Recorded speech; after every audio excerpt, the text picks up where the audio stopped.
It's Madden NFL 23 on EA Sports. And if it's in the game, it's in the game. It's the Los Angeles Chargers and the Cleveland Browns. And it comes your way next.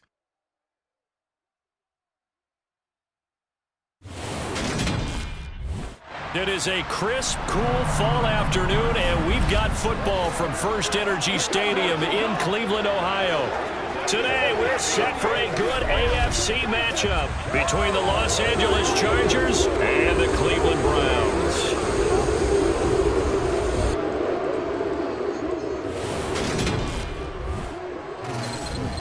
Again, everyone, I'm Brandon Gaudin. Welcome to the NFL on EA Sports. With me, as always, Charles Davis. And, Charles, we look at a matchup like this. It's really the running backs that may take center stage here today. And in today's football, they're still valuable, not just as runners, but guys who can catch the ball as well. It's really the number of touches that determines things these days.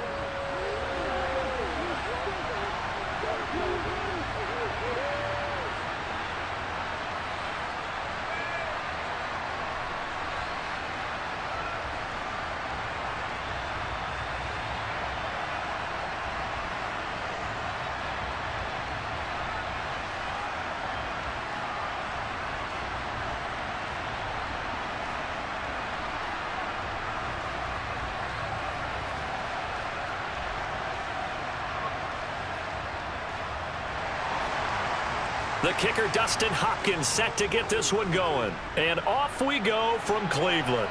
Taken in at the 3. And he had no room to run as he's tackled down inside the 20.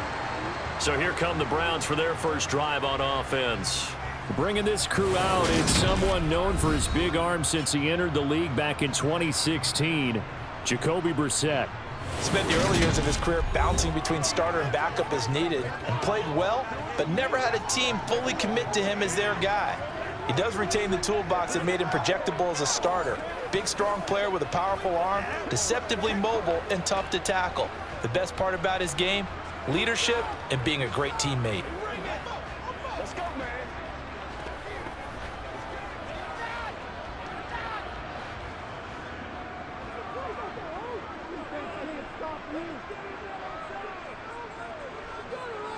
Brissett going to go to the air right away. That's complete to Peoples-Jones. And they work this well upfield across the 45. He got 29 yards that time. Certainly no settling into the drive there. They came right out on the first play and attacked the middle of the field for a big gainer and a first down. A big hitter to start the drive has him up near midfield here for 1st and 10. Brissett. And that's going to be caught by Peoples-Jones. Yeah, he will go out right near the 35-yard line. He's been a one-man wrecking crew these last couple of plays. This time 18 more and a first down. So we just called his name on the previous snap, and they go right back to him, Charles, for a second consecutive completion. Yeah, I think what we're discovering on this drive is that he feels like he has answers no matter what defense you throw up there. He reads it, finds the open spot, and is available for the completion. So from Charger territory now, here's a 1st and 10 at the 35-yard line. They'll run for the first time with Kareem Hunt, and he'll work his way inside the 30 now to the 28. A solid run on first down, gain of 7, leaves him with a 2nd and 3. A nice run here early on. It doesn't take a great play caller to realize you want to establish a guy of his caliber with runs like this early because they'll pay dividends as the game progresses. A good run, got 7 on first. Here's 2nd and 3. Throwing, Brissett. And there is Amari Cooper, his first catch. And he's brought down here just outside of the 20. That early game script that they drew up is working pretty well here on this first drive. Already in field goal range, Charles knocking on the door of the red zone. You know, Brandon, when we met with the coaching staff, they kind of predicted that they would come out firing like this. I think you and I were a little skeptical that it'd be this easy, but they certainly knew what they were doing in scouting, in preparation, and understanding what their team was capable of. And he's going to take this ahead for right around 3 yards, but no more than that. Second down. Well, that call makes sense because they've been throwing it well on this drive, and once again they show passing formation, showing the shotgun. Then they ran out of it. That's a nice play by them defensively, though, to hold it to a short gain. A first carry now for Nick Chubb. And they've got it inside the 10 at the 8.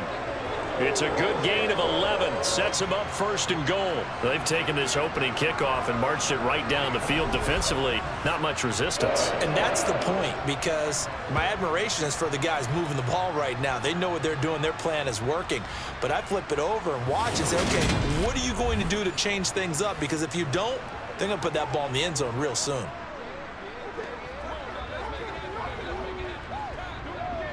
A terrific opening drive has them knocking on the door. First and goal. Out of the gun, Brissett. Looking end zone, but it's incomplete. I think we'll see more of them trying to get him the football out of the backfield. They love what he can do in open space, and they believe that he creates mismatches they can exploit.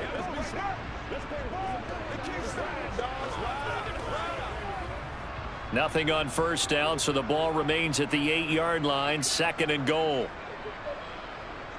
Brissett sets to throw it. Eluding the pressure right. Under pressure, down he goes. Sacked at the 10. Sebastian Joseph Day breaking through for the sack. Second goal, last thing you need to do is get pushed backwards to take a sack. But he couldn't find anywhere to go with the football. Had to eat it and ended up on the ground.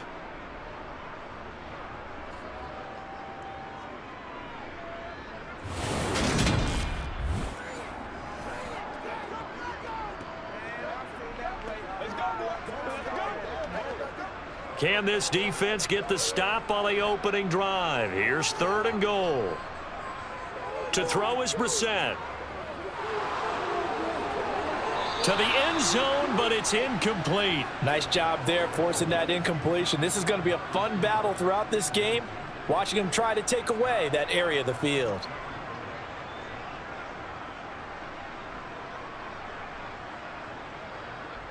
Cade York on now for the field goal.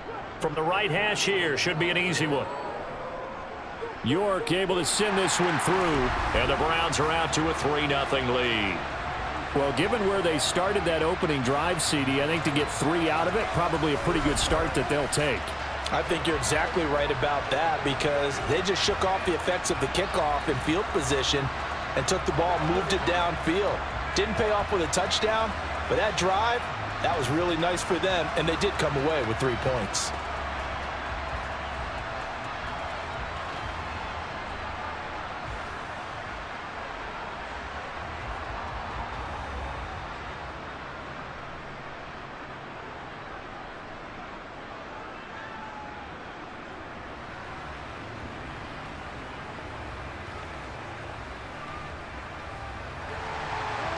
York ready, and here we go as he sends this one away.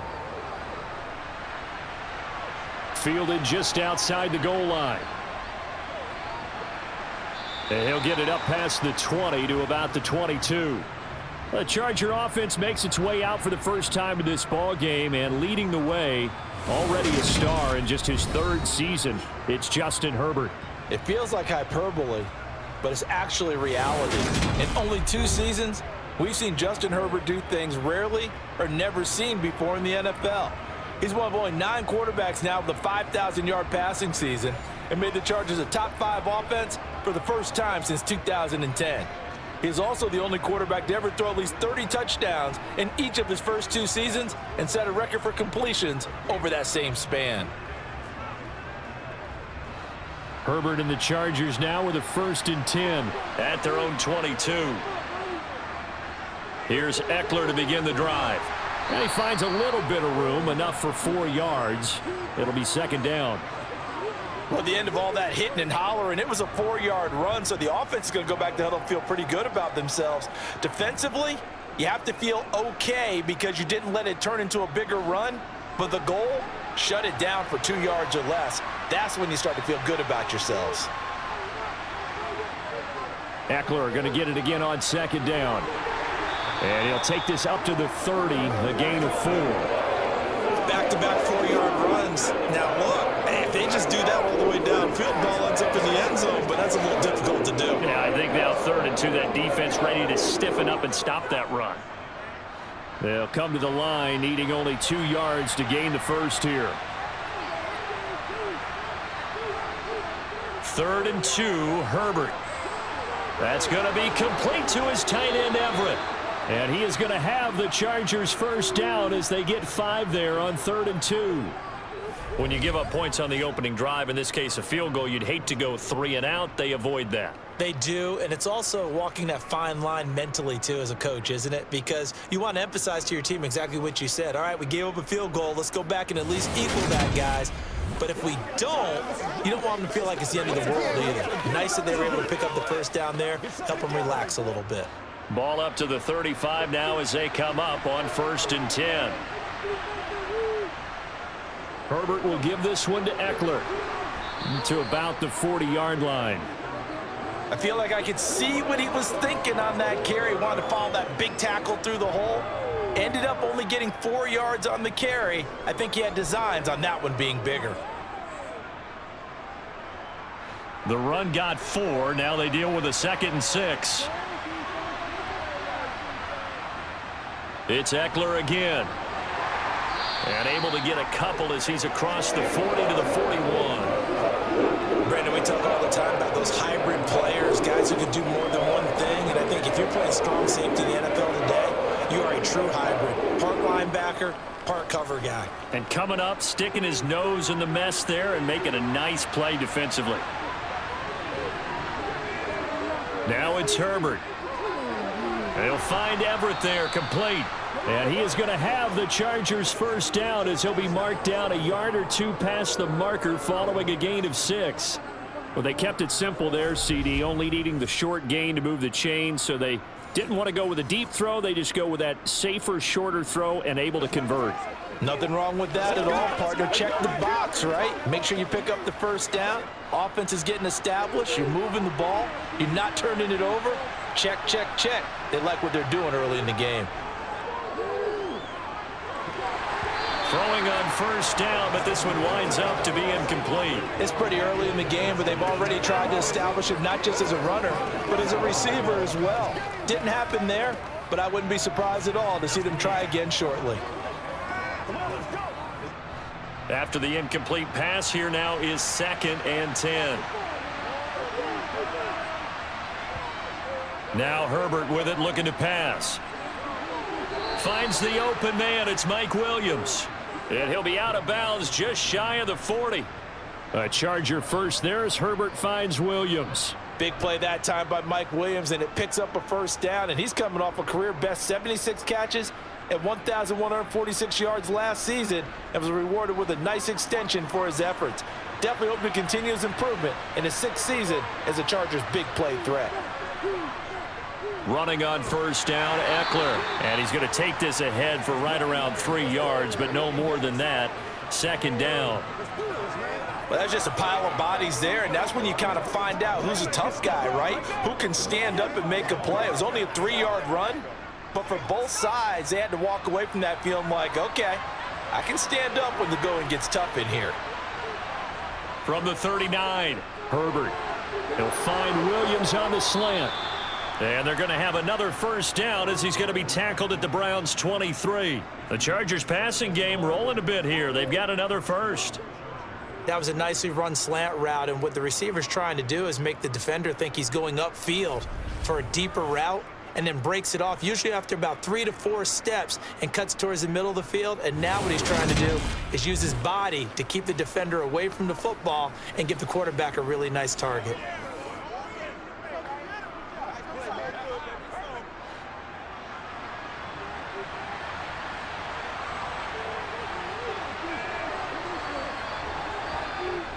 Up the middle with Eckler. A little juke. 5 yards on the carry. Good pickup on first down. A quick burst there, and he nicely bit off a pretty decent gain.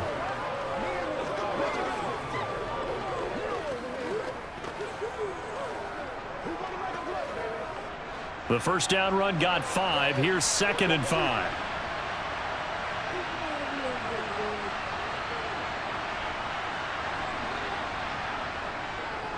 They'll run for the first time with Sony Michel. It's an 8-yard pickup, and it leads to a 1st and goal. That's a good, nice, crisp run for a first down. I wonder if the defense might have been loosened up a little bit, maybe anticipating a pass instead of the run that they got.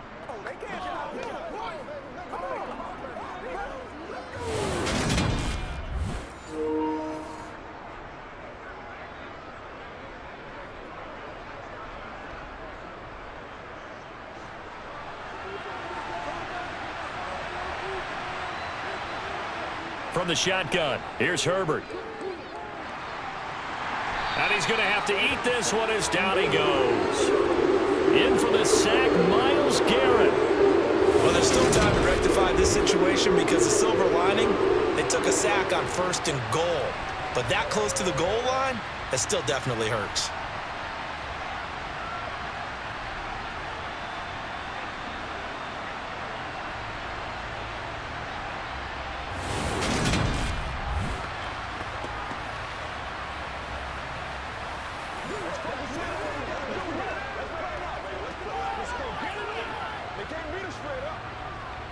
First down, a bit of a disaster, and now on 2nd and goal, back even further.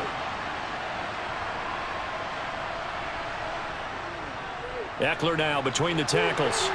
And he'll get about 3 as he's taken down at the 14-yard line. Just not a whole lot of room to operate there on that carry. No, not at all. They did a really nice job staying in their proper places and not allowing any lanes to open up. Interested to see what they dial up here. 3rd and goal with a lot of green between them and the end zone. Here's Herbert. He's got his man. It's caught. Touchdown, Chargers. Gerald Everett, a 14-yard touchdown. And the Chargers are able to answer the early 3 points and take a first-quarter lead. No surprise there. 3rd and goal down here. That's where they're going to look for their tight end. Yeah, you want that big guy running his routes because it doesn't matter who they cover him with. If it's another big guy, he might use his bulk against him. If it's a shorter defender, might go over the top. Either way, you tend to find a little bit of a mismatch in that area. Hopkins with the extra point, and that makes it a 7-3 lead. That drive, a long one, spanning 15 plays. And it ends with the Chargers getting into the end zone.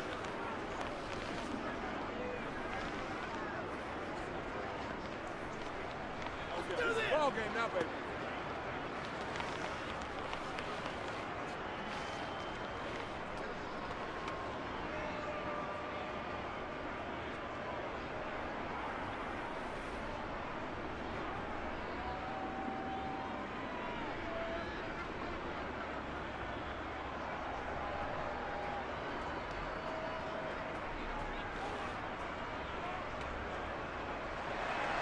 Following the touchdown, Dustin Hopkins will kick it away. From his end zone, it's Demetric Felton. And they'll get him down right around the 25, actually the 26 officially, so a net gain of 1 there. Second drive coming up here for Cleveland as they return to the field on offense. And last time they got 3 points, but it was a chip shot field goal. And when you go to the sideline after a chip shot field goal, maybe the offense not too happy. It's a balancing act, isn't it? Because you're exactly right. They're none too pleased that they didn't punch it in for 6 points. But they also have to remember they did put points on the board. 3 points is 3 points. And in this league, you take points when you can get them. Not easily done. They'll begin the drive with Hunt. And he's going to get about 7 yards on that one, up to around the 33. Well, it's time for them to be good teammates right here. And what I mean by that is possess the ball for a little while. Get at least 2 first downs. Give their defense a chance to settle down a little bit after they give up a touchdown. So they'll come up after the gain of 7 on a 2nd and 3. Back to the ground. This time it's Chubb. 4 yards the pickup. First down. And Brandon, you know that expression? He just does what he does. It sounds trite, doesn't it? But in this case, it's perfectly apt. This is one of the better runners in the NFL. And all he does is just find avenues, find ways to pick up key first downs and big runs.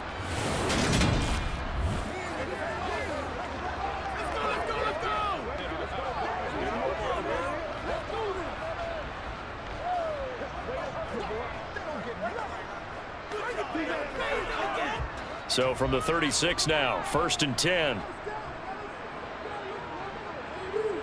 Brissett now. His throw incomplete. He was trying to get it to his tight end, David Njoku, and it's 2nd down. I think he could have scanned downfield forever, but there wasn't anything available. Ends up throwing an incompletion, and I think he'll take that. So now 2nd and 10 after the incompletion on 1st down. To throw, Brissett. Gets this to Kareem Hunt, his running back. And they'll get him down on the other side of midfield. I have to tell you, Brandon, I feel like a coach right now because I'm wondering why the angle route continues to be so effective when as an inside linebacker, you're always taught, don't let someone cross your face. If they want to go outside, it's okay. But they make that outside fake, cut back inside, off into great success. So from Charger territory now, here's a 1st and 10 at the 49-yard line. They go up the middle with Chubb. And a pretty good burst right there as he'll take this down to the 33. A good gain again. That's now 31 yards combined on those last 2 plays. Well, if they continue to run the football this strong, right up the middle, I don't know if they can wait till halftime to make adjustments. They better find a way to get it done series to series. I don't know if they need to sub some guys out, bring in extra people, maybe change what they're doing on the defensive side of the ball. But right now, they're running the ball very well right at them and right up the middle.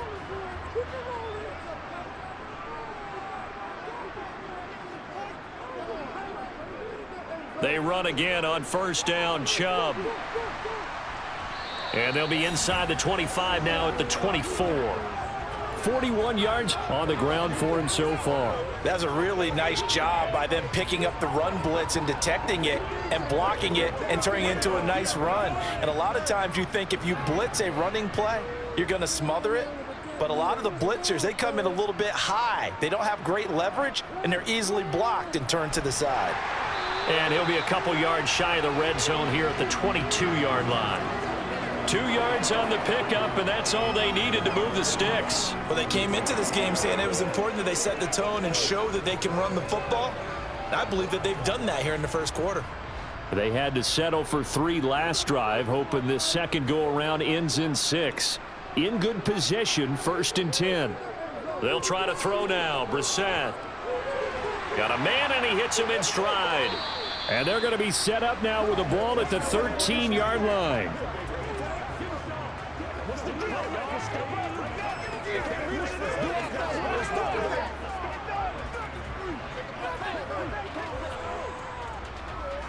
Here's 2nd and a yard.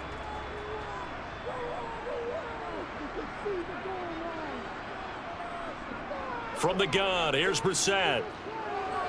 And a quick throw here, that's complete. And the Browns are going to have a 1st and goal coming up as the tackle made at the 3-yard line.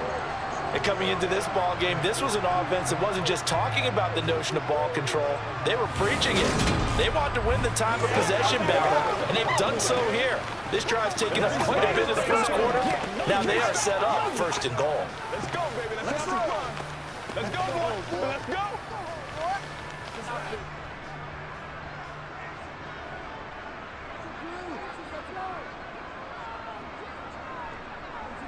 Brissett.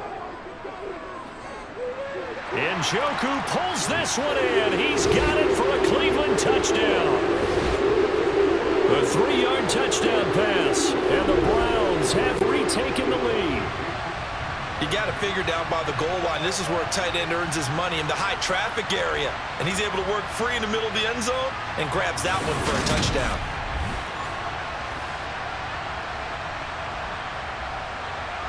Now Cade York for the extra point.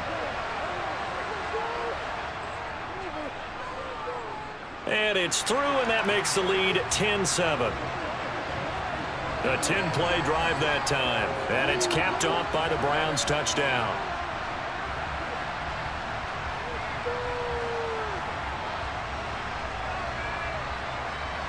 Let us dictate.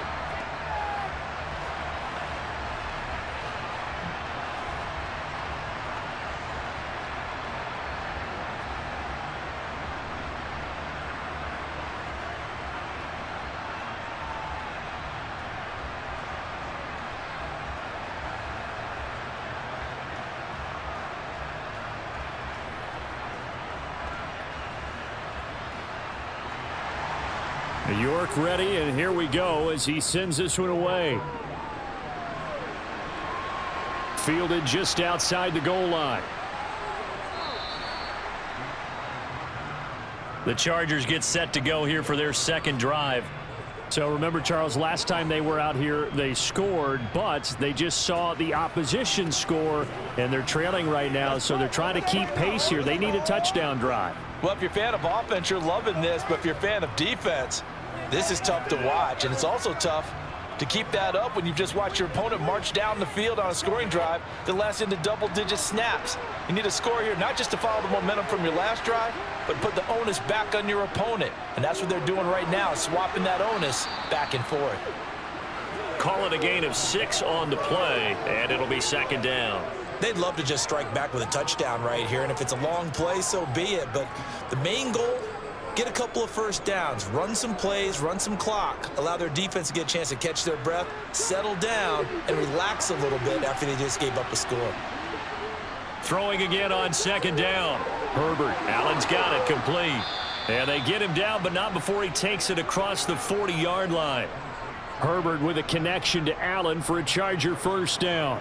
And that's a more than acceptable read right there because it's zone coverage, so timing is everything. This time he waits for his man to come open, puts it right on him, and they pick up a first down.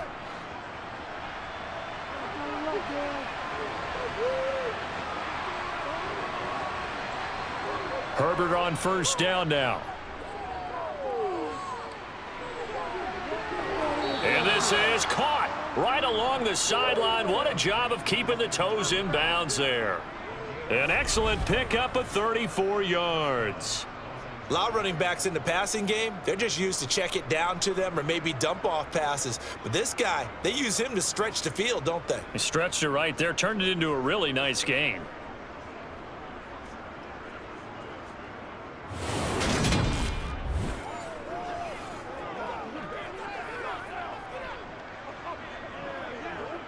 Kevin Stefanski consulted with his guys above, and they've told him, throw that challenge flag. Did he keep those feet in bounds? That's the question they've got to decide. And I got to say, watching it in real time, it was awfully close. Yeah, it certainly looked like a heck of a catch because he didn't appear to bobble it, which could complicate things. But even with the benefit of replay, that's pretty tight. Well, here's the call.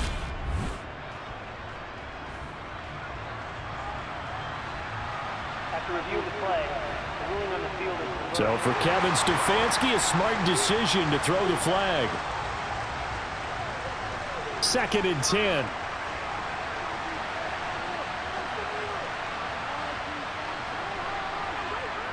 A shotgun snap for Herbert. And now the ball's out. Fumble near midfield. And this is picked up by the Browns. On the move past the 40.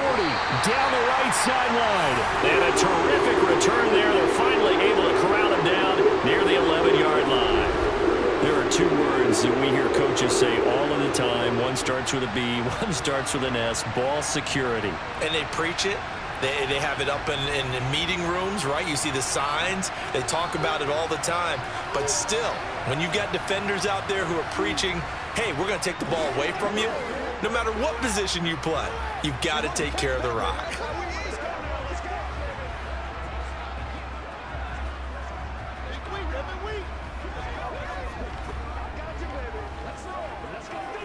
Now a 1st and 10 at the 11.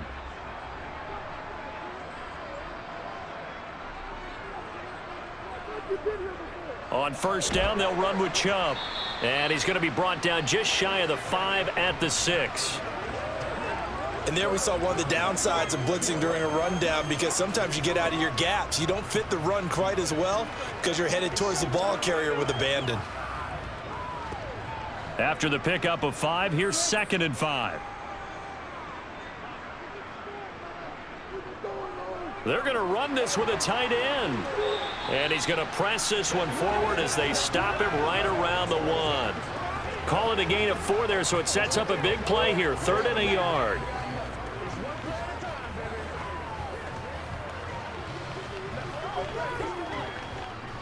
So they just need 1 yard here to pick up the first down. They'll run for it. Here's Chubb. And he takes this one in for a Brown score. Nick Chubb taking it in from a yard out. And they're able to add on to their advantage.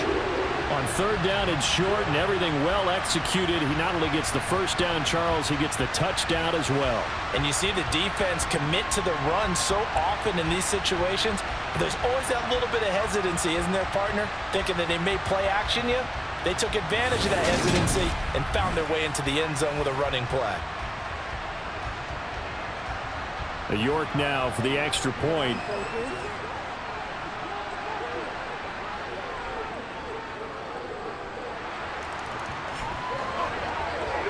Scoring summary, 3-play drive. And Nick Chubb the one to finish it off as he does so with a touchdown run.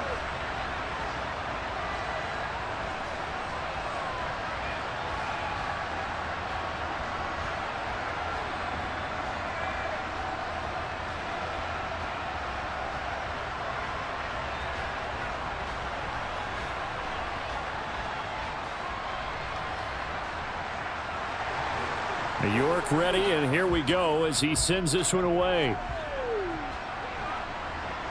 Fields it right around the goal line. And he'll get it up just past the 20 as his guys will go to work at the 21-yard line.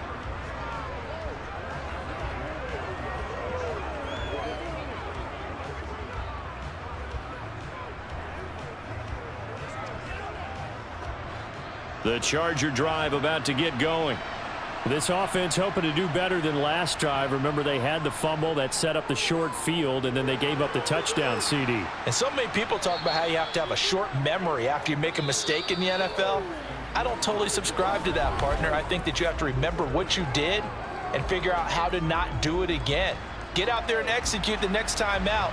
Avoid those errors and get some momentum built back up for your offense. Charger football to start quarter number 2. A good gain on first has him set up with 2nd and just a couple of inches now from the 29. Off the play fake to Eckler, it's Herbert. A quick throw knocked away and incomplete. I know we spent a lot of time talking about how the defensive backs read routes and make plays on the football. How about a good linebacker? Feeling the route, seeing the quarterback, jumps the play, and knocks it away. Really well done. The Chargers on 3rd down. A perfect 3 for 3 as they look to keep that streak going. They're looking at 3rd and a few inches. It's complete to Williams. And they get him down, but not before he takes it across the 40-yard line. Catch number 4 for him on the afternoon, and it'll give him a first down. Yeah, these are the types of plays they're going to need to hit on if they're going to get back into this game. It hasn't been the greatest of first halves, but this is a nice throw here on 3rd down, and they keep the drive going.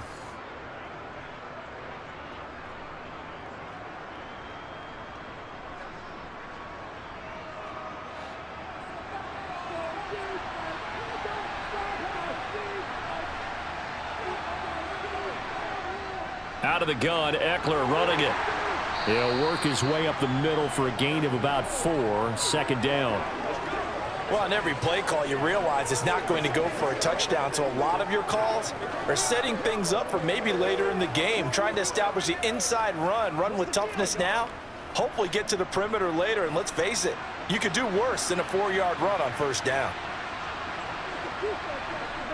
From the 45 on 2nd down, Herbert.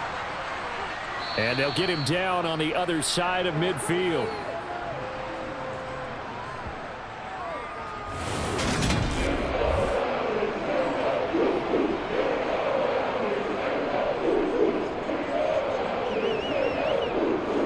The offense on third down tonight, a perfect 4 for 4 thus far. They're looking at third in the nose of the football. That's caught, and it's Eckler again. And he is going to have the Chargers first down as they're able to move the sticks with a gain of 4 on 3rd and inches. Another catch for him there on this drive, Brandon, and it looks like they're going to utilize him out of the backfield any way they can. And that time they pick up a first down. So now on defense, do you assign a man to him and try and cover him before he gets going? It's showtime, baby. This is your game, baby.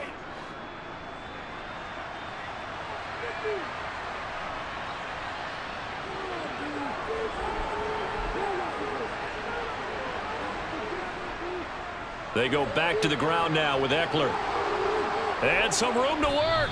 And they're able to work this to the 25 before it's all said and done.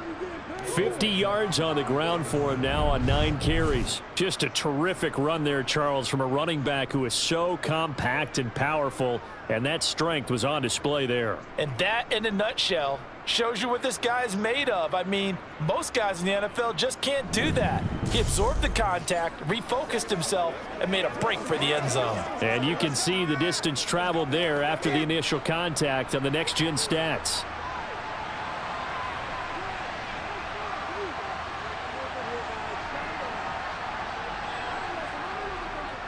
First down, and they stick with Eckler.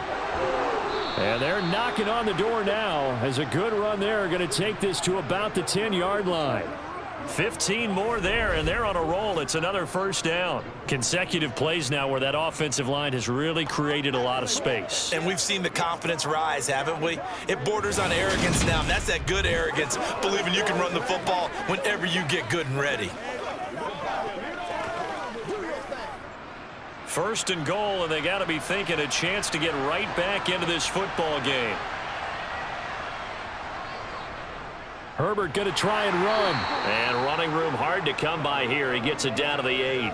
2 yards the gain on the keeper, and it's second down. Typically on the read option play, when we talk about responsibilities, we're talking about what the quarterback has to go through. How about the inside linebacker, though? His job on this play, shadow the quarterback and hold him to a short gain. Did it to perfection. Second down and goal. Herbert over the middle, and it's caught. Keenan Allen. A touchdown saving tackle there. Now it's third and goal. One thing you're hoping for when you run drag routes, you're able to hit a receiver in stride, and he can pick up a lot of yardage after the catch. But in this situation, the defense was effective, able to stop him before he could get a good head of steam going. Kelly will score. Touchdown, Chargers. Everybody in the stadium knew what they were going to do right there, CD. 3 tight ends on the field, all that extra bulk, and they run it in. And you saw where that one went, right? You run it over your best blocker. I can just see the head coach right now. I want to run this one over the big boy. And they got it done.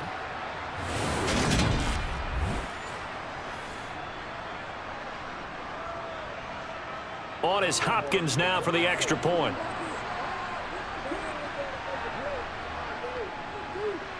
And this is up and good to make it a 17-14 game. A pretty long drive that time. 11 plays all told. And it ends with a 1-yard touchdown run.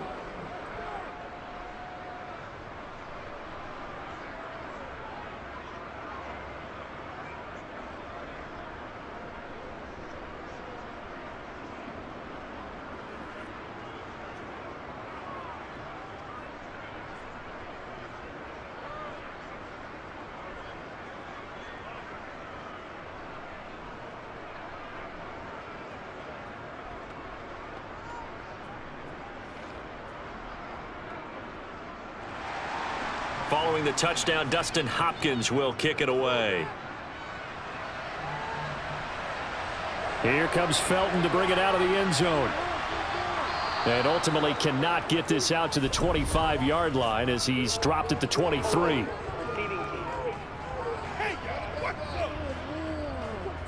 So already not the best of kick returns there, but that penalty, that adds insult to injury and backs him up even closer to the goal line. Yeah, not ideal field position to begin a drive, is it? Because the extra pressure now goes on the offense. They've got to get some early yards and get away from the shadow of their own goalposts.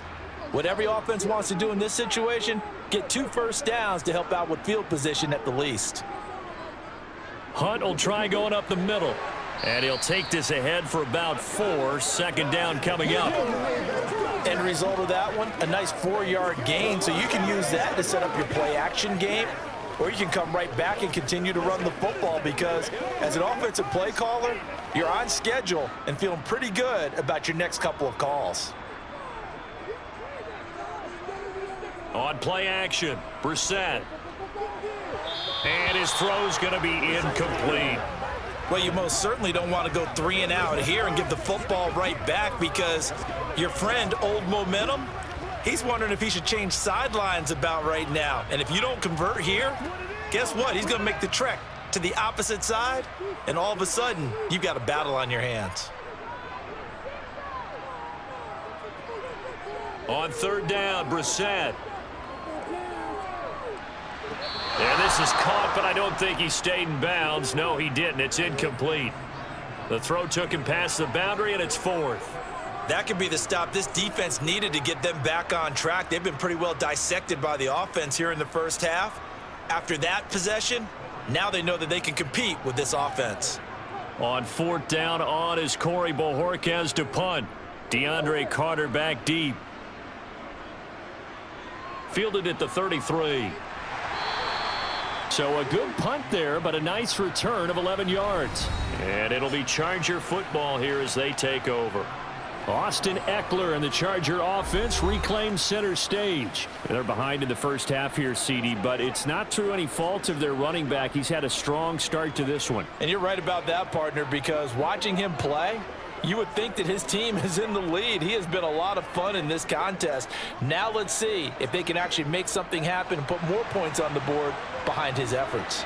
Yeah, I'm curious to see, Charles, if they can play complementary football and get that passing game going as well. Looking for Allen. He's got him on the slant. And he'll be brought down on the other side of midfield at the 43. Good strong throw and catch right there. And so far in this game, the alleys have been open for them to get completions, and they're taking advantage of it.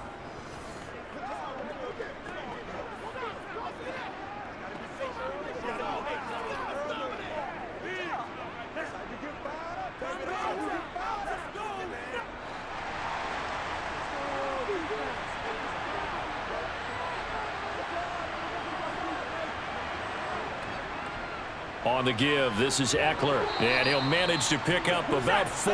It's second down. If you're a football guy, that's a pretty run because everyone is in sync right there. Obviously, the guy carrying the ball, but how about the people up front?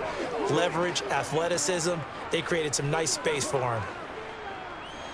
Following the pickup of 4, here's 2nd and 6. A play fake, and now Herbert to throw. And his throw's going to be incomplete. Today's NFL, these big guys are featured receivers. They move all over the place to try and find good matchups, and they had one. They were just unable to complete the pass.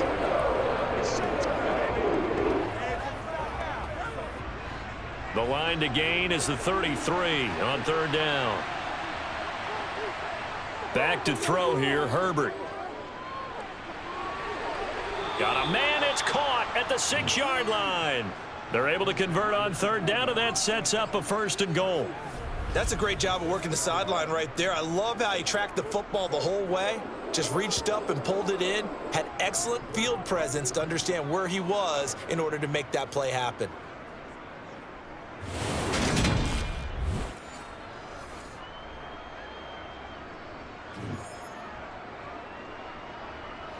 Now a chance to make that big play really hurt. It's 1st and goal just outside the 5. A handoff. It's Eckler. And he's going to press this one forward as they stop it right around the 1. It'll be a gain of 5 there as they move closer. It's 2nd and goal. As large as been the air attack that's gotten them down here, but now is where you start to lean on that running game. That's a good pickup there on 1st and goal. Second and goal from the 1. Herbert now. Got a man. It's Allen for the Charger touchdown.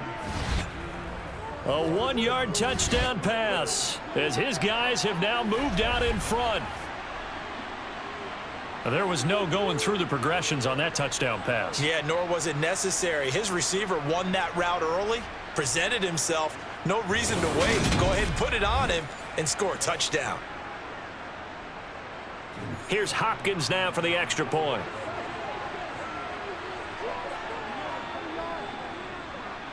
It's up and good to make it 21-17.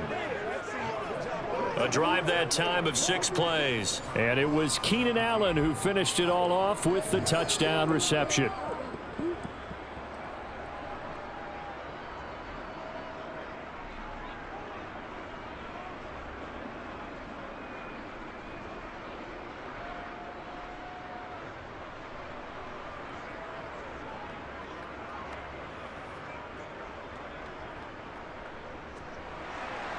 Following the touchdown, Dustin Hopkins will kick it away. This one fielded at the 5. And able to get this across the 20, but not much further as he's dropped at the 23-yard line. Cleveland offense making their way out. And these guys definitely hoping for a better showing than their last appearance. They couldn't really even move the football much beyond the shadows of their own goalpost, Charles. We'll see if they can get a better, more sustained drive going here. Yeah, and every team that we ever talk to says the exact same thing. When you start a drive from that deep in your own territory, the goal is a minimum of at least 2 first downs, because even if you have to punt then, you change the field position, right? You flip the field a little bit. They didn't get that done. This time they want to string together a night. And he lost the football and picked up by the Chargers. And his guys are going to get the football at the 37-yard line. We have seen this before, and we know coaches preach about this and work on it all the time. Catch the ball. You know there's going to be some traffic somewhere. They've got to put it away and secure it as they try and get downfield. Here's a Los Angeles offense as they get set to take possession. Well, these guys hardly got a chance to catch their breath after the quick turnover, but I doubt they're complaining much. Especially with the field position they get to start with. I wouldn't be complaining either. I'd want to get right back out there and get after them, because now you have an opportunity to make a big play. I'd say let's be aggressive and go after him. Line of scrimmage, the 37 on 1st and 10. Now Herbert following the turnover. Got his man, it's Williams. And he'll be brought down at about the 23-yard line. And this was a nice example of an offensive coordinator scheming his guy open. Just a little underneath route, just trying to free up some space. And it worked awfully well. Got him not just space, but plenty of room to run after the catch to pick up really nice yardage.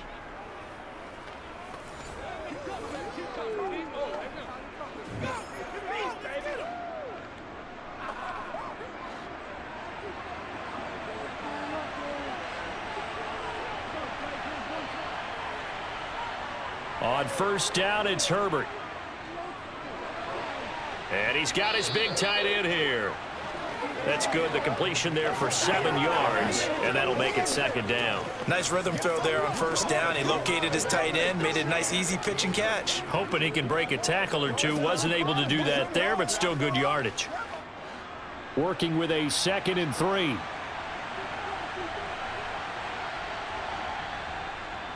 Now Eckler.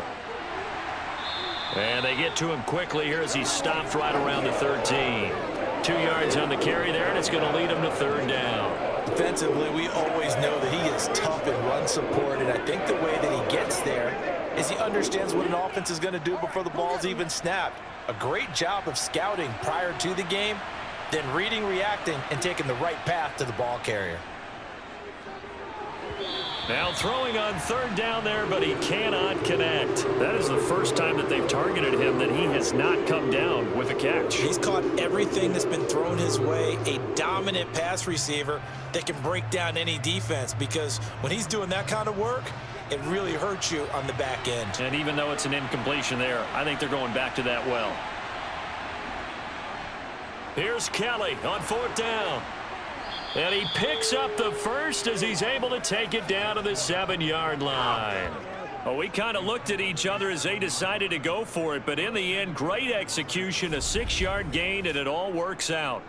I love those plays. 4th and 1. That's who wants it more, this time the offense. Yeah, there's a lot of hooting and hollering in there, right? A lot of contact and a lot of collisions as they try and find some space. Who's going to drop their hips, gain leverage, and move the other side backwards? We saw it there for the offense getting it done.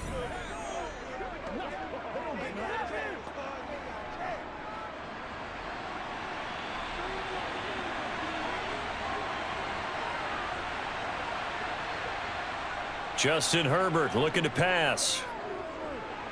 Flushed out right. And he is going to go down.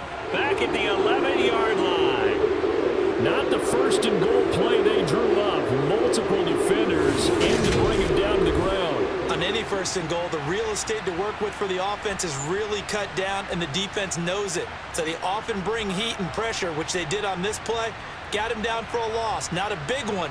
But any loss of yardage in this position is tough for an offense.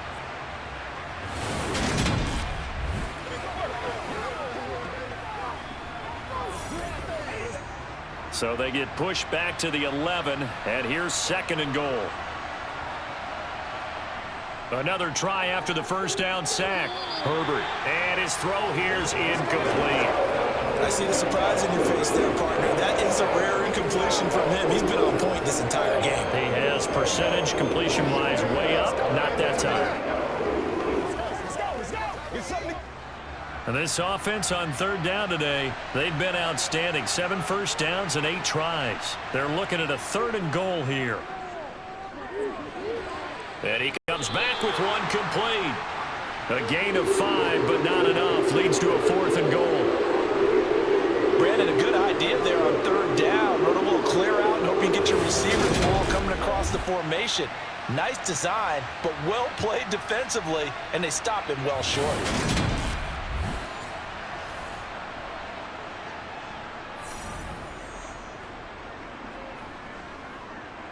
Herbert jogs off, and out comes Dustin Hopkins to take this kick for L.A. on 4th down. From the right hash, and this one just a chippy. Hopkins' kick is good, and they will open their lead up to a touchdown at 24-17. So the defense are able to force their first turnover of the game, and then they add on to that by getting the field goal. And you don't just want to take the ball away from your opponent, partner. You want to make them hurt as well. And if you don't score yourself on defense, turn it over to your offense and have them put points on the board.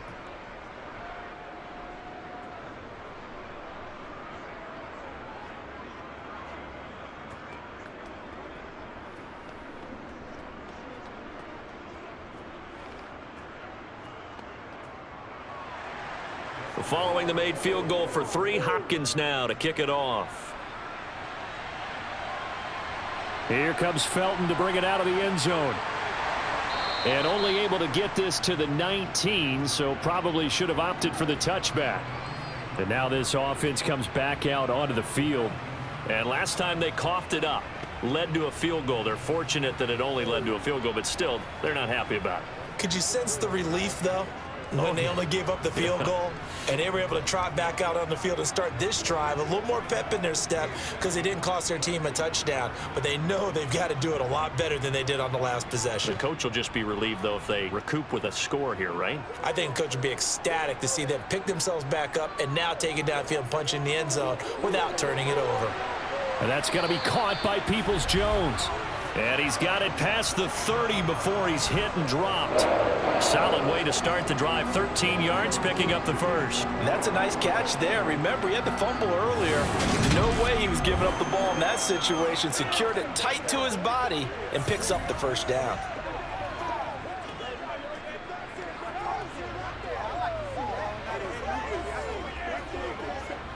So they'll come up 1st and 10 now from the 33.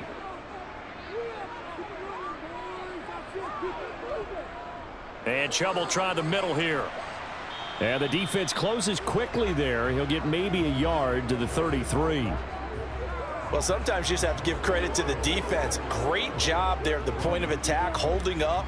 They won their battles at the line of scrimmage, left him no space to try and run. A really nice job swarming to the ball carrier.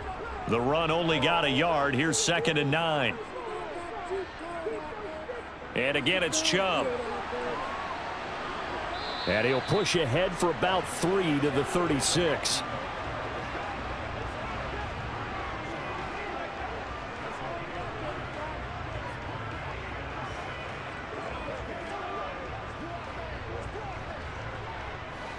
An extra cornerback now in the game for the Chargers here on 3rd. Here's Brissett. That's incomplete, but there is a flag down, so hang on. A big call coming on 3rd down.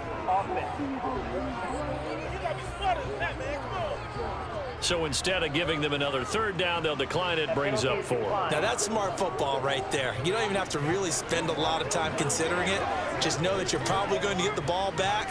Good job declining that penalty. On 4th down, on is Corey Bojorquez to punt.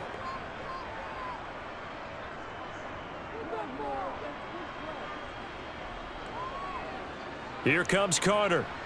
And he'll have this past the 30 prior to going out of bounds. It'll be a 39-yard punt. Give him a good 10 yards on the return. And it will be 1st and 10 as they take over.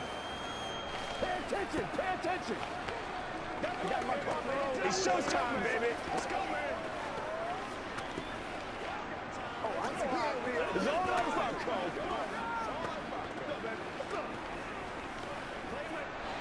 Herbert going to lead up the Chargers here, 1st and 10. At about the 32. They'll try and start this drive in the air. Herbert has it knocked free. And this is picked up by the Browns. Look at this, middle of the field, a breakaway. And he's into the end zone. It's a fumble return for a Browns TD. The offenses have success. You could say they run wild a little bit. Time for the defenses to get into the act, and one does here. Nothing like a little bit of revenge for the defense. They've had to deal with it all game long. Both offenses going up and down the field. How about it when they take the ball away and take it to the other end zone?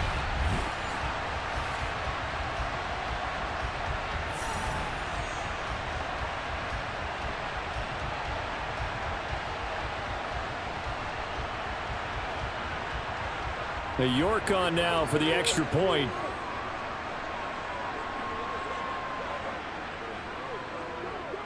And we've got a tie game here in a back-and-forth first half. The scoop and score, always an exciting play in football, and we witnessed it there, grabbing it off the ground and then rumbling it into the end zone for 6.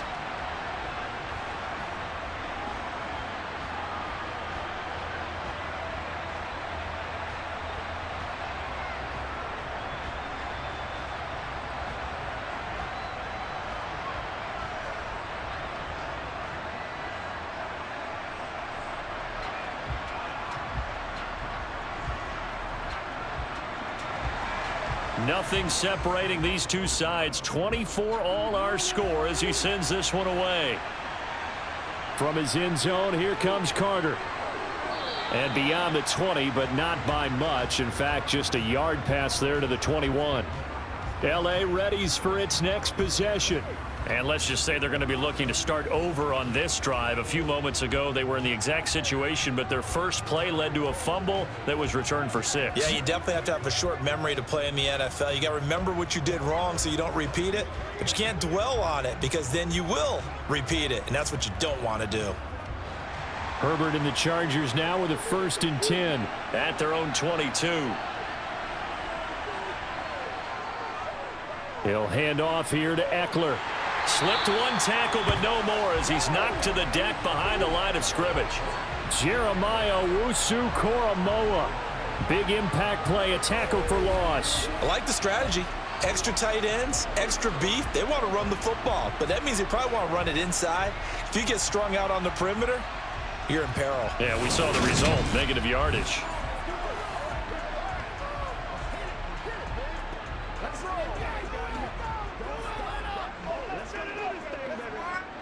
So now they have to contend with 2nd and 13 after the first down run goes backwards. Herbert. For Keenan Allen, that's complete. And he'll get this up past the 25 before he's out of bounds.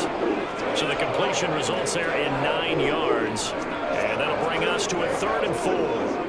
Good throw, good catch, but I really like the route. The drag and being able to run away from defenders, hard to stick with them for that long. Yeah, better against man than zone, or?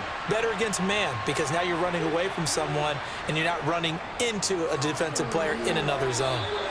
Throw left side is hauled in by Palmer. 3rd catch of this first half for him, and this one is a first down. 3rd and 4, he did just enough, and I mean just enough to move the chains. And that's all you're looking for, right? Just want to keep the drive moving. You don't need the big play there. Just get to that marker that you described, and he was able to do just that.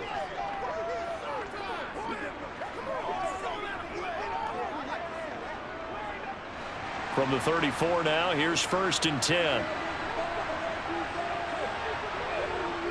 Here's Herbert. Sideline throw, it's complete. And a nice job there of keeping the toes inbounds. That one good for 13 and a Charger first.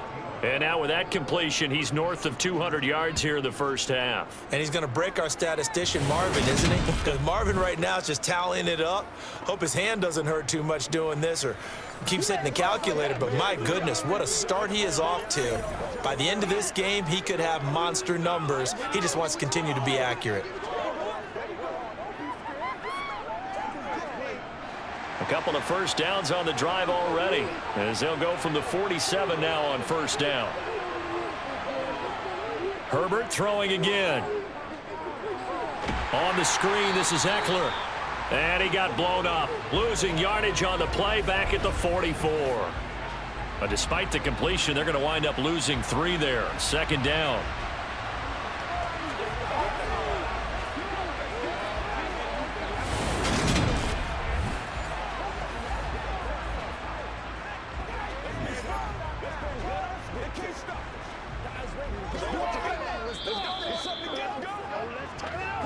Second quarter, 2 minutes to go. Tie ball game.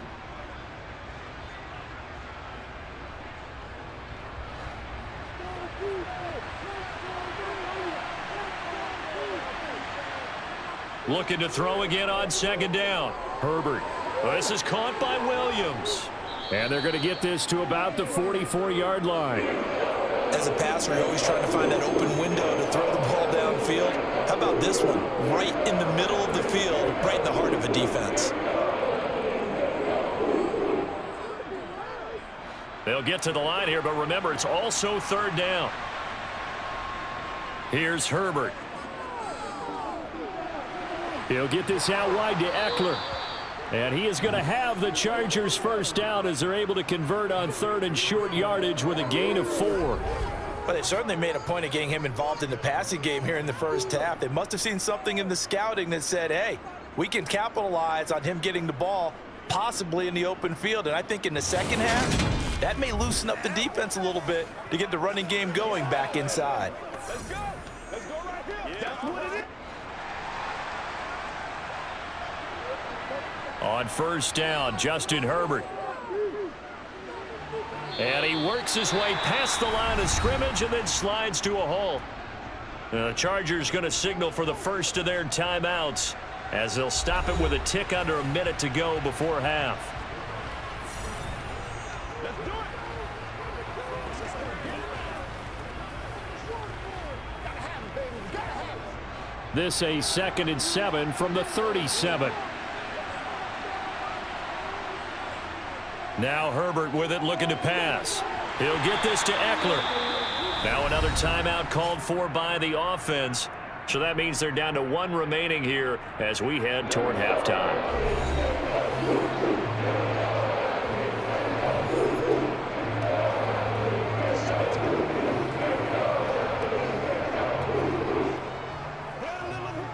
They'll need to get it to the 30 for a first.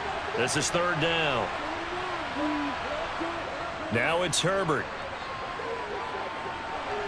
That's caught right side by Palmer.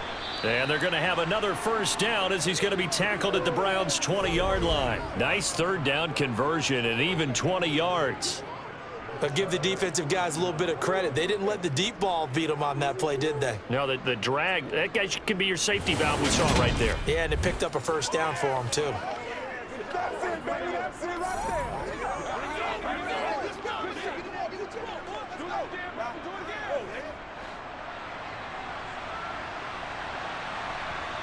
Herbert operating from the red zone. Over the middle, complete. It's Allen.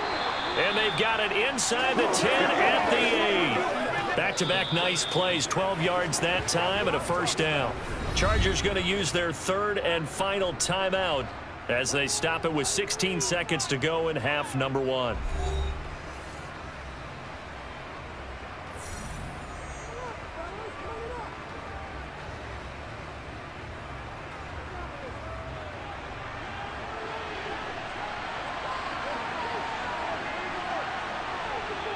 Again, Herbert.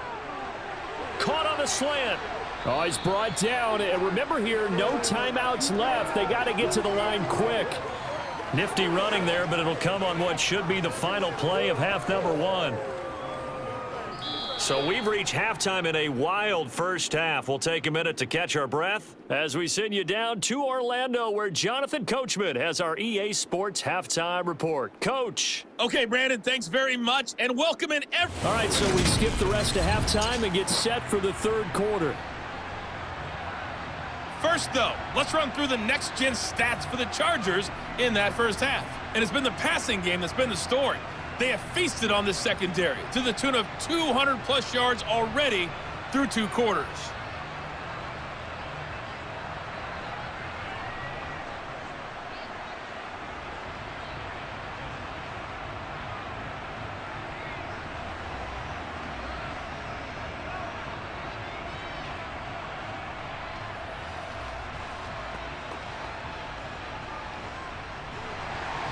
And ready to get the party started for the second half. It was an even first half, all tied on the scoreboard.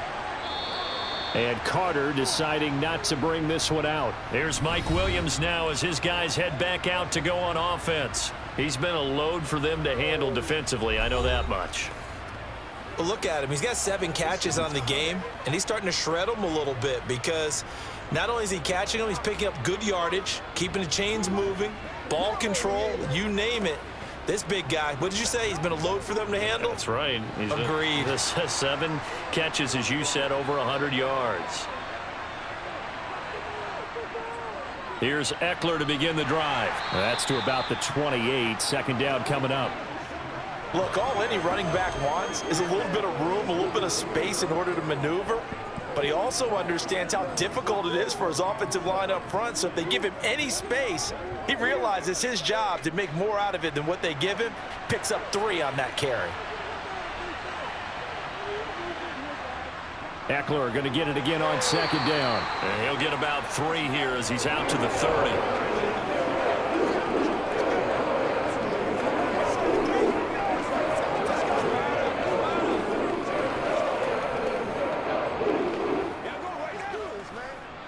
It looks like a nickel set now for the Browns on third down. Operating from the gun. Herbert. That's going to be complete to his tight end, Everett. And he'll be taken down, but not before they work it across midfield. A good pickup there, a 22. Normally on third down and short yardage, you're thinking of throwing to your tight end. It's just going to be a simple chain mover. But this time they let him roam down the field, and a nice dart picks up the first down and then some. Running on first down, Eckler. It was Jacob Phillips who was able to bring him down.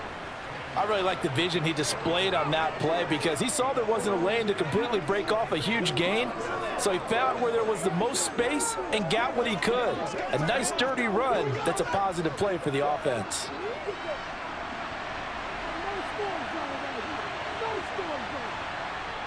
Second and 5 now. Herbert trying to get it to Williams, but it's intercepted. Picked up by Denzel Ward. And the Browns are going to take over here up near the 40. So an opening drive interception to begin this second half. And just think about the time he spent in the locker room going over what you expected to do in the second half. Not the way they saw it, not the way they drew it up. You find out this is something that you can't just edit, right? There's no rewrite here. This is live, and now they've got to find a way out of this hole. Here's the Browns now. They get set for their first possession of the third quarter. And both of these defenses have been stifling these last few drives offensively. Just not able to get anything going. So what needs to change? I think a lot of the guys will go back and review, so to speak, because everyone has someone assigned to how did each play work. Okay, what did we use that kind of worked for us during this game? Try and get back to some of those plays, as well as the possibility of showing something you haven't shown already in this game and trying to change things up. We'll see if they take the advice of Mr. Davis. He only gave them an instant to react. It was a classic case of if you blink, you missed him. Off of the line and to the quarterback in just a couple of seconds. Running back only had a moment to react and attempt to throw a block. After the sack, here's 2nd and 11. He's going to keep this again. And now the ball's out. Fumble near midfield. And picked up by the Chargers. And they'll set up shop right near midfield at the 49-yard line. Well, he was having success there holding on to it on the option, but ultimately problems downfield, and it results in a turnover. Yeah, and this is a tough one because you know you'd prefer to have your quarterback either heading to the sidelines or getting down at the end of the play. But you've got an aggressive one. He's fighting for extra yardage, and he gets stripped there. You don't need him to be a hero in that situation. You want your quarterback taking care of himself.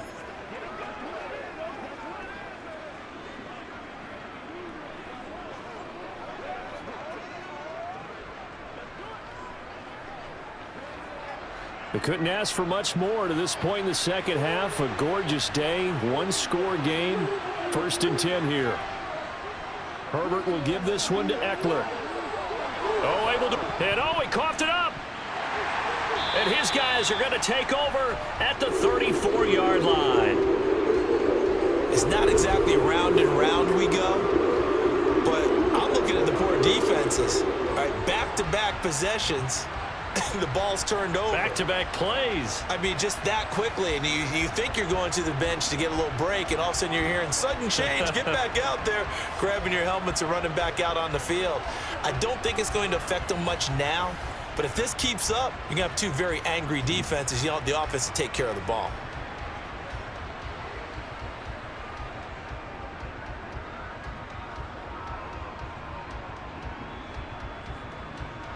From the 34 now, here's 1st and 10. Now Brissett. That's complete to Peoples-Jones.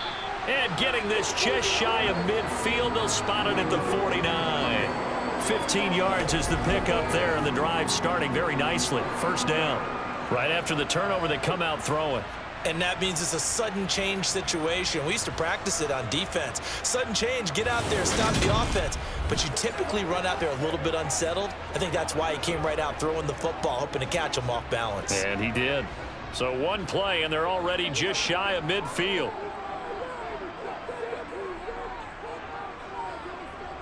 Up the middle, it's Chubb.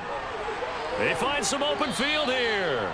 They nearly sprung him that time as he takes this all the way down to the 37. 67 yards rushing for him now on what was his 10th carry of the ball game. Good push up front and that run in between the tackles. Let's play the leverage game here. Offensive line just got lower than the defensive front, and they were able to get their pads on them and move them backwards and create space for their running back to roam.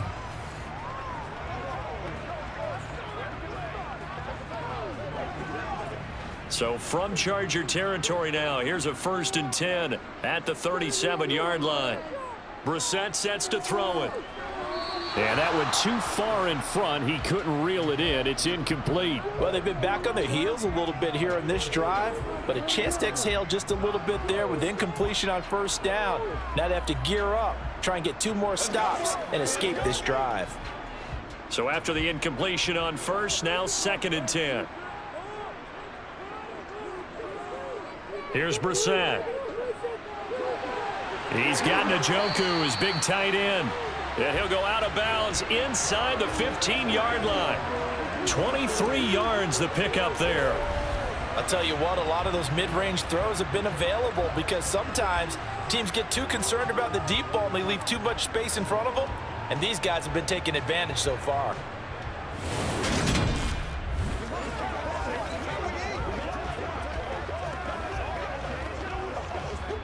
Here's a 1st and 10 at the 14-yard line. From the red zone now, Brissett drops it off for Chubb. And he is out of bounds, getting it down to the 10. It'll go as a gain of 4, and it'll be 2nd down. Caught that look from you there, partner. I think we're on the same page on that one. Just his first catch. I think we both thought he'd be a little more active in the passing game. Let's see if that's the start of them trying to get the ball to him a little bit more here in the second half. To throw again on 2nd down, Brissett buying time to his left. And that's going to be caught for a Browns touchdown. Donovan Peoples-Jones from 10 yards out, and the Browns have moved out in front. And he moved left there, Charles. Little danger play. He didn't throw toward that left side, went over the middle. Got the 6, though. Yeah, he seems like the type of guy that when you told him as a kid, don't touch the stove because it might be hot, he touched it anyway. And this one, he got away without getting burned. York now for the extra point. And they will take a 7-point lead now. That time a 6-play drive. And it ends with a touchdown for Cleveland.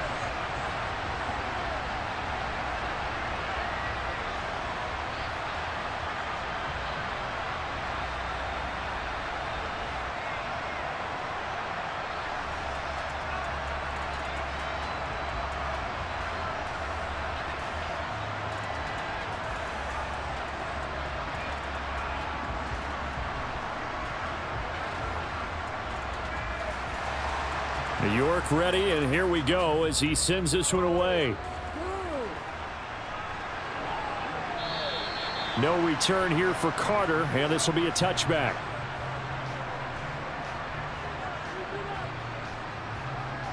The offense heading back out as we take a closer look at Austin Eckler. He is knocking on the door for 100 yards in this ball game.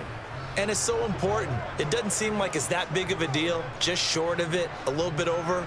A little bit over feels better to everyone. Offensive line, running back, team totals.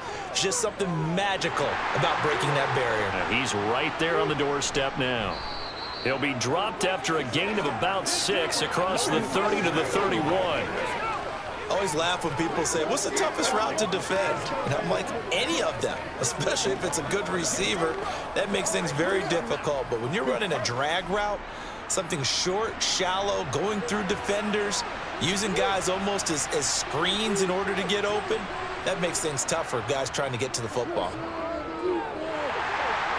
Nowhere to go for Herbert, and he's going to go down. Myles Garrett picks up his 2nd sack of the afternoon. And keep in mind, in addition to the 2 sacks that he now has, CD, he's also had a couple of quarterback hurries. He's been very disruptive.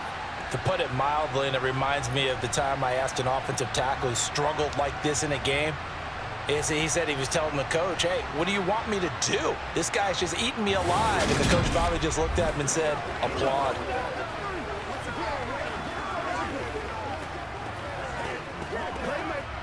And for the Browns, a nickel set here on 3rd down.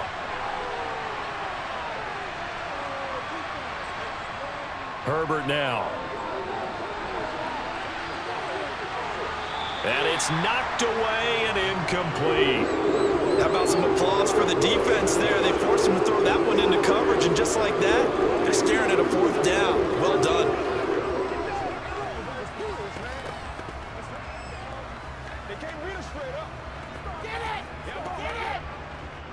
Here's J.K. Scott now as he's on to punt for the first time this afternoon.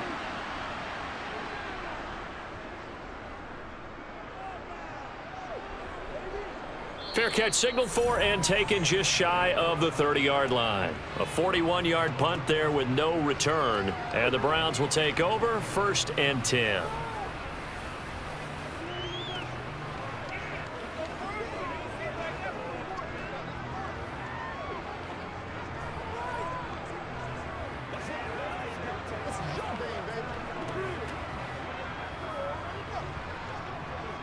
Coming out with a jumbo package to start the drive.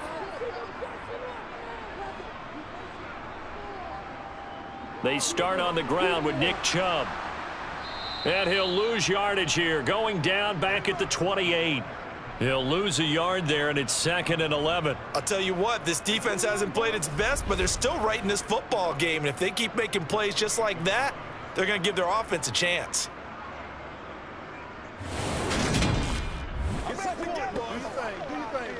Let's go get in there.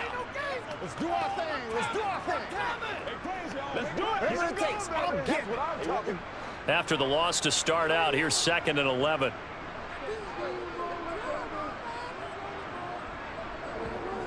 Brissett. And this one too low. As defensive coordinators around the league tell me all the time, that throw is not for every quarterback because you've really got to drive the ball downfield. It's going to be a tight window for him to fit that one into. In this case, unsuccessfully. An incomplete pass on that last play, and that means they'll need to come up with something here on 3rd down. Brissett now. Now he'll escape to his left. And he's got it. What a catch on the sideline. A big one there on 3rd down. They hit for 30 yards. We have seen big plays from both quarterbacks throughout this game, and there's another one right there. Going back and forth, almost like two excellent guitar soloists trying to top each other with each additional play.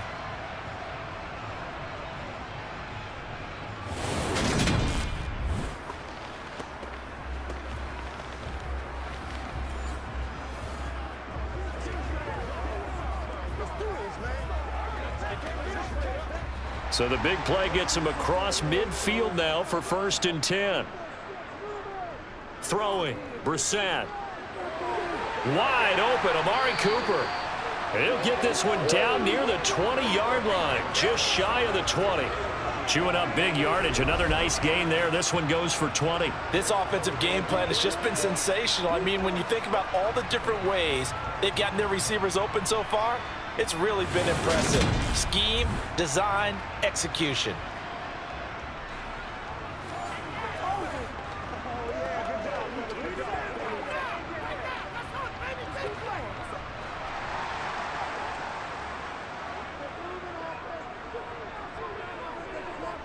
Again, it's Brissett. And incomplete on the deep ball.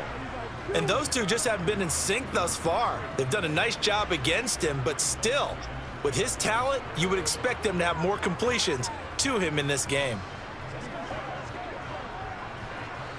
An incomplete pass on 1st down. That leads to a 2nd and 10.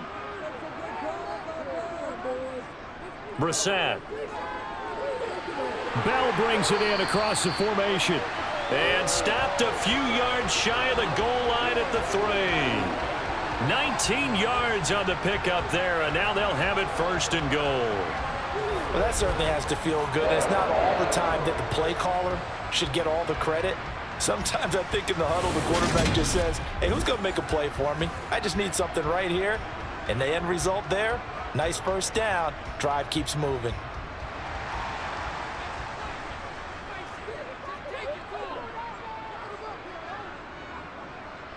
Into the air once more. It's Brissett. He'll find Schwartz, complete right side. Touchdown! Anthony Schwartz from 3 yards out. And the Browns have taken a 2-touchdown lead now. That seemed pretty ideal there for the offense, Charles. You take a little bit of time off the clock here in the 3rd quarter, decent length drive, and you pad your lead as well at the end of it. And what it does is let you feel like you're in control of this game, even more so than a 2-touchdown lead, right? Because you have taken that time off, as you noted, which means they couldn't get you off the field. You ran your playbook the way you wanted to, and you gave your defense some rest. What a big-time drive in that situation. Extra point by York is up and good. And the lead now up to 14.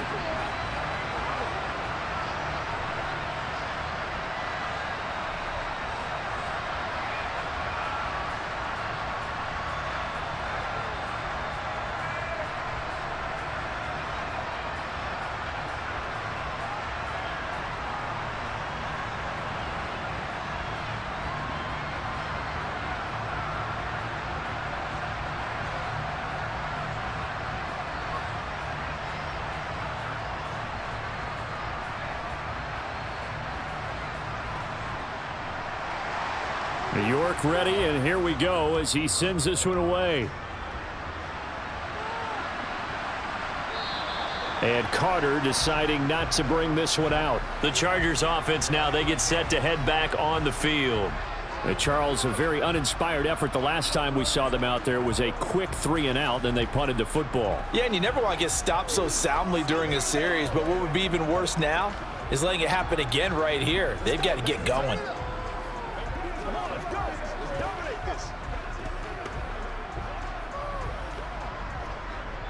Herbert going to lead up the Chargers here, 1st and 10 at their own 25-yard line.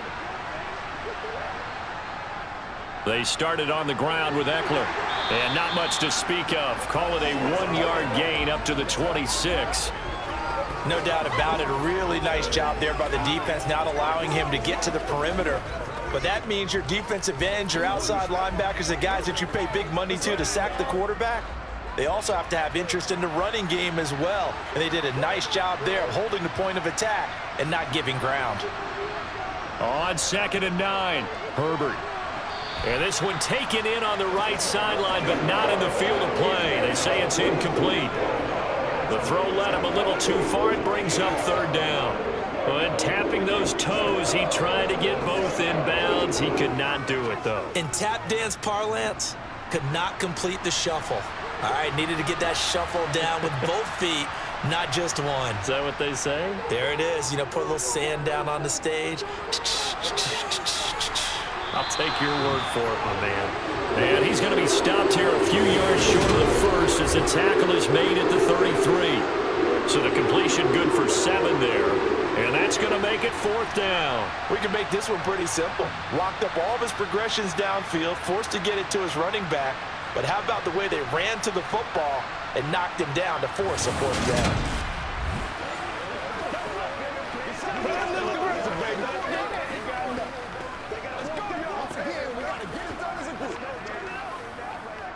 Here's J.K. Scott now as he'll punt it away for the 2nd time. 44 on his first punt, and this is a good kick as well. And a fair catch signaled for and taken just outside the 20-yard line. So possession goes over here on the punt. And out will come the offense as they take over.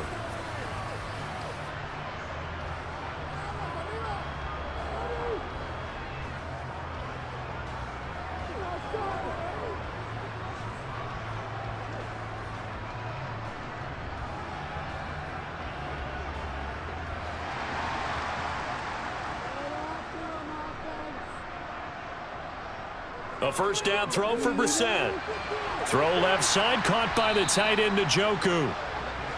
And that's good for a gain of 6, and that's going to bring up 2nd down. I know exactly what's going to be said about that play from the defensive perspective. What's that? That's why I tell all you guys we need more than one tackler to the ball. He broke the first tackle. Luckily enough, there were more people there to get him down. Throwing again on 2nd down. Brissett. And it's incomplete. Took a shot, couldn't connect. Not his best throw there, but where we sit right now in the 3rd quarter, he's had a pretty good game throwing the football. He certainly has, and it's not exactly at the point where we're doing 4-minute offense yet, but they've got to think about, I'm not going to say milking the clock, but understanding clock management here on out. To throw, Brissett. And that is incomplete. They certainly thought he had an open look beyond the 1st down marker to his receiver, but they just couldn't connect, and that will send them back to the drawing board.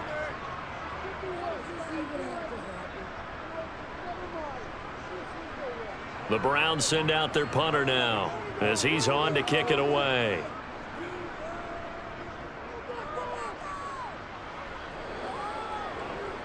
On the return, Carter. A nice return that time, gets 12 yards back. And they will take over 1st and 10. Now this offense back out and set to go for their next drive. The defense got the better of them last series, forcing a punt.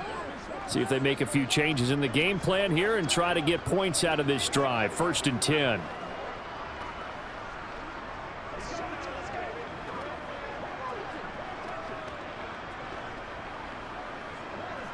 Chargers in good field position to start out. 1st and 10 at their 36-yard line. Herbert. Sideline throw, it's complete. And a nice job there of keeping the toes in bounds.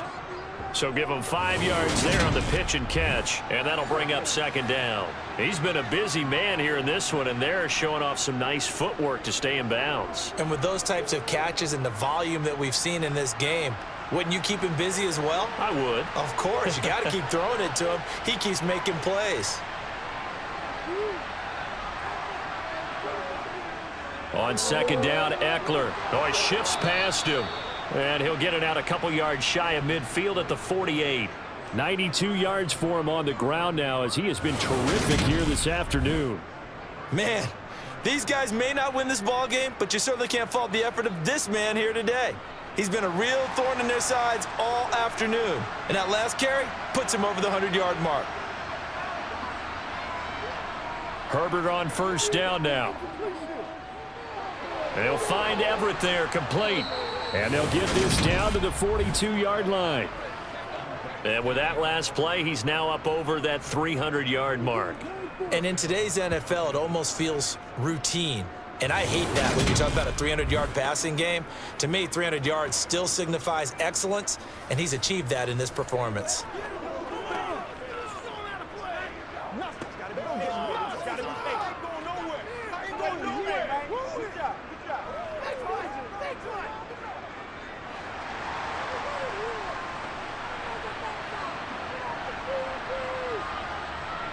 On 1st down, it's Herbert. That's complete to the tight end, Everett. And he's going to be taken down just shy of the 35. I don't care what sport you're playing. Everyone likes to build up a little momentum, don't they? And look at this, back-to-back completions to the big target at tight end. That one not as profitable as the other, but still a decent gain.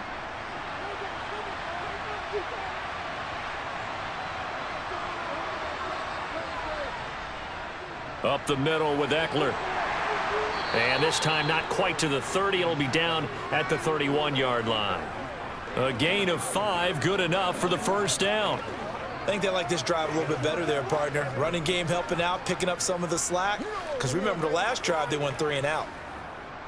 Line of scrimmage, the 31 now on 1st and 10. Once more, here's Eckler. And he's going to take this one down to the 25. It's a 7-yard carry to set them up with a 2nd and 3. Not too many offenses want to turn down long drives, but when you're down what they are, they've got to pay it off with some points. Inside 4 minutes to go, 3rd quarter. From the 25 on 2nd down, Herbert. And that one complete to his receiver, Palmer. And he's brought down inside the 20 at the 18-yard line. I think that's a big pickup for a 1st down because when you run a drag route against zone, you're sometimes asking for trouble because you might run into a defender. Yeah, well, there they ran into a 1st down. Executed it to perfection.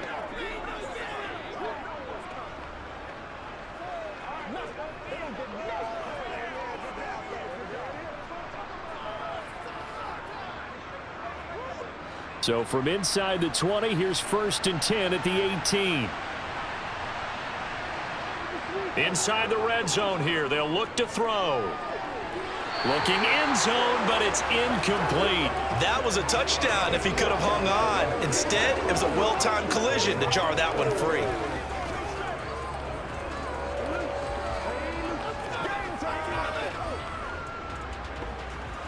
Third quarter action. Appreciate you joining us from Cleveland, Ohio. 2nd and 10.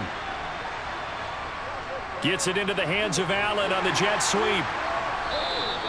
They do get a yard there, but only a yard. Leaves them with 3rd and 9 looming. Let's just make this one succinct. Nice job there. All 11 guys on defense diagnosing the jet sweep and putting it down. They'll come to the line here needing 9 yards to pick up the 1st. Going to throw on 3rd down with Herbert.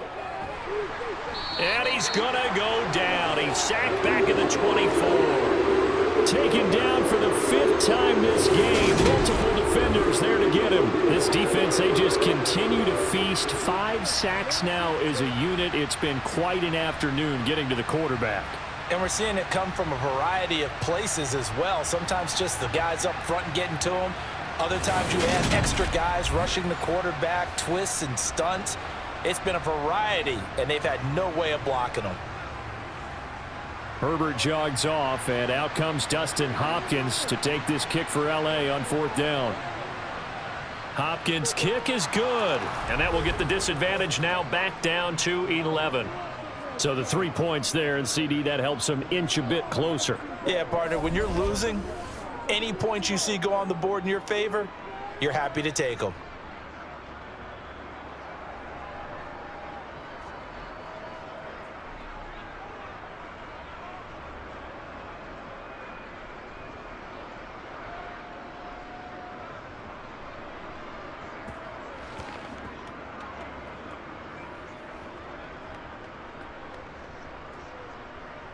Following the made field goal for 3, Hopkins now to kick it off.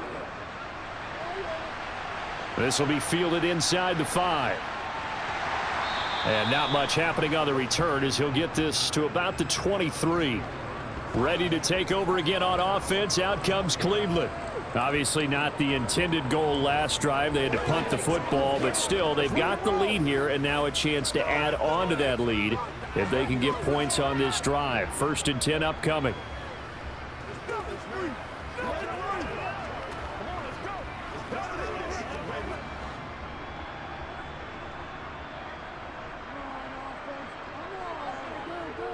They begin this drive with Chubb. And he'll work his way across the 30 to the 32. A good run there on 1st down, and it'll leave them with a 2nd and 2. So much of the game today, we're looking for hybrid players, guys who can do a combination of jobs. And anyone who plays a strong safety position, now more than ever, is a hybrid type player. Half defensive back that covers passes and half linebacker that makes tackles. We just saw the linebacker make that play. On 2nd and a couple, Brissett. And he can't find a receiver, and he's brought down. It's Khalil Mack that time, shooting in there to get him to the ground. Khalil Mack had just 6 sacks in 7 games in 2021 due to a foot injury. Now he's in Los Angeles with the Chargers, and they believe they have themselves the best 1-2 combo in football, with he and Joey Bosa coming off the edge.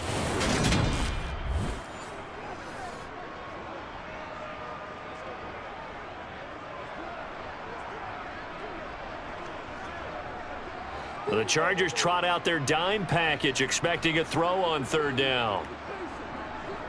Here's Brissett. Under pressure, they got him again. Khalil Mack, 2 plays in a row now that he has gotten in there for the sack, and it brings up 4th down. And it has been a good game for them. They haven't been pressured very much today, but on back-to-back sacks, maybe the defense is starting to figure something out.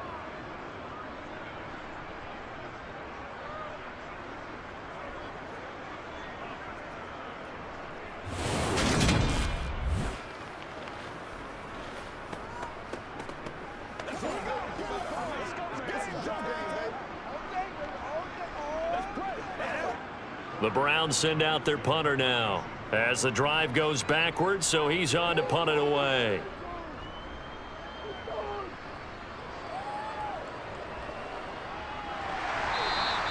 We'll call that a 47-yard punt, a return of just 3. Now the Chargers offensive unit ready to see what they can do here. And tough to win games if you're going field goal, field goal, field goal here. They got field goal last time. Now they'll be looking for a touchdown. They're looking for the big chunk now because, as you noted, the field goal way of doing it makes it that much harder and puts more pressure on every possession for you now. Go ahead and get 6 and feel a lot more comfortable about the position they're in. Bigger chunks. We'll see if they can get the score. Good starting field position for them as they come up 1st and 10 at the 39-yard line. They'll start this drive out on the ground. And he loses the football a 2nd time. And I think the Browns got it. They did. And a little careless there, Charles, on that carry. And it's not just having two hands on the ball. It's tucking it away. It's using your body to keep people shielded off. It's so many different things into taking care of it and having ball security. In that case, though, we didn't see it happen. Here comes the Browns offense back onto the field. No points last time out. They were forced to punt, if you remember, but no time to dwell on that. They've still got the lead here and a chance to add to that here. 1st and 10 as this new drive starts.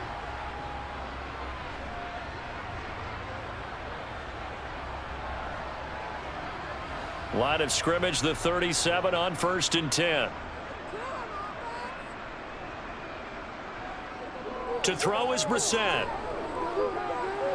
He's going to drop this one down for Chubb. And he's going to be taken down just shy of the 35. All defenses worry that whenever anyone catches the ball and has a head of steam come out of the backfield, it can turn into a big play with missed tackles or he runs through people. But they were right there waiting, and they stopped him for a minimal gain. Line of scrimmage, the 36 on 2nd and 8. Now Brissett. And his throw is incomplete. So many times when we talk about coverage, we're just about a defender running with a receiver, but a big part of it is understanding where the football is, finding it. In this case, when it arrived, it wasn't a surprise, and he was able to bat it away. So 3rd down now. They need the 27-yard line for a first. Out of the gun, Brissett. And he will not be able to hang on through the contact. It's incomplete. The coverage strong, and now it's 4th down. I thought that was a completed pass until he came in and forced the ball from his hands. Not only did he make a nice play, he brings up 4th down. Cade York on now for the field goal. And quite a bit of pizza in this box. It's a 53-yard attempt. And this is off target to the left. Didn't get there anyway. It's no good. And this will remain an 11-point spread. NFL kickers nowadays, they make things look so easy because normally from this range, about 2 out of 3. And this is not an easy kick. Yeah, 20 years ago, you get where he was in that 50 range, maybe a little over. And it's a big kick, but now we just, if they leave it short, you're like, whoa, what happened? And that's what we have here. Yeah, you're right. 20 years ago, we were saying run some more plays and get closer. Now we think they're definitely within range, and you're exactly right. When it comes up short, there has to be something that went wrong because they have plenty of leg. And he has a big gain inside the 40 before being dropped.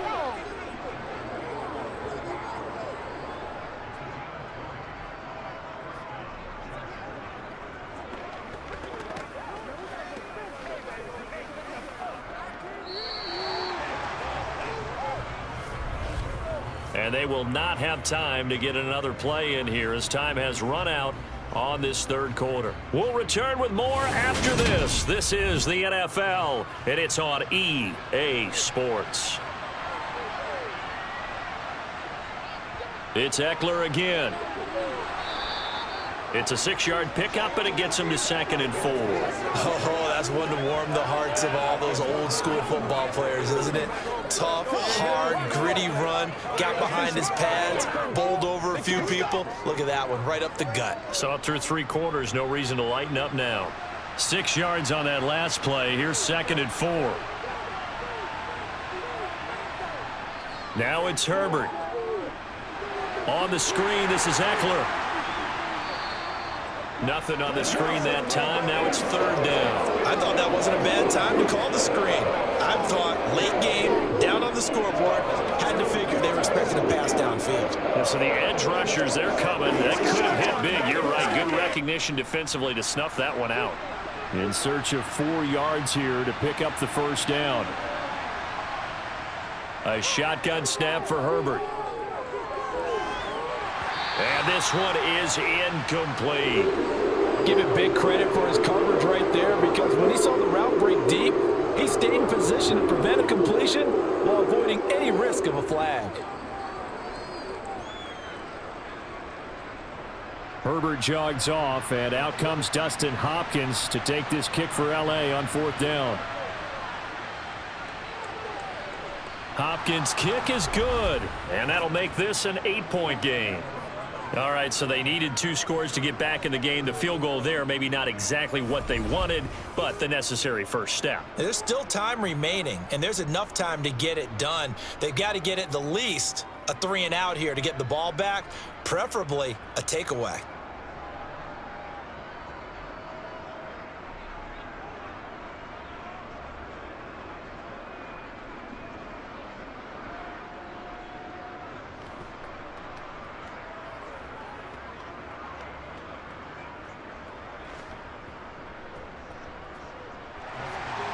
Following the made field goal for 3, Hopkins now to kick it off.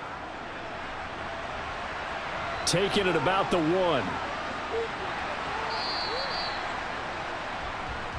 The Browns set and ready to go on offense.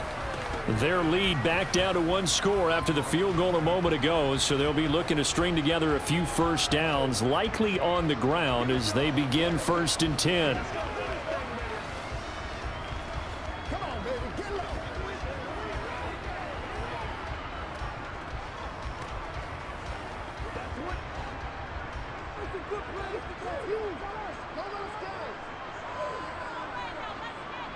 From the shotgun, it's Brissett. He's going to sling this deep downfield. Oh, he still brings it in off the tip here on the deep shot. And all the way in. Touchdown, Cleveland. Boy, he has been fun to watch throwing the football in this one. It's certainly not fun for that defense, though, Charles. Now up to 4 touchdown passes in this ball game. Yeah, we're supposed to be neutral, but I'm feeling their pain right now because he has absolutely carved up this secondary. A clinic on how to attack a defense and take them out of the game. The York on now for the extra point.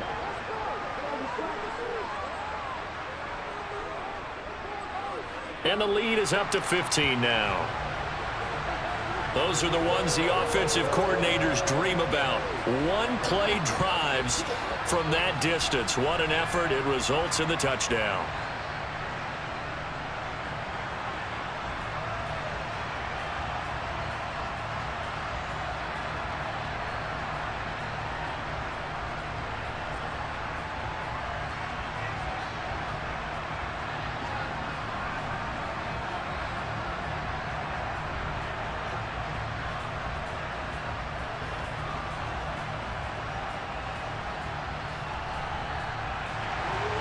York ready, and here we go as he sends this one away.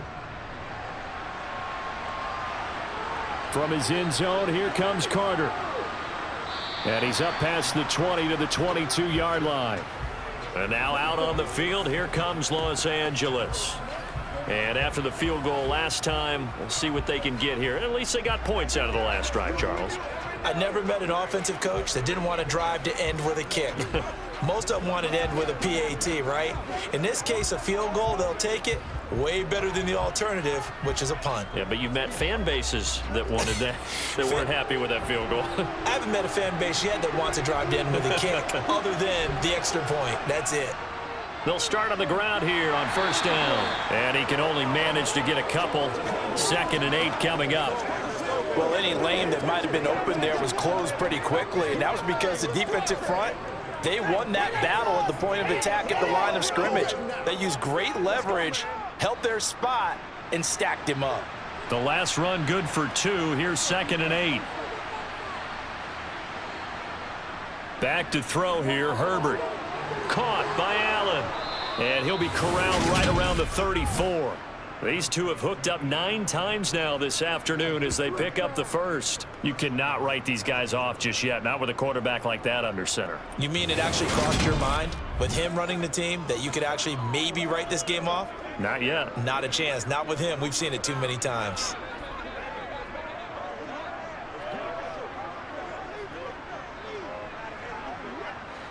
From the 34 now, here's 1st and 10. They'll run out of the gun with Eckler. Takes it to about the 37. Give credit to the defense for stringing that play out, and they gave up no cutback angle. You know he was trying to dart through. No place for him to go. A nice job there, only giving up a 3-yard gain. 3 yards on that last carry. Here's 2nd and 7. Now Herbert with it, looking to pass. He's got a man. That's Keenan Allen. And able to get this one across the 45 before he's brought down. His big game continues. 10 catches now and another first down. Fourth quarter, every drive so critical, and you figure may only get one more shot after this, so a touchdown's imperative on this drive. It is, but you also have to think to yourself in play calling, don't hold anything back. Don't save it for the second touchdown. You got the first one for the second one to even matter. A couple of first downs on the drive already, as they'll go from the 47 now on first down. Draw play, it's Eckler, and he sneaks his way forward only for a couple here. Second down. Now that's a mountain of a man that just made that stop, isn't it? But he's more than that. This guy's nimble and quick. More than a space eater. He just made a great play there. The last run got a couple. Here's 2nd and 8.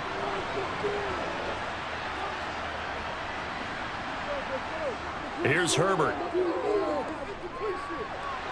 He finds his target, Allen. And they're going to have another first down as he's going to be tackled at the Browns' 26. A really nice gain of 25 yards. Good yardage on the completion there. And when they look at the scoreboard, they do understand a field goal is not going to do them any good. My guess, they're going to press the ball downfield as far as possible, try and throw it into the end zone and get a score because they know they've got to get that done and get the ball back as quickly as possible. So a 1st and 10 upcoming from Browns territory now at the 26-yard line. Out of the gun, Eckler running it. And not a lot of daylight, not really any daylight inside as he's going to be stopped right at the line of scrimmage. Brings up 2nd down. They've called his number a lot this afternoon. You wonder how much tread is left on those tires. We certainly do, but I always think back to one of my favorite coaches in the NFL. And he used to have a meeting with his running backs every year in the offseason and say, look, as many times as you're going to carry the ball, you should be able to carry it one more time, so make sure you get in shape. That is caught. It's Williams. And he's brought down after a very nice gain. 25 yards that time. I think he has to be saying to himself, how did that not wind up a touchdown? Remember, you just need the tip of the ball to cross the plane. It's not going to get there, but they're going to be set up in great shape with 1st and goal.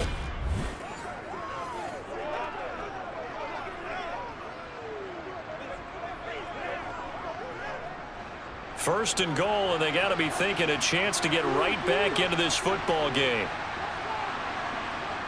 Herbert off of play action.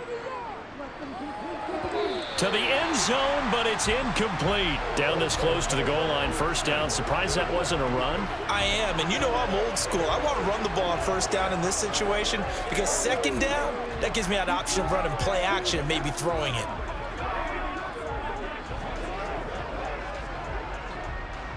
An incomplete pass on first down. Here's 2nd and goal. Eckler. Oh, he's going absolutely nowhere as he is hit behind the line. It'll be a loss of a full 3 yards there, and it also brings up 3rd down. I thought they were onto something with their play call and kind of went in reverse a little bit. Threw it on first down, then ran it on 2nd down. Not successful either way. What play call do they come up with here on this important 3rd down try? 3rd and goal, and keep in mind, very possibly 4-down territory. Justin Herbert looking to pass. And this will be caught in the end zone for a Chargers touchdown. Austin Eckler from 4 yards out. And the Chargers are able to make some inroads here to that deficit. So this now a 9-point difference. You figure the book here says kick the extra point, make it a 1-score game. Now, you and I have seen coaches get overly aggressive in this spot, but I agree with you. Kick it here and get back within a score. And now in a 9-point game, they'll still just need to go for 1 here. And it's good, so that will get them back within 1 score. So that one a long 11-play drive. And Austin Eckler capped it off with the touchdown reception.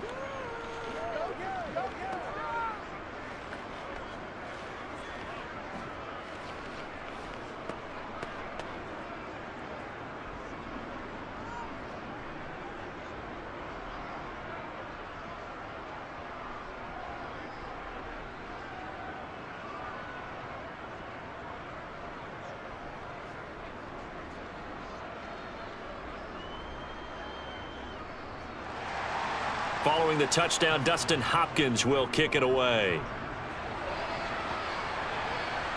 This taken in at the goal line. And makes it across the 20 as his guys will set up shop at the 23-yard line. Now the Browns offense, they get ready to head back onto the field. Well, partner, you know, coaches always say that every play is designed to score a touchdown. Sometimes that's not really true, but last drive, that was the case. One play to get into the end zone, and now they'll try to duplicate that success here. And it's rare for those moments to happen. Incredible when they do. And you saw the celebration. Pure, unbridled joy after that one. Brissett on first down. And the Chargers rush is going to get there. Down he goes. It'll be a loss of 10. And it'll bring up second. This is a little hard for me to compute because I'm watching sack after sack happen, but somehow they're still behind in the game. I would expect all of this defensive pressure to translate to them taking a lead, and thus far, it hasn't happened. Time's winding down. They don't want to waste this type of performance from these ace pass rushers.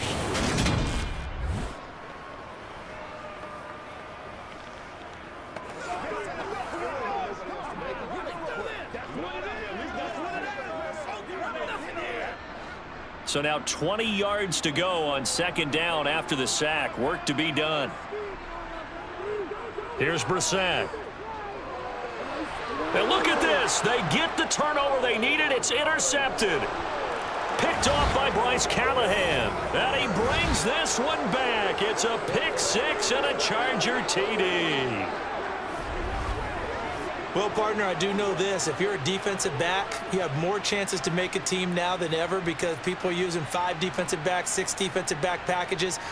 Not exclusively, but way more than before. That was a nickel package there, and what a pickoff. Why is that? Why are they using that more? Because more people are throwing the ball on earlier downs than ever before. This has become a passing league, and because of that, more defensive backs on the field on most plays.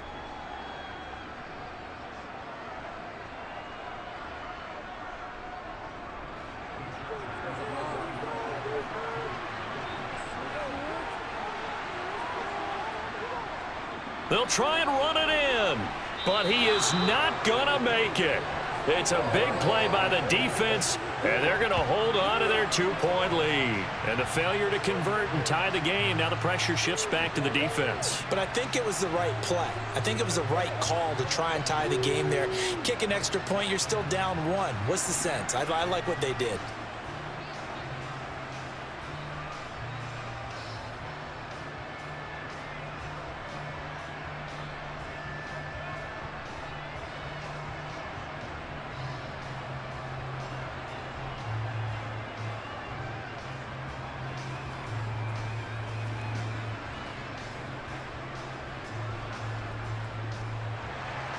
So they throw the pick six. They'll get another shot at it now as this one's in the air.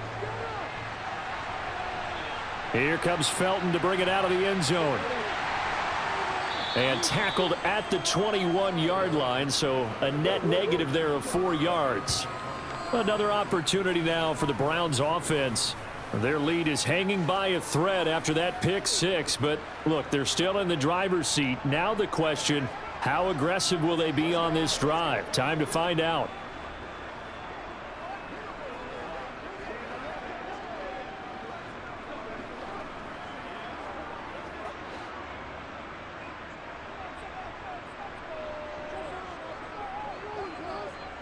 After the pick six, they go right back to the air. That's complete to Bell over the middle. And up to the 35 before they're able to knock him down.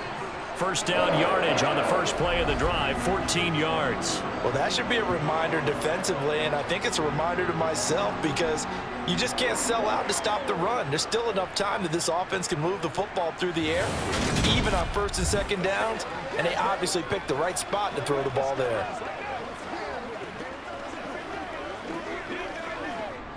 Ball up to the 35 now as they come up on 1st and 10.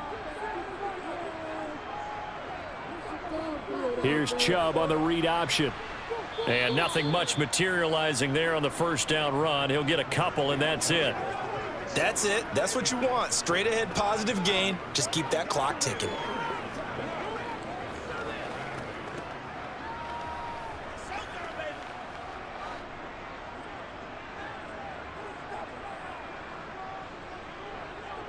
Throwing on 2nd and 8. Brissett. He'll get this one underneath to Hunt. It'll be a gain of 5. And now it's 3rd and 4. That might feel like a little bit of a lost opportunity there for the offense because the defense brought pressure that time. And sometimes against that, you can get out to your running back, and it can turn into a big gain downfield. But what a nice job they did getting to him quickly and holding him to a short gain. Brissett sets to throw it. Caught here by Bell. And he'll be taken down, but not before they work this to the 45. And that certainly appears to be a critical conversion right there because not only do they keep the drive going, they take valuable time off the clock as well. They have to feel really good about that last completion.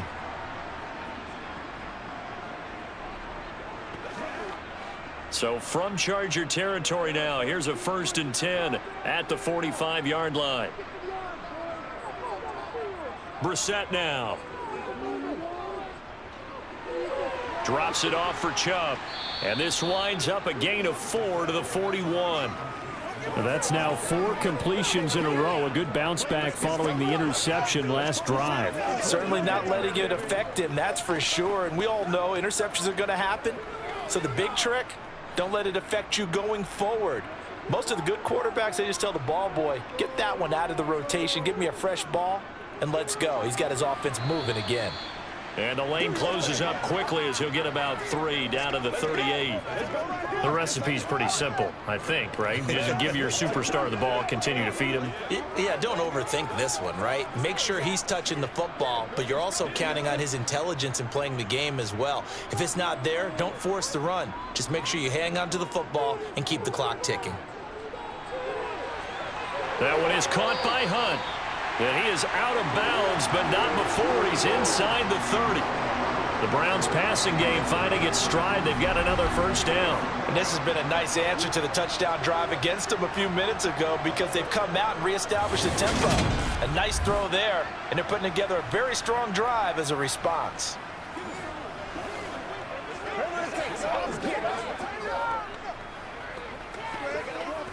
Let's go, boy. Let's go.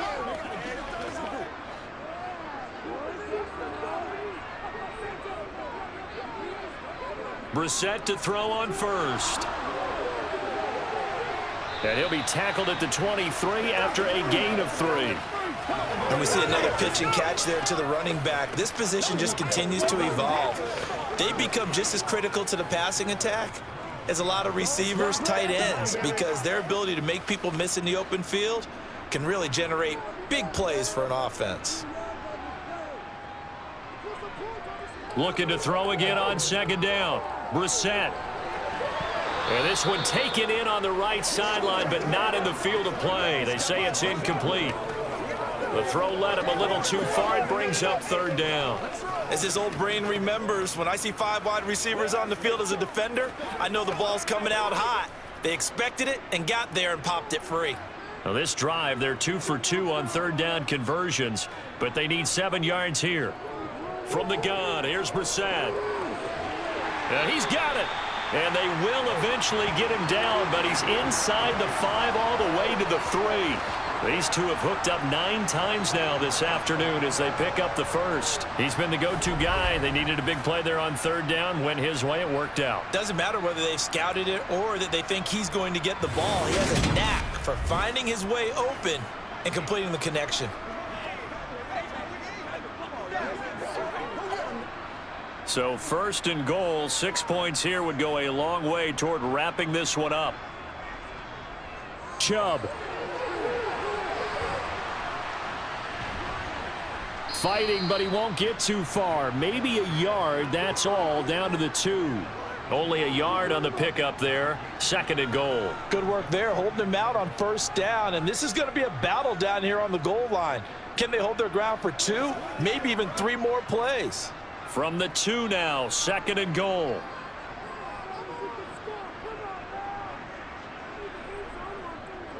Chubb again.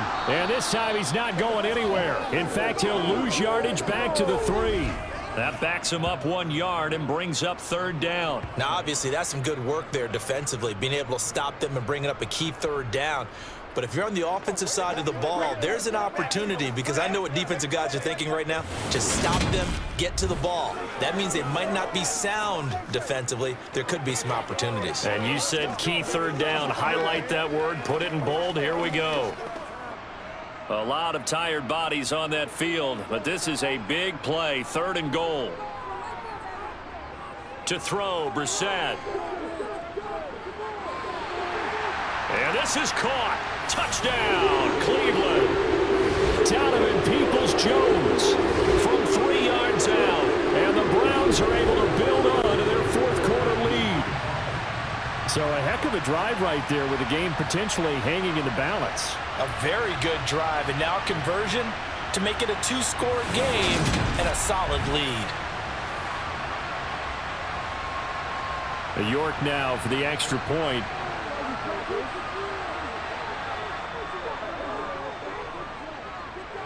And that makes it a 9-point game. So that drive spans 13 plays, and it's capped off by the Browns' touchdown.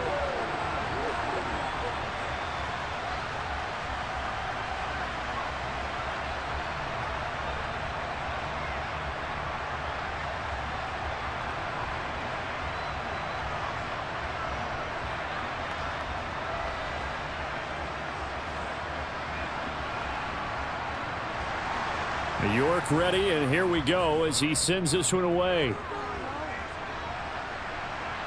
Fielded just outside the goal line.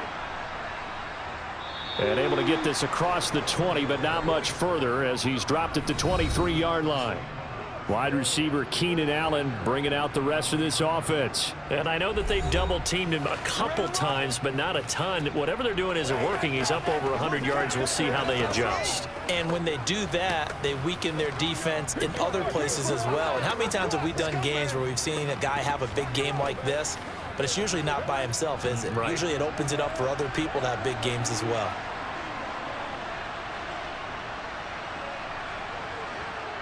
On 1st down, it's Herbert. And to the right side here, it's Allen. And this will leave him a yard short. Nice pickup of 9 yards on 1st down. A good start there on this 4th quarter drive. They need more of what we just saw. Down a couple of scores. There's still time, all right? It's not like, they're totally out of it, but they have to score quickly, and they're going to need some big-time plays, chunk plays, explosive plays. They need yardage on each snap. They'll come up now on 2nd and a yard. Off the play fake to Eckler, it's Herbert. Toward the sideline, and look at that catch. Dragging the toes, and that's going to be a 1st down. Well done. It'll be a pickup of 16 and a Charger first. This possession means so much for them. They've got to focus on this drive and find a way to make this a one-possession game. Yes. Got to get a score. Yeah, so good with a field goal. Don't necessarily need a touchdown.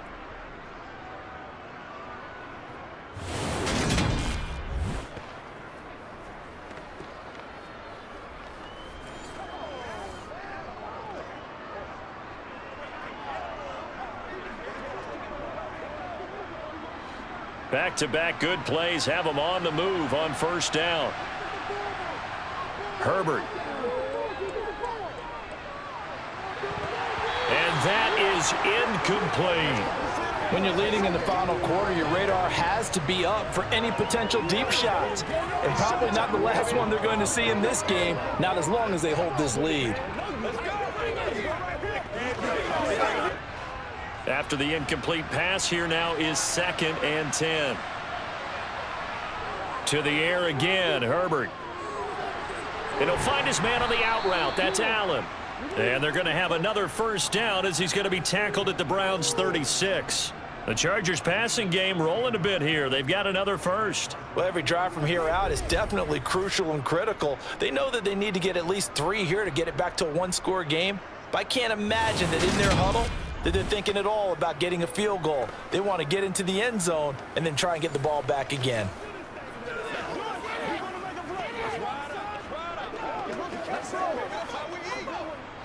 So a 1st and 10 upcoming from Browns territory now at the 36. Now it's Herbert. And that'll be knocked away. It's incomplete. He didn't just deny a big throw there. He broke that one up in the red zone. An excellent play, one that may help save points on the board when this drive is over.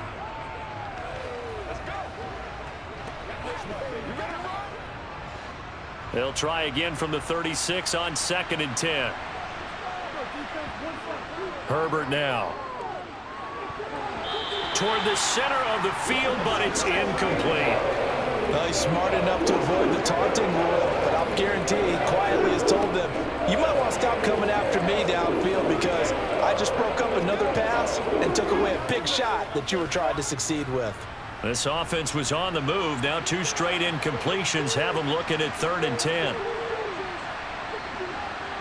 Herbert throwing again. Escaping the pressure right. And he slides and covers up at the end as he's going to be able to pick up decent yardage. Pretty solid gain of 7 yards that time as he scrambled, but now they face a 4th down. That looked great when he first took off because in my mind, there was room to run and he had the marker in his sight. But I certainly didn't expect him to close so quickly, and neither did he. They got to him just in time, and now that forced him to make a decision with this 4th down call. Hopkins' kick is good, and that'll move them back within 6 now. Well, in a close game like this, obviously you want the touchdown, but certainly they will take the 3. And they'll be okay with that, but let's throw a little credit to the defense as well. And I'm just glad this doesn't come down to a debate, right? Which side won, partner? Because the defense, hey, we didn't give up a touchdown. The offense, hey, we put 3 on the board. Either way you look at it, I think both sides gained something out of that drive.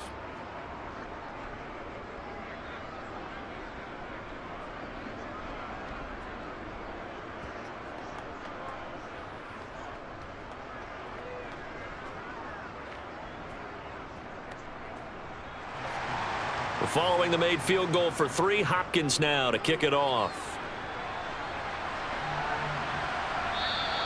And he'll elect not to return this one, so they'll bring it out to the 25 on the touchback. And now Cleveland geared up to take the field. The field goal we just saw has us now at a 1-score game, and on this side of the football, things are getting pretty tenuous, a little stressful. Blood pressure up a little bit, you think? I think up a lot a bit. Could you imagine taking the pulse right now? It might be like a jackhammer out there on that side of the ball. But here's what the deal is. I think what we've observed is a team that's been playing not to lose as opposed to playing to win. And they've got to get back to that. And that means opening things up again, being a little more free in what they're trying to get done on offense. And able to give one man the slip there as he works his way forward for about 3. 4th quarter, down to the final 2 minutes, and we've got a 1-score game. So the Browns in possession of the football here as we get you reset. They've got a 2nd down now as they search for a way to get this one to the finish line. Back to the ground. This time it's Chubb. And give him 6 yards here as he's stopped near the 35 at the 34.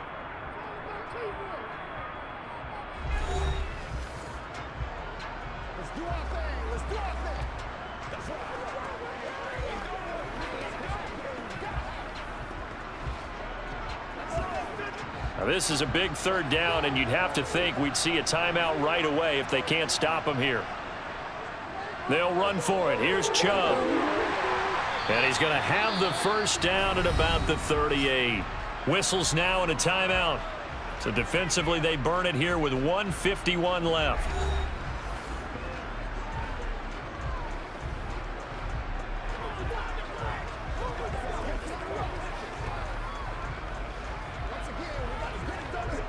Not totally home free yet, but it's looking good as they come up 1st and 10. They'll try and wind down some clock with Chubb. And he'll get it out a couple yards shy of midfield at the 48.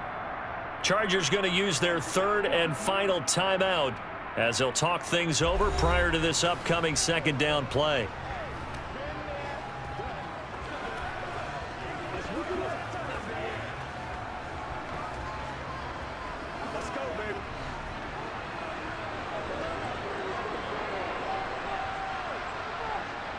Hunt will try going up the middle. And he'll be brought down at the 48-yard line. They'll get 3 as the drive continues. It's a 1st down. I like a guy who understands the situation. I also like a guy who you look at him and you say, that looks like a guy who knows the coach is going to say, guess what? You drop this one, you'll be carrying around the training facility for an entire week. Maybe flashback to high school or college, carrying it around campus, right? The old gauntlet drill, right? Anyone get the ball out while he's sitting in class and bring it back to the coach, he's in big trouble.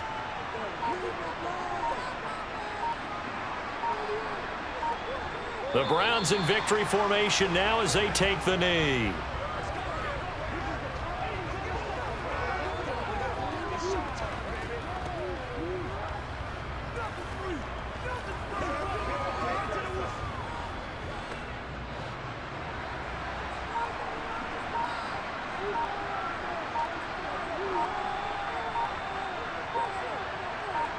So he'll take a knee here to wrap this one up, and he's going to want to keep that game ball. He was sensational.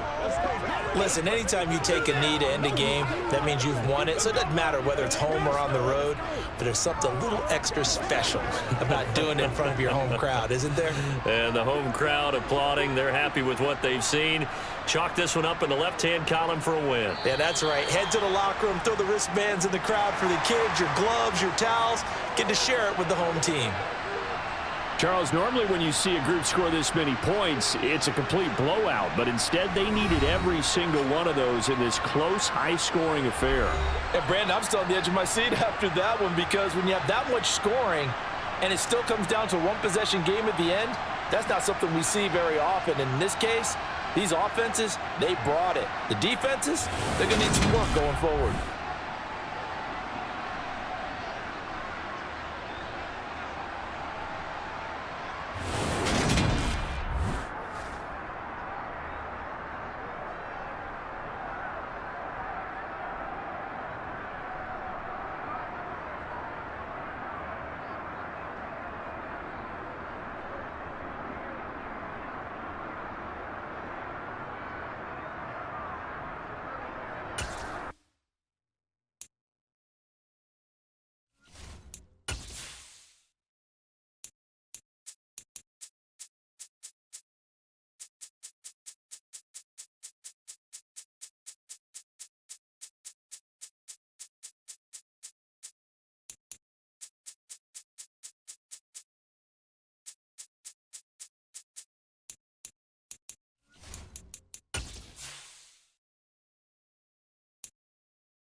It's Madden NFL 23. And if it's in the game, it's in the game.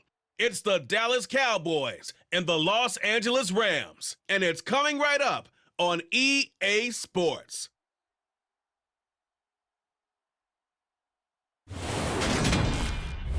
We are pleased, as always, to be bringing you coverage of the National Football League on EA Sports.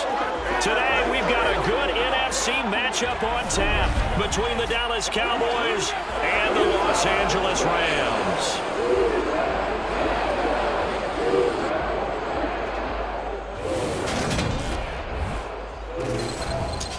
Welcome in, everybody. With Charles Davis, I'm Brandon Gaudin, and Charles, so much gets made about offensive comparisons. Here's a matchup where the defenses may just take center stage. Yeah, we're usually talking about guys scoring touchdowns. How about the guys who prevent them and change the momentum of the game when they take the ball away? I love those ball hawks in the secondary. People after my own heart. No pain, no gain.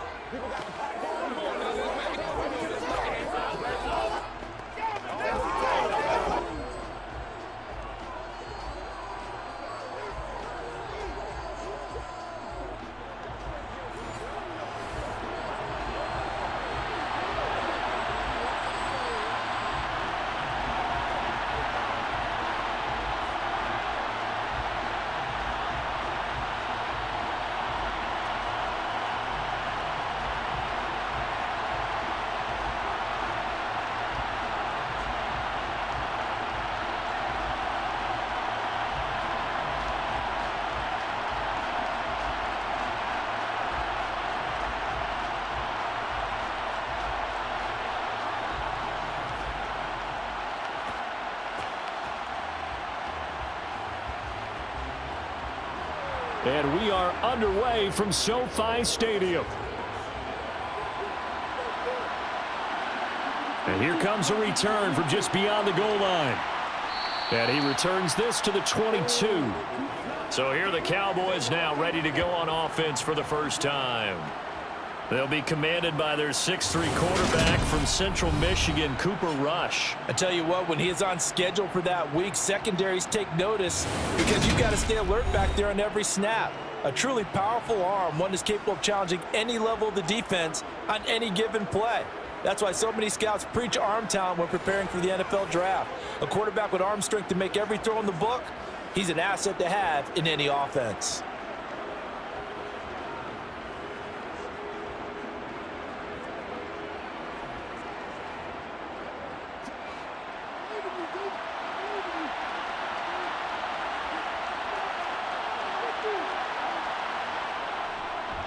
They start on the ground with Elliott.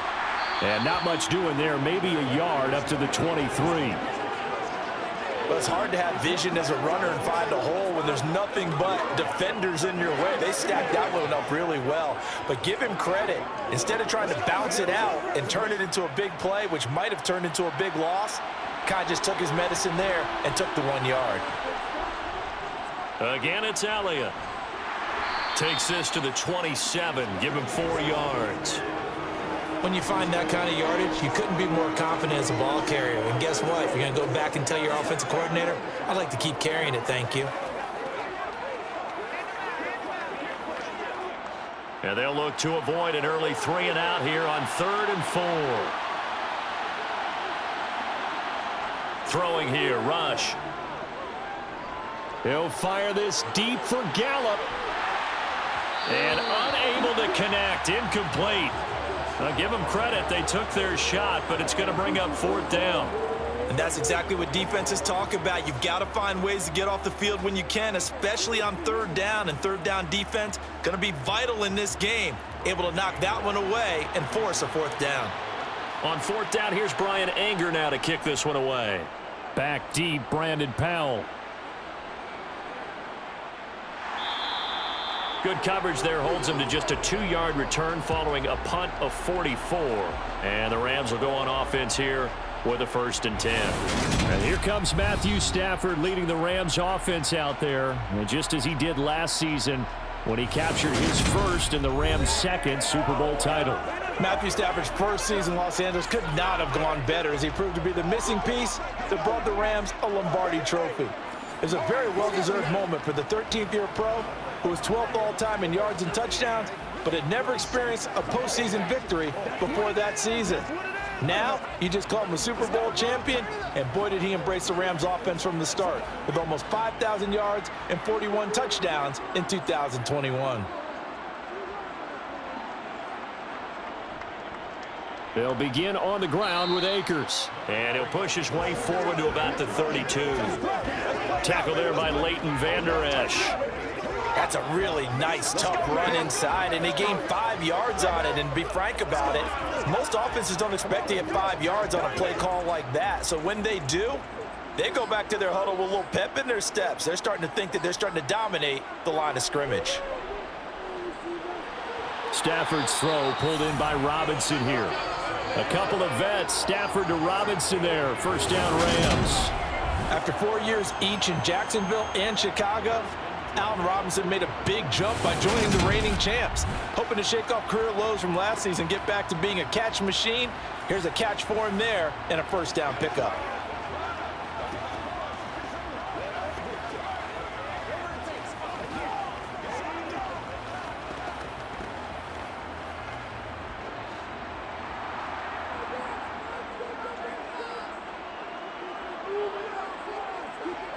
Play action, Stafford. Toward the sideline, and look at that catch. Dragging the toes, and that's going to be a 1st down. Well done. That one good for 16 as the drive continues.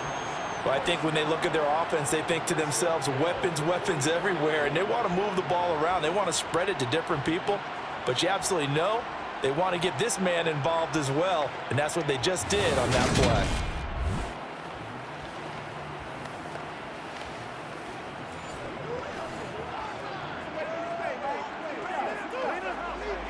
Mike McCarthy pretty decisive. He brings out that red challenge flag. Previous play is under review. Did he keep those feet in bounds? That's the question they've got to decide. And I got to say, watching it in real time, it was awfully close. Yeah, it certainly looked like a heck of a catch because he didn't appear to bobble it, which could complicate things. But even with the benefit of replay, that's pretty tight. Well, here's the call.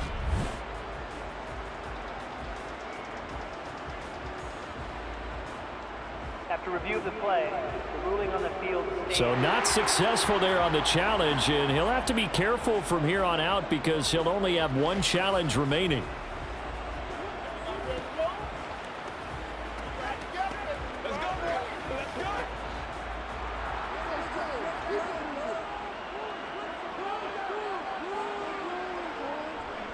They'll run on first down with Akers. And to the 36-yard line, taken down there after getting 8 yards. Next to receivers, they'll spread the defense out, and they were able to come through with a slashing run. But to that point, it's going to be interesting to see the personnel chess match as this one progresses. Yeah, you're exactly right. Can they continue to create running lanes out of passing sets? And if so, it's going to be a long day for the defense. Second down, they'll go with Akers again. And he won't get much. Maybe a couple.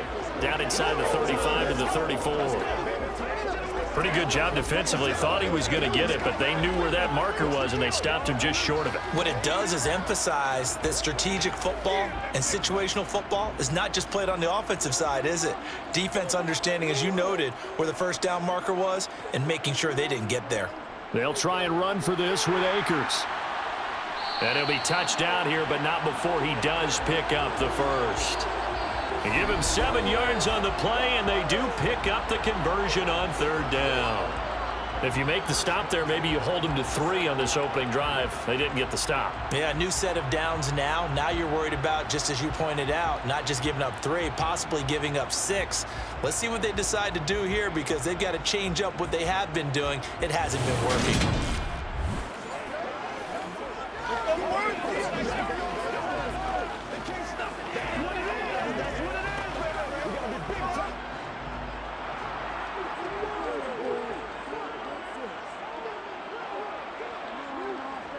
They'll try the air now with Stafford.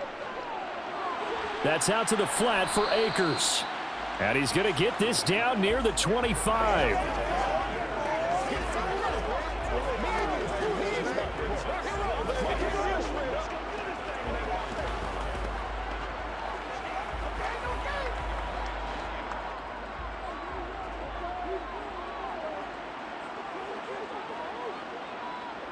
From the 25 on second down. Stafford over the middle. That's hauled in by Cup.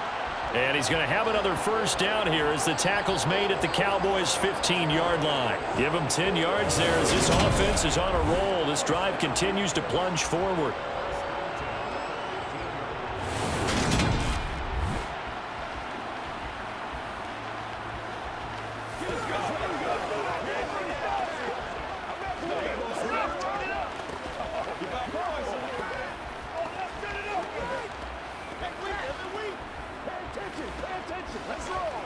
Line of scrimmage, the 15. It's 1st and 10. From the red zone now, Stafford sliding out of the pocket. Open man is Higbee, the tight end. And they've got this down to about the 12-yard line. I think it's okay there. They didn't get a whole lot on that play, but it's nice to have a safety valve that's built like this guy. Big target, guy you can spot pretty easily. Put it on him when your other targets aren't open. 2nd and 6. No, scratch that. 2nd and 7.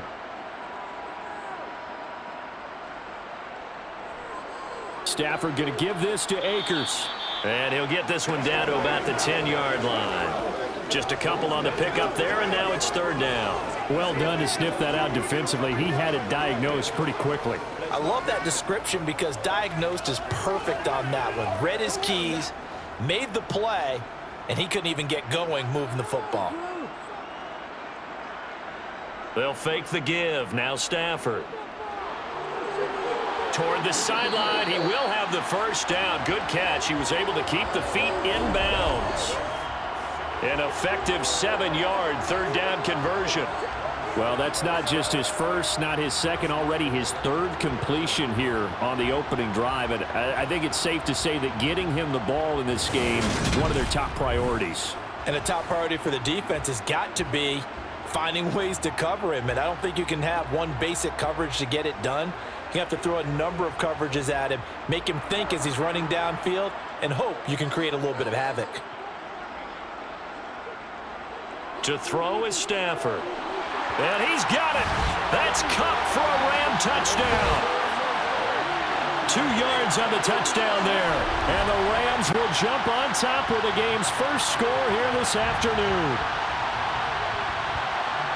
Both sides of the football in sync early. You force the 3 and out, and then you take it down, score points. You know what that tells me? They sold their game plan really well. Head coach said, listen, we're just going to stop them on 3 and out. We're going to take the ball downfield and score. But he also told them how it was going to happen. They're going to run this. We're going to stuff it. Then we're going to take the ball. They won't be able to keep up with us. And they got it done. Extra point by Gay is up and good. And that makes the score 7-0.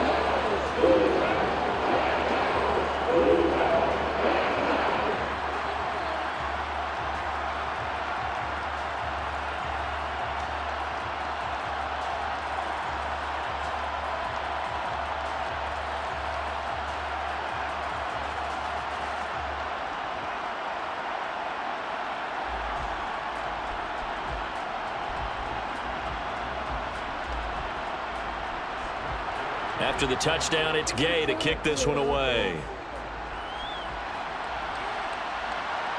From a couple yards deep, he'll bring it out of the end zone. And they'll get him down right at the 25-yard line, so the same result, had he opted for the touchback. Second drive forthcoming here for the Dallas Cowboys. And the last drive, their first drive, 3 and out. What changes here, if anything? I think it's making sure the guys that you trust the most with the ball, the biggest playmakers you have, that they touch it on this possession to try and get things moving. So get it to the horses. Without a doubt. They're the ones that typically end up in the end zone.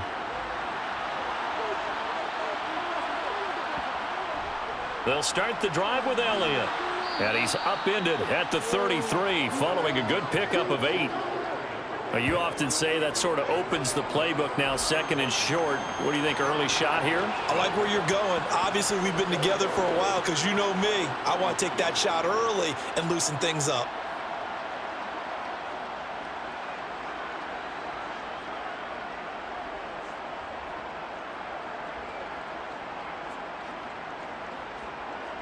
Here's a 2nd and 2 now from the 33.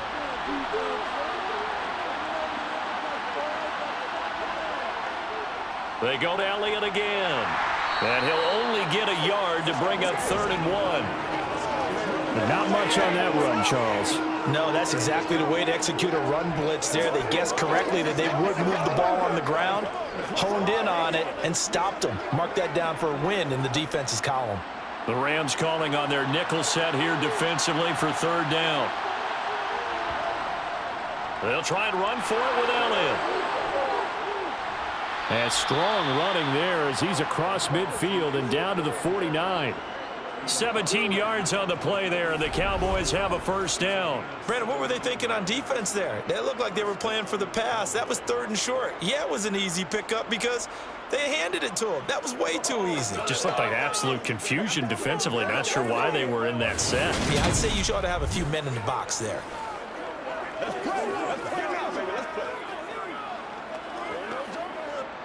So after a good run by Zeke, another 1st and 10. One back in the backfield, he'll get the carry. And good space to operate there as he takes this down inside the 35-yard line. 46 yards rushing for him now on just 6 carries to this point. Partner, there are strong running plays, and then there are plays where you simply outclass the defense, and we saw the latter there.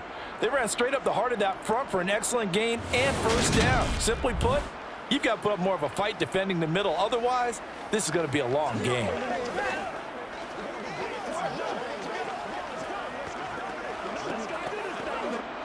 From the 34 now, here's 1st and 10.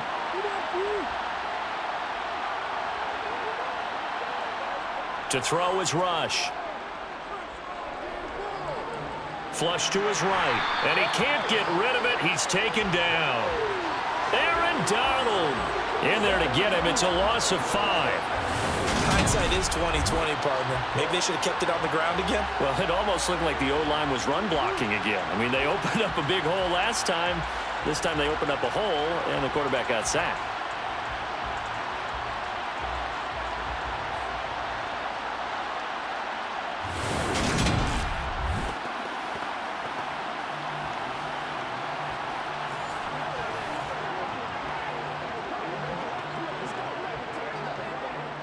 Got to assume this defense will be charging again here. It's 2nd and 15. Toss left to Elliott. And a short gain there down to the 37-yard line. In today's NFL, you hear all the time about stretching the field and creating space in order to run plays. A toss play will help accomplish that because now you're pushing a defense to chase you all the way to the edges and to the sideline. That's a nice run, probing now early to try and get things done later. Now on 3rd and long, they'll look to throw. Eluding the pressure right. And that will be incomplete. Well, they weren't scared to let it fly, but it falls to the ground and brings up 4th down. Many times when a play breaks down and the quarterback's moving around outside of the pocket, you're thinking just get rid of something short.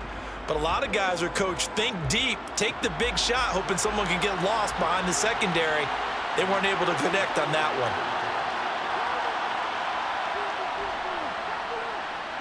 And he missed it. It's no good. And this will stay at a 7-point game. Now listen, now no kick from 50-plus is a gimme, but here you're indoors in a dome. You'd think ideal conditions. Yeah, and it's one that he would expect himself to make, not just us expecting him to make it. Over the years, my theory is very simple. The athletic ability of kickers continues to get better and better. Check their backgrounds. They were all county, all state at other positions, not just soccer players. These guys expect themselves to be great as well.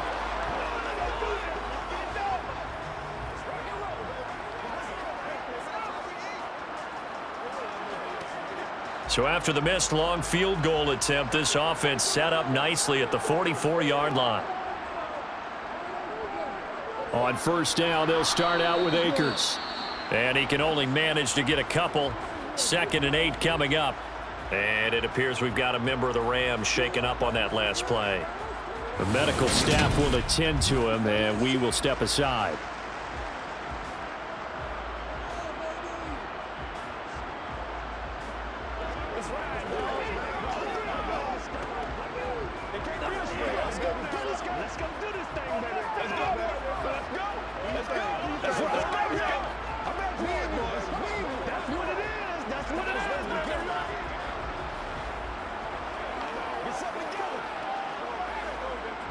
Second down and 8.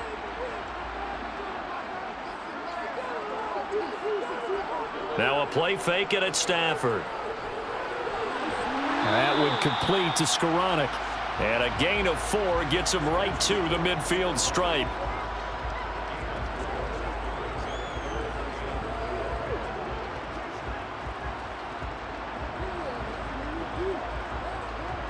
And on 3rd down, the Cowboys bring in an extra defensive back. From the 50, it's Stafford. And this is going to be incomplete. You've always been very good about checking my math. Am I correct? That's the first time that it's been incomplete when they've thrown it to him? Yes, he had caught every other ball coming his way. So they feel like they've got something really good going there, and they're going to continue to go there until the defense makes an adjustment and takes it away. Well, they finally made an adjustment there. We'll see if they can build on that stop. 4th down, so on is the punter, Riley Dixon.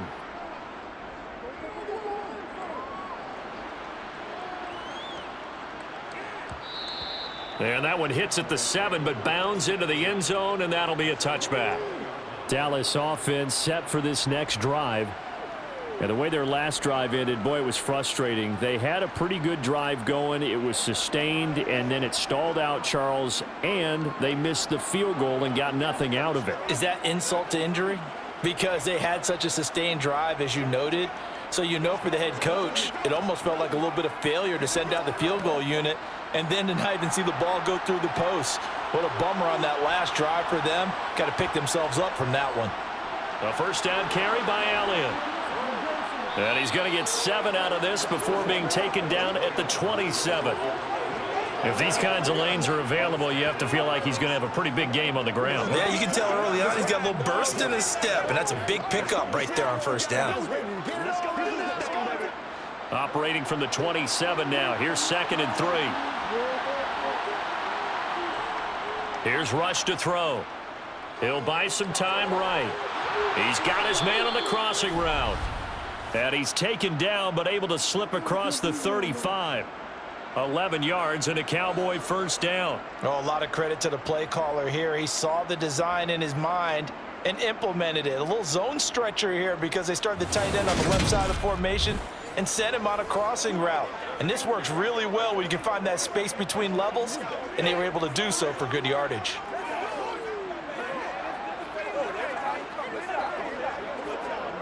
So here's a 1st and 10 at the 38. Rush. Got a man. It's Brown. It'll go down as a gain of 6, and it's 2nd down. Come on, let's go. Let's dominate this. Let's do it.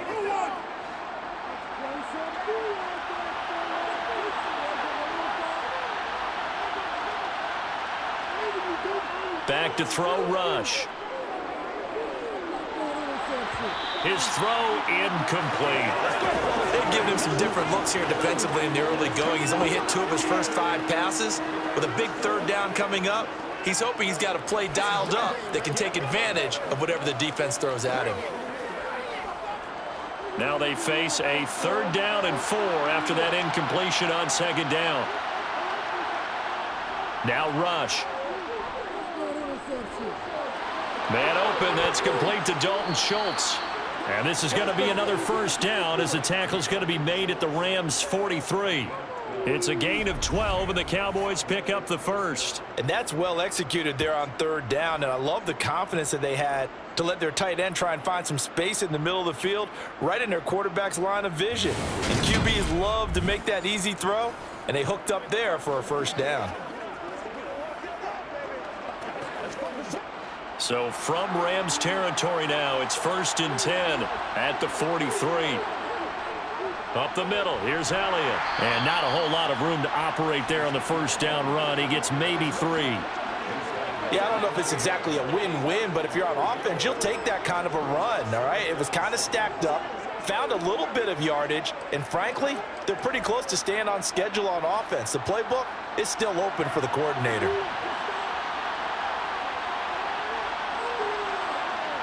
From the 40 now on 2nd down. Rush. He'll get this to Elliott. And he'll be hauled down at about the 30-yard line. We've seen quite a bit of the short passing game here early on first quarter, haven't we? We have, and I think it works a couple of ways for this team because, number one, you throw the short game until they stop it. And if they're not going to stop it, you keep throwing it, and occasionally you'll break a tackle and turn it into a bigger gain. Also, if they start to creep up, start to pressure receivers, now you go over the top, take it deep, and now you get some of those big shots downfield.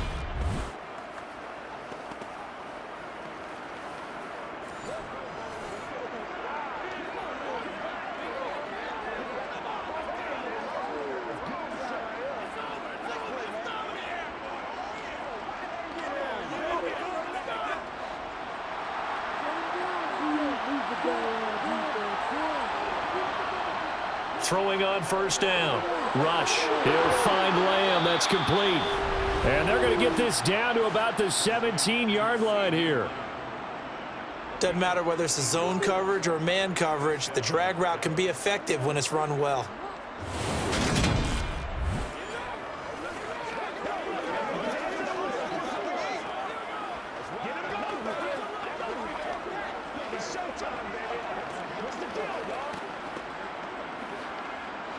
So from the 17 now, here's a 1st and 10. From the red zone now, they'll look to throw. Looking end zone, but it's incomplete. Oh, they were so close. That close to their first points of the game. Just needed to hang on just a second longer. But he couldn't complete the process of the catch through the jostling from the defender. Let's roll. Let's pitch it. Pay attention. So now 2nd and 10 after the incompletion on first down. Back to throw again. And his throw's going to be incomplete. Well, every point certainly counts at this stage of the game. But after driving so far, you absolutely know they want to finish it with 6 instead of 3. This offense was on the move. Now 2 straight incompletions have them looking at 3rd and 10. They'll look to throw again. Open man Lamb. It's complete. Touchdown, Cowboys.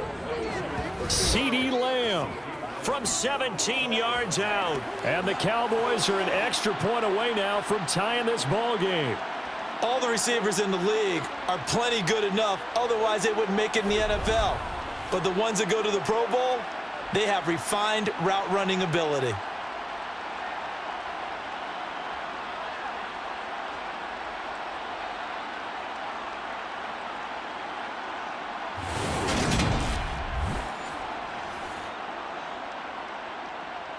Brett Maher on for the extra point.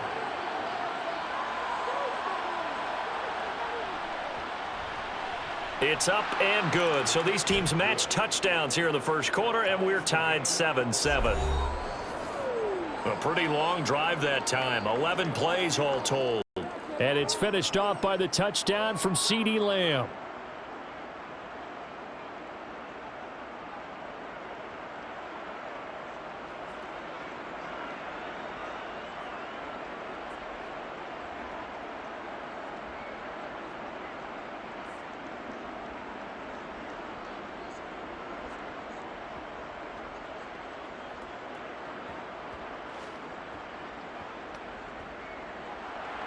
So all even at 7 now as they kick it away.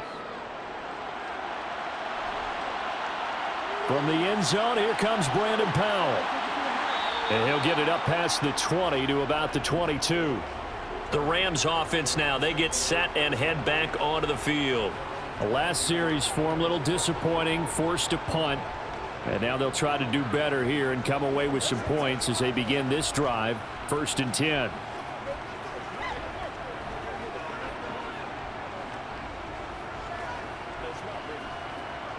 Stafford and the Rams come up 1st and 10 at their own 22.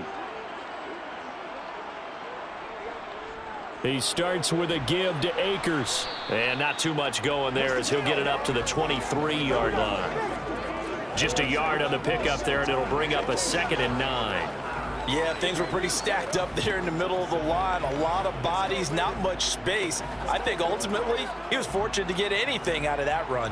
Here's 2nd and 9, just a yard on that last run. Going right back to Akers. And this will go as a gain of 7 as he gets it to the 30-yard line.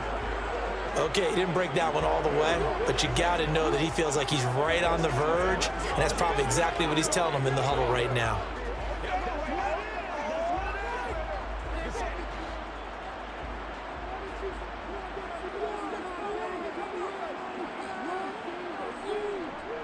On 3rd down, here's a run by Akers. And he'll be taken down, but he does have first down yardage. Move the chains, a gain of 7 on 3rd down. A torn Achilles was supposed to end Akers' 2021 season before it actually began. 5 months later, in a miraculous recovery, Akers made it back and helped the Rams win the Super Bowl. Now everyone in LA wants to know, how does he follow up that yeoman performance?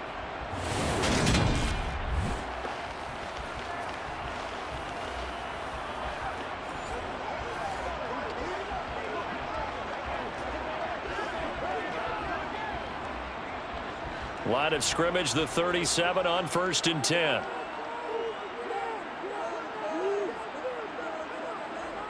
Stafford. He'll get this one to Kupp, complete. And that'll be good for 8 yards to the 45. They like going to him in the slot. He catches another one. I think this comes under the heading of until they stop him, why not go back to him? He has something going really well. Great working relationship with the guy throwing the ball, and they keep making the connection.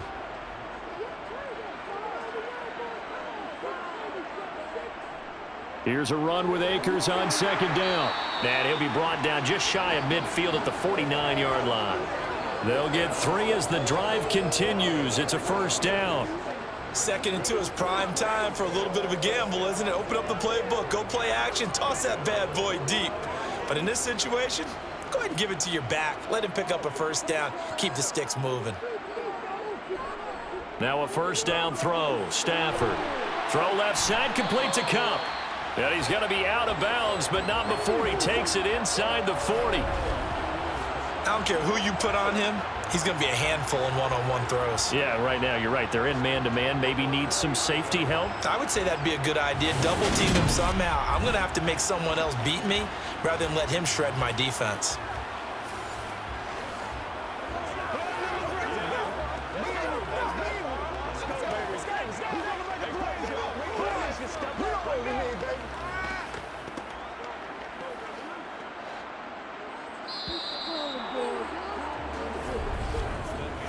Seven, our score after 1. The Rams with the football here to begin the second quarter, as they've got it with a 1st and 10. They'll go with Akers here up the middle, and he's going to take this ahead for right around 3 yards, but no more than that. 2nd down. Some of the most unselfish players on any football team, defensive tackles, because we ask them to just eat up blocks and allow other people to make tackles. But when he can make a play himself, as we just saw there, that's a big day. From the 36, Stafford. It's complete to Robinson.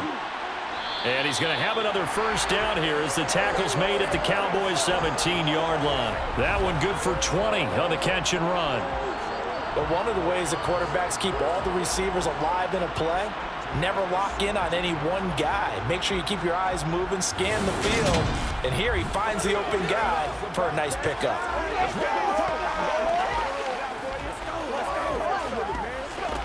Let's go, man. So from the 17 now, here's a 1st and 10. From the red zone now, they'll look to throw. Looking left side, and he's got a man. That's Hopkins.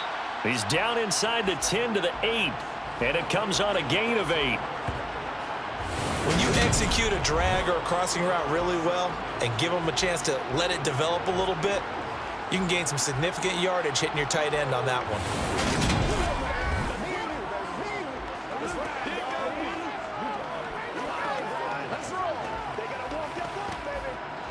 Ball on the 8, 2nd and 2. Now Stafford. Pass incomplete. No coverage bust by the defense here. They did a nice job accounting for everybody, and that led to an incompletion.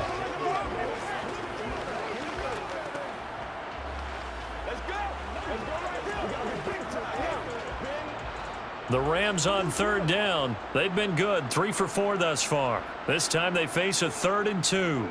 A give up the middle to Akers. And he will have the first down before he's brought down at the 3. 5 yards is the pickup there as that extends this drive. I know the game's changed. A lot of people would say it's evolved. Look, I'm a little bit Neanderthal, okay? I love this. No exotic formations, no misdirection. Just line up and run the darn ball and pick up the first down. I love it. Yeah, 3rd and short, that's what you're supposed to do. Like you said, old school, smash mouth football.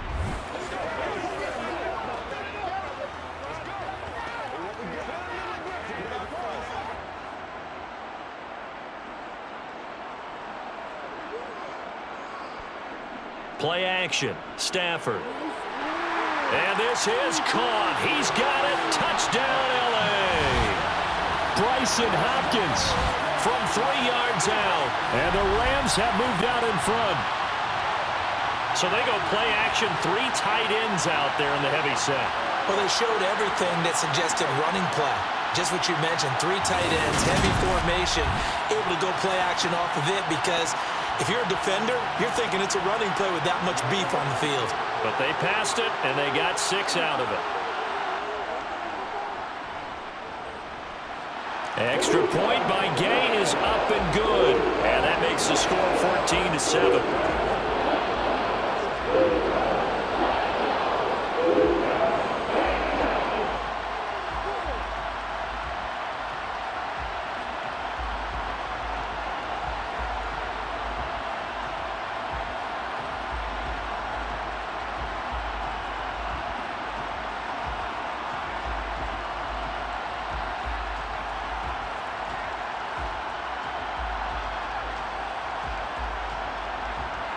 Following the touchdown, here's Gay to kick it away.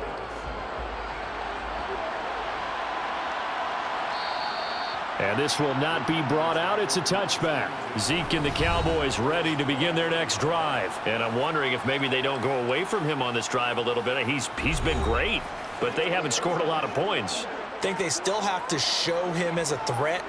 Make sure he touches it a few times. But as you pointed out, use him as a decoy a little bit and get the ball in the hands of some other people in order to put more points on the board. But he's done a really nice job of establishing them with his running. Yeah, he's established himself well. Now can they put more points up? Throwing here, Rush. Toward the left sideline, but it's incomplete. A misconnection there. He's hit on just 50% of his passes thus far. That's not where you want to be. Now you see the evolution of the game. You go back to the quarterbacks of old, 50% would be terrific because they threw the ball downfield almost every time they threw it. Now with the short passing game, you should be above 60% just to be in the average range. To throw again on second down. Rush. He's got Brown on the out route complete. And he'll be out of bounds across the 30-yard line. They get 7 out of that, so they're left with a 3rd and 3.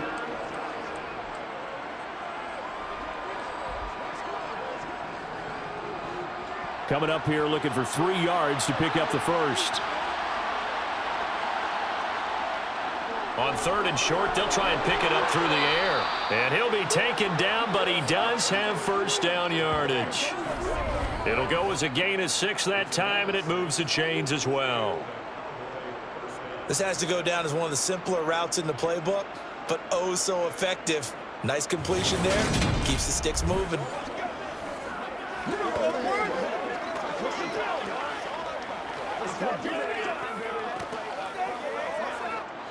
So here's a 1st and 10 at the 38.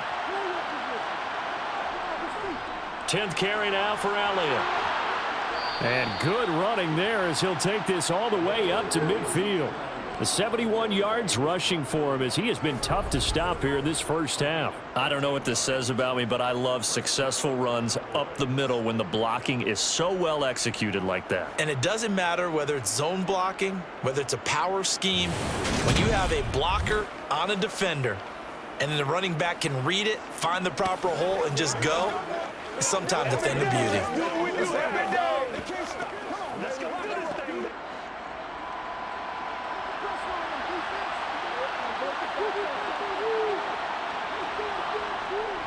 They keep on the ground with Elliott. Officially no gain on the play, and it's 2nd down. Then he got off the end there very quickly to make that play. Yeah, it was almost like the bullet train, wasn't it? I mean, just zoom. Quick, quick, quick. And what a terrific play, holding them to no gain. Officially nothing on that last run. They'll try again, 2nd and 10.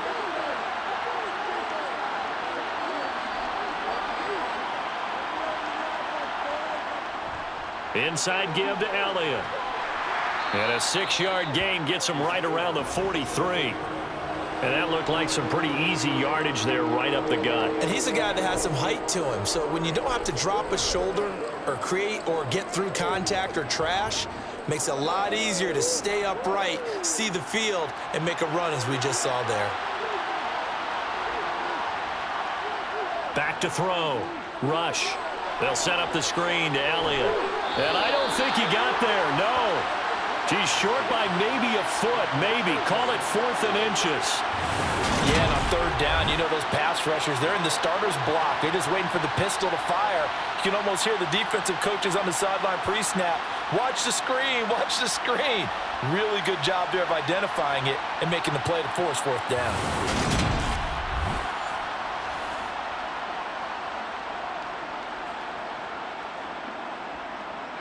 So now they're going to send out the field goal unit to, as they say, fire away from long distance. They'll spot it at the 47, so call it a 57-yard attempt. That's running out of steam, and it won't get there. He left it just short, no good, and this will stay at a 7-point game. Well, Brandon, anything beyond 50, you start rolling the dice a bit. And once you get up around 57, 58 yards, the chances of making it go down dramatically. And sure enough, this one winds up no good. And the Rams now coming out on the field. For this offense, Charles, remember the last time they were out here, marched it nearly the full length of the football field, and a lot of the attack went through the air, so now they're seeing if they can duplicate that performance. Okay, if I show my age a little bit, partner, because I can hear my high school coach, John Ford. I can hear his voice in my head. Laddie, when you put the ball in the air, 3 things can happen, and 2 of them are bad. But the way the game's being played now, this is just part of what they do, so I don't think they should change anything at all. They've been dominant. Keep throwing it around. And they'll get this just to the 47, 1-yard gain. When we talk about defenders, specifically linebackers, keeping their eyes in the right spot, he had that eye down the entire time. And you know that's not easily done because they throw a lot of misdirection at you. They try and fool you and get your eyes in the wrong place. But you're right about that one. He correctly figured that one out and made a really nice play. Well, that'll be caught by Cup. And they get to him after a gain of 6 to the 46. When you see zone defense and you know you've got a drag route on as your primary call, you've got to be really careful as a passer about how far you let your guy go because he might wander into some tough coverage. And the Cowboys here on 3rd down bringing in an extra defensive back. Here's Stafford. And the Cowboys pressure gets there this time for the sack. Micah Parsons showing off that elite athleticism as he gets the sack. Well, that's what they have to do more of defensively, not just getting sacks, but they have to keep getting in his face, not let him get his feet set and deliver. He's been carving them up previously. Yeah, already has a couple of touchdown passes. About time they put a few grass stains on that jersey.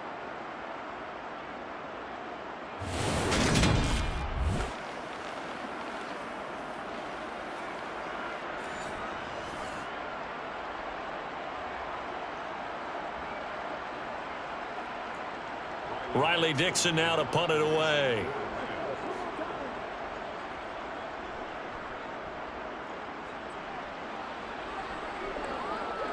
This will be fielded at the 17. A good return there, 17 yards. And the Cowboys will take over the football with a 1st and 10. And let's gaze our attention on Ezekiel Elliott. And the ground game's been good, but they're losing here in the 2nd quarter. Can they use that ground game maybe to work the air attack a little bit more? I think so, because now you can throw play action off of being able to run the ball effectively.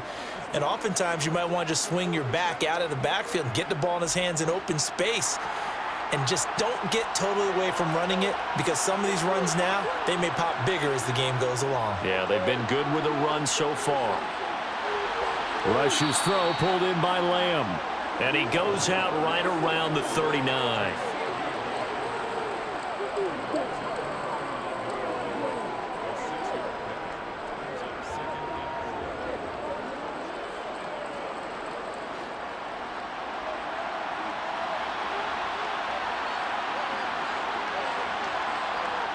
From the 39, Rush. Throw left side complete. That's Schultz. They'll give him 4 yards there, and it'll leave him with 3rd and a full yard to go.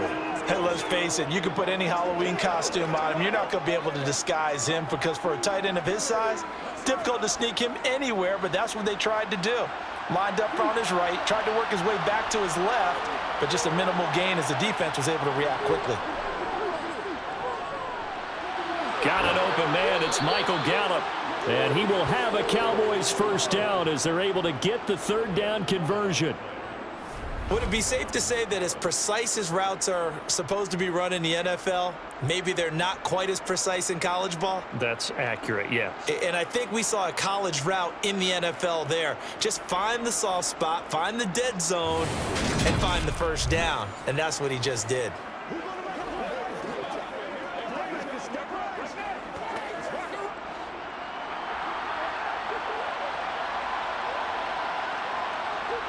To throw is Rush. Looking right sideline, but it's incomplete. Had an open man that time, but ended up putting a little too much heat on it, don't you think, partner? Absolutely. Just needed a touch more air under it. Instead, he fired an absolute bullet.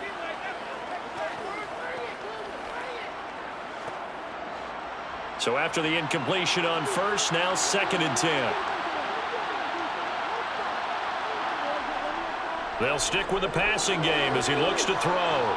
And he's going to be taken down just shy of the 35.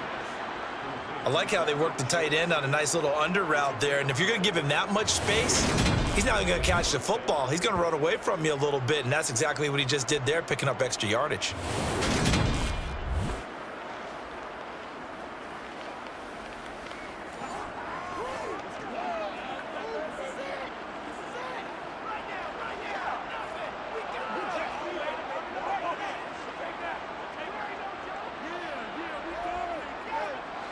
So from the 36 now, 1st and 10. Draw play, Elliott. And they'll get 8 out of this before being stopped at the 28. That's a strong pickup right there on first down. And as this drive goes on, we're seeing an offensive line and running game imposing its will.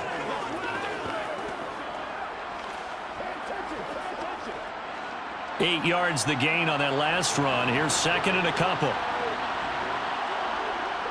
Operating from the gun. Rush. Nowhere to turn here, and he's going to go down. Back at about the 37-yard line. Leonard Floyd, the old Georgia Bulldog, finding his way into the backfield. And another long drive from the offense, but the defense is denying them the end zone. Nothing to show for the last drive offensively. They can't come away empty-handed again.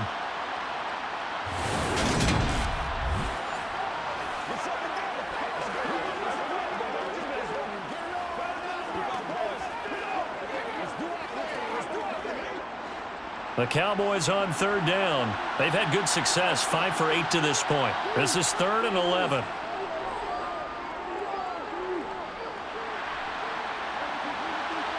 And it's going to be incomplete. He was able to catch it there on the right sideline, but out of bounds, says the line judge. And it's going to bring up 4th down. Well, that play was certainly a little bit different because on the previous play, he was sacked. This time, protection a lot better. Had time to survey the field and still couldn't find an open receiver.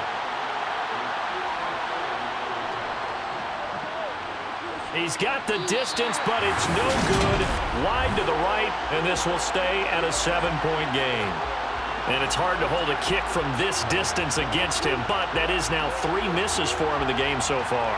3! And you wonder where his head's at right now. Kickers are a funny breed, but I have a feeling he'd love to see a 29-yarder next time to get him back in the groove. So now here are the Rams as their offense comes back out. Over on the sideline, hoping to hit that reset button between possessions. Last time out, they had to punt it away. This time hoping to finish this thing off in the end zone.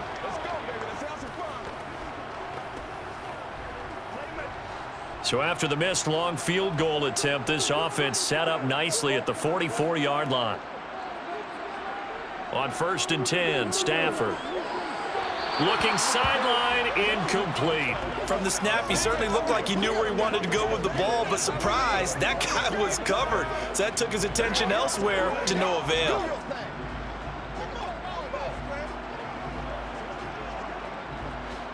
An incomplete pass on 1st down. That leads to a 2nd and 10.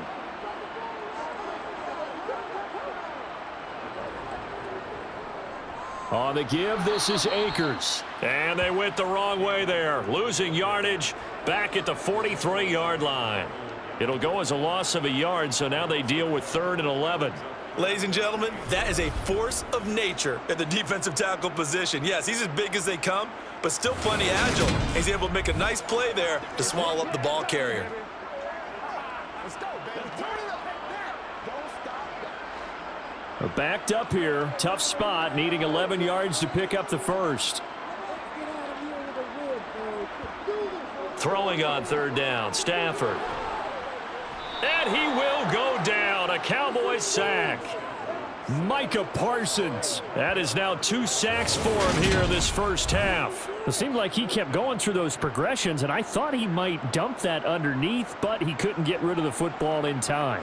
And I have to wonder if he was thinking while he was back there, I wish there were a lot less progressions on this play, just someone that I can dump the ball to and get it out of my hands.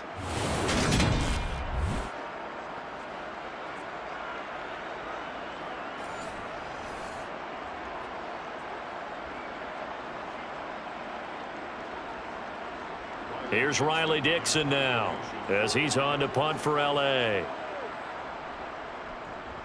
He's been a busy man here in this first half as he gets it away. So a change of possession here on the punt. And it will be 1st and 10 as they take over. And now Dallas gets set to take the field. And last time out, another missed field goal, so maybe their confidence wavering a little bit right now in the kicking game. And I'm with you on that. I think at this stage, they'd love to not run him back out there in a tough situation. But let's face it, they may have to. So right now, the head coach is talking to the offense coordinator and saying, call this game like we're going to put it in the end zone. Let's try and take the field goal out of it. Rush. And he's got his man in stride, complete. And he's tackled a yard short of the marker. Good gain of 9 on 1st down. Well, that tight end position, it just seems to continue to evolve every year in the NFL. Yeah, you're getting really terrific athletes. A lot of them maybe were wide receivers at one point. They continue to give you speed, great hands, and big bodies, which make them excellent targets for quarterbacks. On 2nd down, Elliott. And he is met quickly in the backfield. Down he goes, folded like a lawn chair. They go backwards there 2 yards, and 2nd and 1 is now 3rd and 3. Defensively, he has been a presence in their backfield in the first half. Had a sack earlier, and now he comes up with a big tackle for a loss.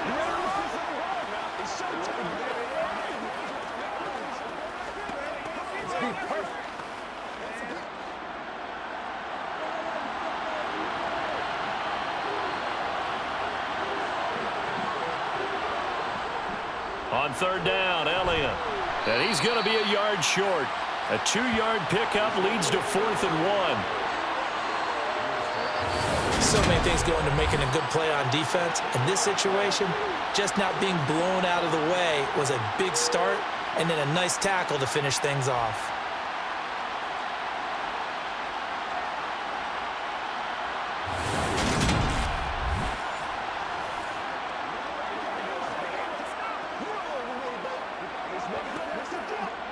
On is the punter, Brian Anger, to kick this one away.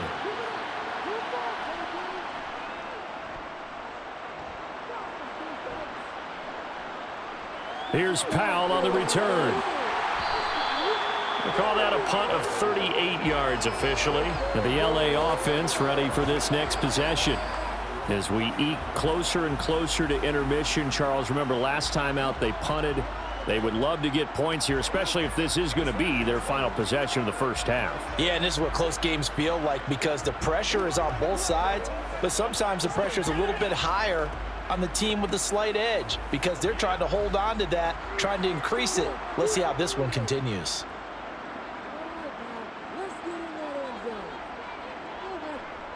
They'll begin on the ground with Akers. Nowhere to go that time. He maybe got a yard up to the 40. And this is why aggressive defensive coordinators love to blitz. It wreaks havoc because they end up taking their attention to the blitzers, freed up the D lineman to make the play. Now it's 2nd and 9.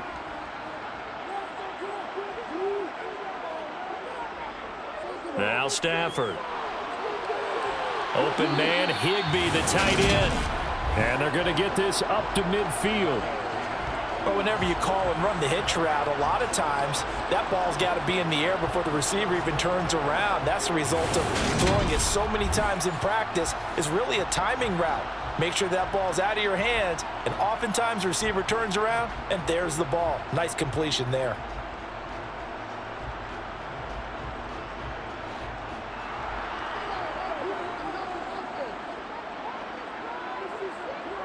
Off the fake to Akers. Here's Stafford. Open man is Skoranek. He's got it. And he'll go down, but not before getting this inside the 30. A big play that time on the catch and run. And it's going to yield a new set of downs.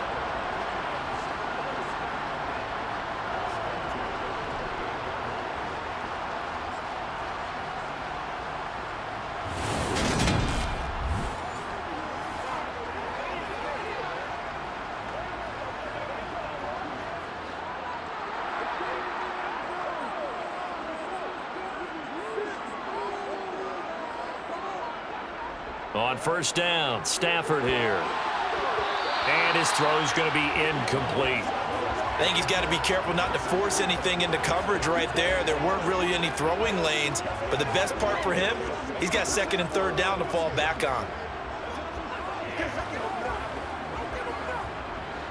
So now they'll come up on 2nd and 10, once again from the 28.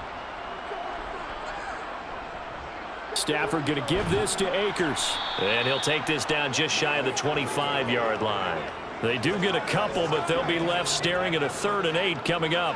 Pretty good little two-play sequence there. You force the incompletion, then a very short pickup. Yeah, now maybe bring in an extra defensive back or two because you want to try and defend on 3rd down. They like to play those nickel or sub packages, don't they? We've hit the 2-minute mark of the second quarter. 14-7. They'll be in search of 8 yards here as they hope to convert the first down. From the gun, here's Stafford. Flushed out right. And he takes a shot on the release as this will be incomplete. Well, he certainly did a nice job improvising there, extending the play, hoping someone would come open downfield, but they never did.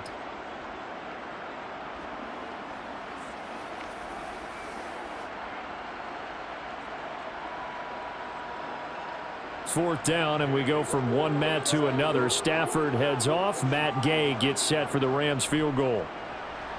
And Gay knocks this one through, and they will move up by 10 now, 17-7. So that one on target, and it adds to this first half lead. And maybe we're too early to worry too much about 1-score lead, 2-score lead, etc. But this is where you kind of start banking those points that come in helpful later on.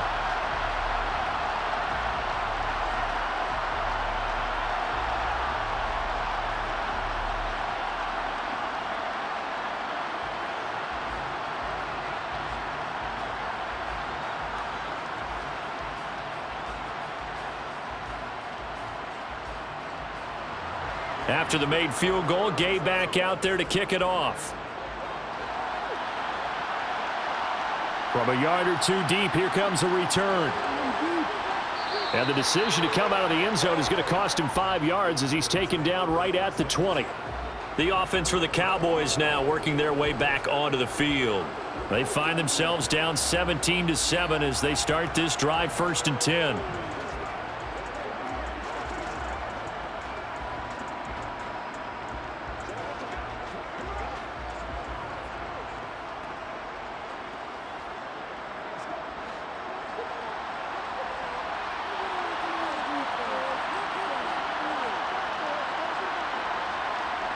Now rush. Now they go screen. It's complete. And he stopped right at the 25 after a gain of 5. And a really nice play call there to start the drive, especially if you're a team that has a little bit of a reputation for throwing it downfield. You come out and you think maybe you can catch them off guard a little bit, and they did. Little screen pass, backdoored them, and that time worked well for a solid gain. To throw again on 2nd down. Rush. Throw right side, taken in by Gallup. 9 yards to pick up there, and it's a first down.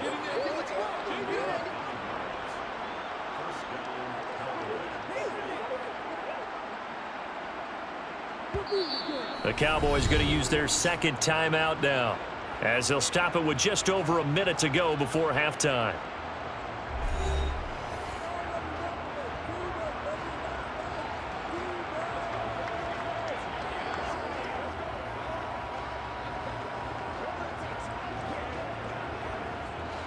A 1st and 10 here, and you know, if they could just get 3 out of this, something about whittling it to a one-score game at half that might provide a psychological boost. He'll fire deep downfield for Lamb. And a penalty flag comes in as that one winds up incomplete, but the contact is going to move the ball well downfield. So they take a decent shot, CD, and the flag comes out for pass interference. Yeah, a little DPI, as they like to call it in the business, right?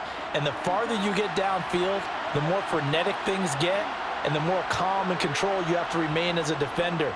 That was a little bit of a slip there, and the penalty will go against him. Now, meanwhile, a pass that should have been intercepted, but it winds up falling incomplete. That certainly appeared to be a play call where they were just trying to make second down, second and short. I think they thought the coverage was off a little bit more than it was. Nice job there pressing up on it and forcing the incompletion. After the incomplete pass, here now is 2nd and 10. Back to throw, Rush. Over the middle, hauled in by Lamb. And he's brought down, but he has it down to the 12 on a pickup of 12. 1st and 10. To win any route, you've got to break down the defender, and that's exactly what happened here on this really nicely executed curl route.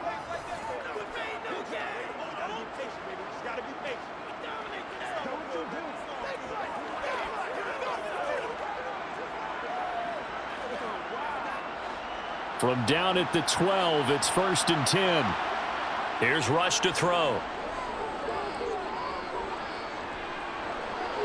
Toward the back corner of the end zone, but he could not get the feet down. This will wind up incomplete. I'm really liking what I'm seeing from this defense because their coverage has been playing at a shutdown level so far. Even backed up late, they're forcing incompletions and fighting to keep them out of the end zone as the first half winds down. Here's 2nd and 10.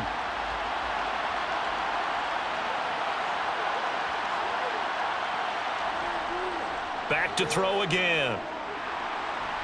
Escaping the... And he can't find anywhere to go with it. And he goes down. Aaron Donald. That is now 2 sacks for him here in this first half.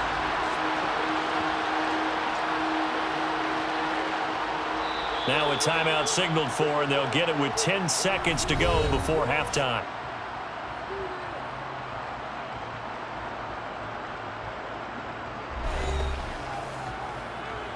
That's what it is. That's what it is, baby.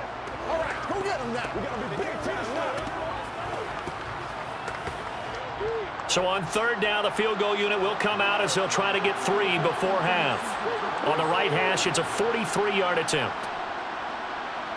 The kick by Marr is good. And they're back within a touchdown. It's 17-10. So, yes, they'll still be down going into intermission, but the deficit is now made even smaller, very manageable. Yeah, and if nothing haywire happens here in his last couple of precious seconds, they will go into the locker room with a nice bounce in their step, having gotten a little bit closer on the scoreboard.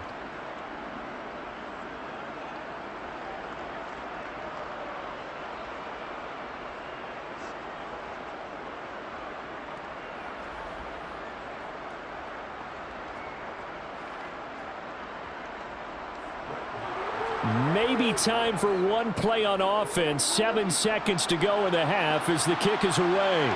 Taken at the goal line. And he'll get it up across the 20 to the 21-yard line.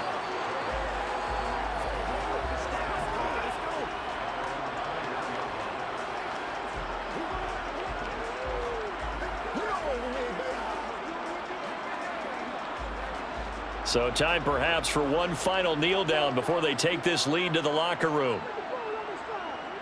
All that remains is to snap this once, and that'll do it for the first half of play.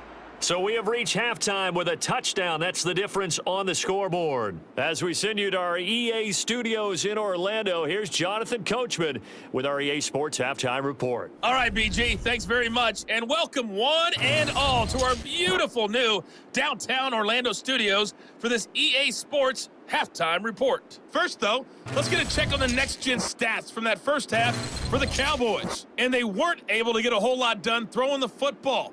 That'll likely be a big key if they want to turn things around in the second half. Okay, Coach, yeah, adjustments likely going to play a big role in this third quarter in what's been a tight contest so far.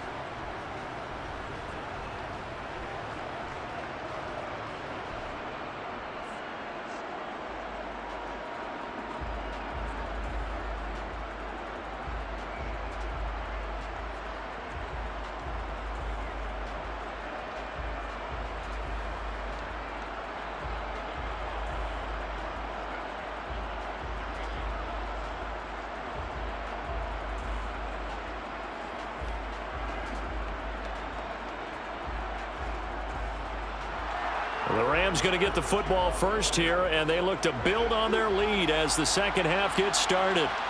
Powell now to take it out of the end zone. And he'll be stopped right around where he would have been had he gone down to a knee, maybe a yard shy of there at the 24. The Rams offense ready to begin quarter number 3.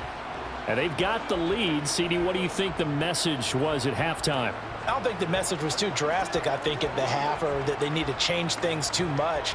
I do think the offensive line could play a little bit better, and I think they'll try and help them out more. They'll probably keep a tight end in a few more times and maybe add a running back to the formation to pick up those pass rushers, because they probably allowed a few too many sacks for comfort in the first half. Now a first down throw. Stafford. He'll get this one to Kupp, complete. And he'll be brought down on the 30-yard line after a gain of 6. It's a game of matchups, and that's why you take your receivers and move them around a bunch, especially your best guys. And when they work out of the slot, you often hear the coaches talk about how great it is because it gives you a two-way go. You can break out or you can break in. That makes it hard to defend. Throwing again on second down. Stafford, and his throw here's incomplete. As a defensive back, you have some weapons at your disposal that we don't often talk about, and you can read the receiver's eyes, you can read his hands, and you know that the arrival of the ball is imminent, and that allows you to make a play on it and oftentimes knock it away. Now they face a 3rd down and 4 after that incompletion on second down. Stafford. Well, he rifles one, and that's going to be intercepted. Picked off by Jordan Lewis, and he'll bring this one back to the 29. That is just what this defense was hoping for, an interception on the opening possession of this third quarter. Obviously didn't want to surrender a touchdown and fall even farther behind, and we've gotten to know this team a little bit, haven't we? Couldn't you just see their defensive leaders telling the offensive guys, telling the quarterback, don't worry, we got you to start things off. You take it from there.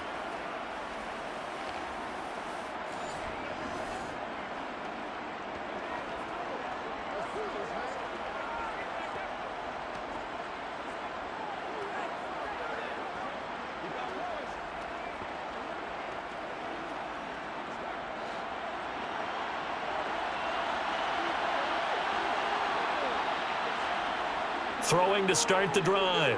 Rush. And that's going to be incomplete. Too tough to hold on to that one. It's second down. Another attempt, another incompletion. And when I look at the scoreboard and where we are in this game, it comes to mind that they have to start getting the ball in the hands of their playmakers. Throw it to the guys that maybe can take a short pass and turn it into a long gain or make people miss downfield. They've got to have points. And the guys who can put the ball in the end zone, they're the ones that need to touch the ball. And he's going to be taken down. Pressure gets there back at the 39-yard line. Leonard Floyd able to get in there for his second sack of the afternoon. And this dominant defensive performance continued on that play. This poor quarterback has now received the protection he needs and has had to pick himself up off the turf far too often.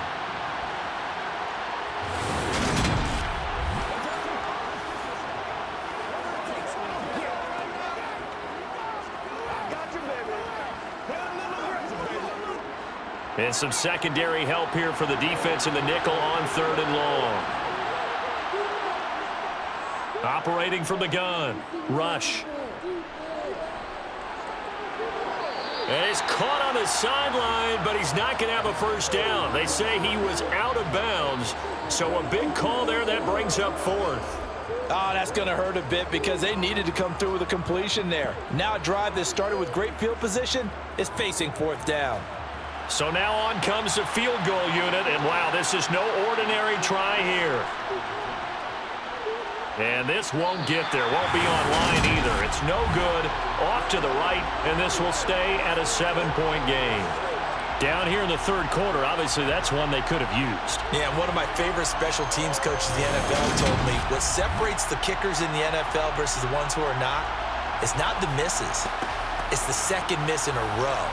Best kickers in the league, they don't miss 2 in a row. He's got to get his head back together in case he gets another shot.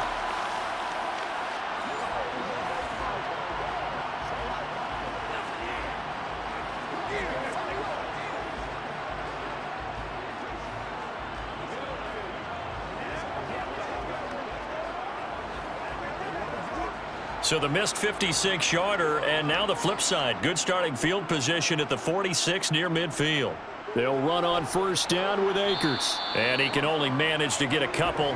2nd and 8 coming up. Certainly a nice job there by the defense rallying to the football and getting him on the ground. But I think the play gets made by the defensive front because if they can't get upfield, their job is to go ahead and get low, almost get into a ball sometimes, stack things up, and make it difficult for the runner to find a hole. 2nd down, they'll go with Akers again. And he's got this one across midfield into Cowboy territory.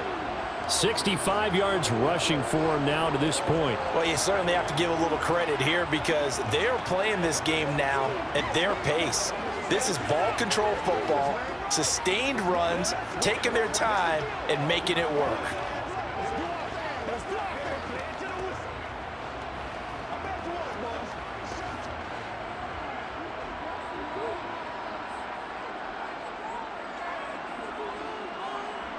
They'll fake the give. Now Stafford. Man open, it's Kupp. He's got it. And he's going to get this one down to the edge of the red zone. But forget the run on 3rd and 1. They shock the D and rip off a pretty big play. With the kind of game he's had so far, you had to know that on 3rd down that they would be looking his way, and they did for big yardage and a first down. I think the defense fell asleep at the switch on that one. I would have doubled him, tripled him, anything to keep the ball out of his hands.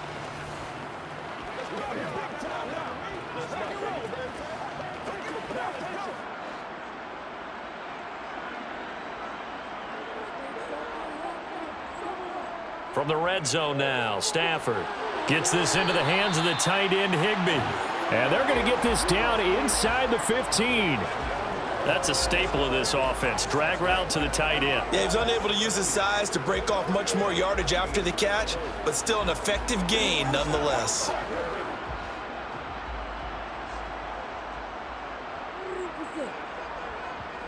Looking to throw again on 2nd down. Stafford, middle of the field, it's Robinson. And the Rams are going to be looking at 1st and goal as they move this down to the 40-yard line. They kept the receiver in the short field, but that let his quarterback get the ball quickly to him before either guy in double coverage could react.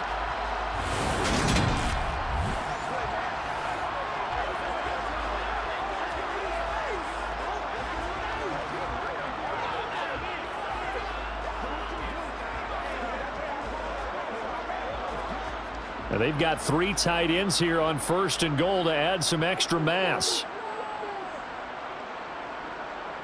Henderson. He is going nowhere in a hurry as he is going to lose yardage here in a big way. A loss of a full 3 yards, and now it's 2nd down. The short field shrinks even more with the type of bodies they brought in on that play. Those extra tight ends, they weren't able to secure their blocks, and that one ended up going backwards.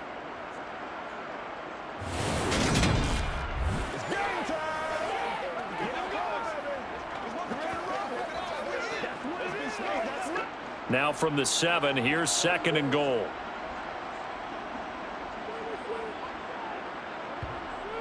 Stafford now to throw.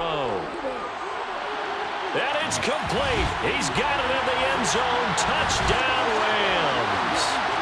Ben Skoranek, a 7-yard touchdown grab. And the Rams go up by 2 touchdowns. Circle that drive because that might be one to remember. Well executed to give them a little cushion. Well, let's take it into the boxing ring. You talk about them commanding it, keeping the fight where they wanted to, whether it was in the center of the ring or putting them on the ropes because it was jab, jab, jab. And finally, the haymaker to put that drive away. Extra point by Gay is up and good. And the lead now up to 14.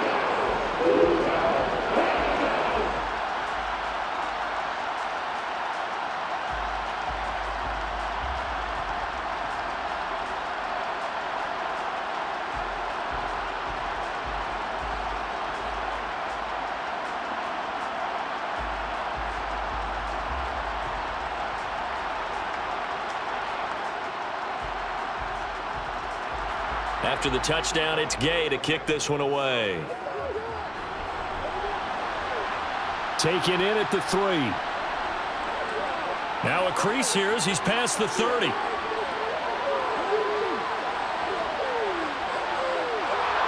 He will take this all the way.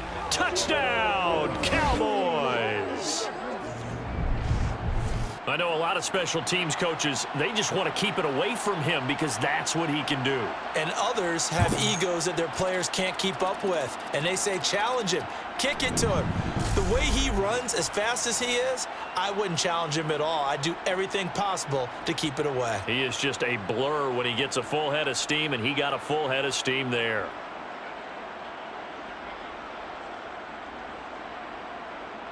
Marr on for the extra point.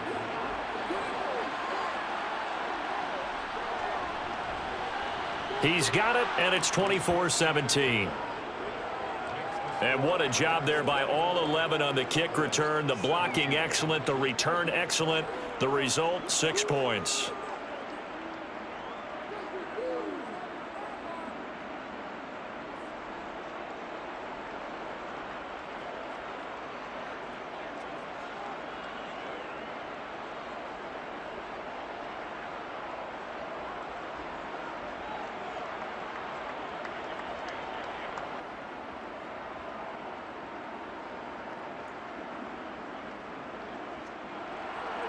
So let's try this again. After the kick return, TD, here's yet another kickoff. This fielded right at the goal line. And they'll get him down right around the 25, actually the 26 officially, so a net gain of 1 there. Getting set to go again, Matthew Stafford trots back onto the field. He really continues to pick apart this defense. Last drive, perfect, and it culminated in his 3rd touchdown pass. As long as we've been doing this, how many times has a player in this type of a zone described the game as really slowed down? Yep. So right now, instead of warp speed, it's snail's pace. Oh, snail's pace for him, and he can do whatever he wants. Feels like he has all the time in the world to throw the ball, and his offensive line has been giving him that. A run there on 1st down and a pretty good one at 5 yards, so make it 2nd and 5. Brandon, 5 yards on that run. Let's get back to the huddle and make sure if you're a back, you spend time with your offensive line and give them credit. Hard to move those 300-plus pounders at the line of scrimmage, and they did for a significant chunk of yardage. 2nd down, they'll go with Akers again.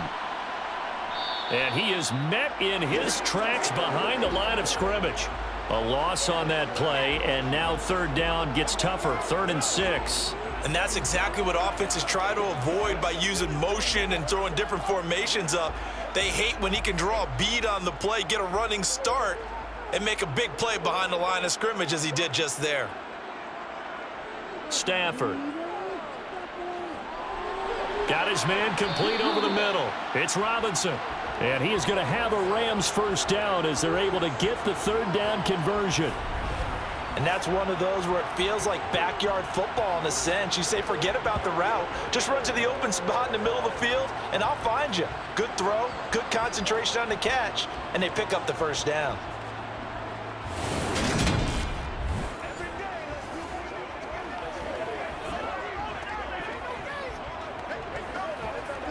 So here's a 1st and 10 at the 38.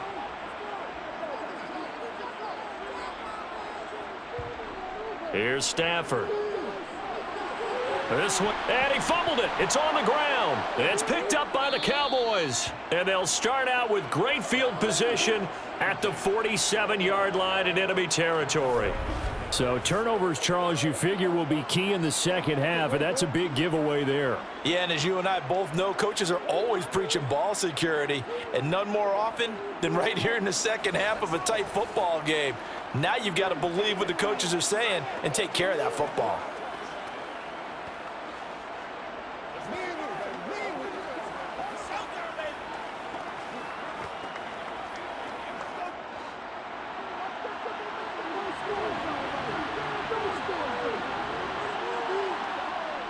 They go back to Elliott. He's been busy. They nearly sprung him that time as he takes this all the way down to the 37. 95 yards rushing now for Zeke, and he's got a 1st down. He continues to be effective running the football, a big reason that they have the lead. And I love one of the quotes that I read about him where he said of himself, "I love it when a team just hops on my back and I just carry them along."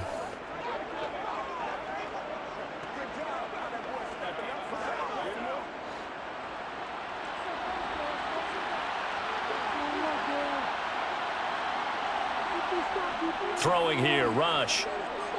Over the middle, complete. That's Schultz. And they're going to work this down to about the 32-yard line. I know sometimes we can get fooled when we watch him make catches, as we just saw him do there, because he really looks like a wide receiver the way he goes about his business. Yeah, 230, 240 range. Yeah, not super huge. Maybe not counted on to be that inline point-of-attack blocker that we used to have in the good old days, but you can flex him out. You can run wide receiver routes with him. You can make him a primary target, and that's how he'll shred a defense. And he'll be marked down at about the 26-yard line.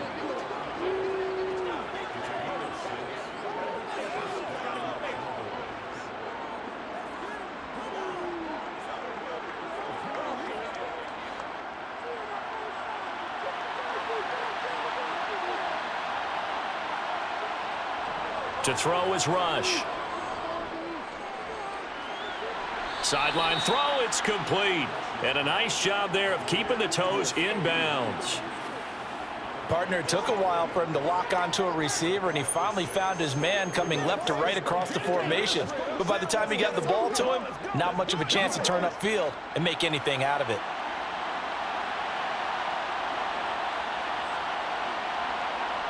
To throw again on 2nd down. Rush. That's Gallup on the slant. And they're going to be set up now with the ball at the 13-yard line. I think a lot of people ask the same question all the time. Why do we see so many slants in the red zone? Well, the windows are tighter. Everything's more condensed. It has to be quicker, and you've got to deliver the ball on time. Your biggest worry, ball gets tipped in the air, because if that happens, then it's fair game for the defense.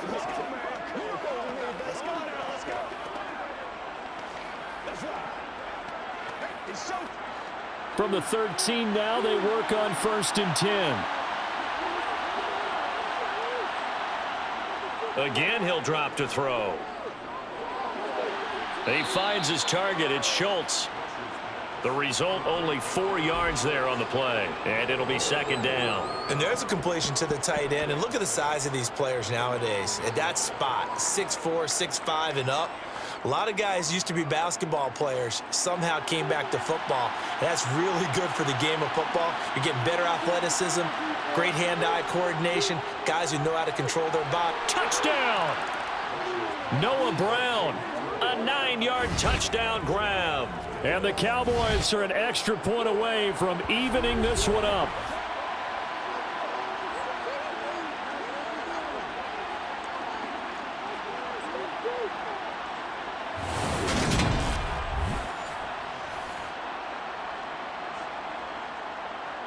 Marr now to add the extra point.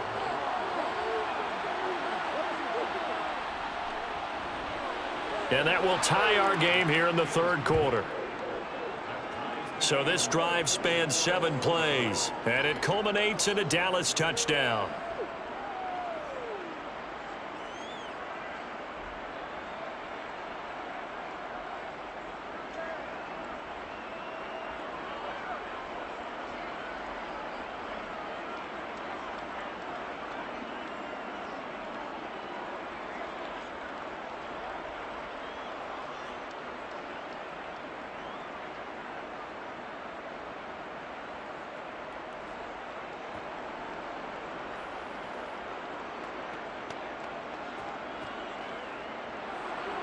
Nothing separating these two sides. 24 all our score as he sends this one away.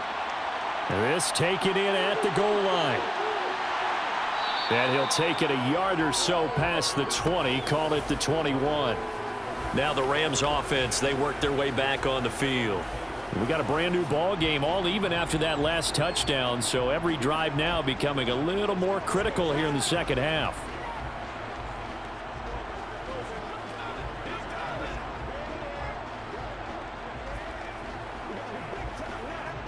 Stafford and the Rams come up 1st and 10 at their own 21. They'll start this drive out on the ground. Trying to run inside, but nothing there. No gain on the play. It'll be 2nd down. As usual, the hallmark of a good run defense, linebackers making plays near the line of scrimmage. Absolutely nowhere to run there. So after the run for no gain, here's 2nd and 10. Throwing is Stafford. Over the middle, that's hauled in by Kupp.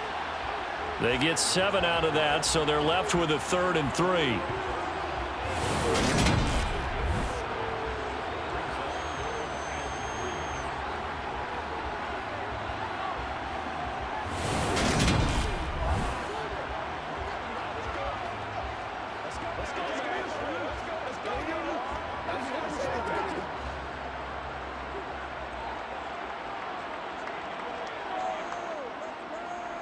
Here's Stafford.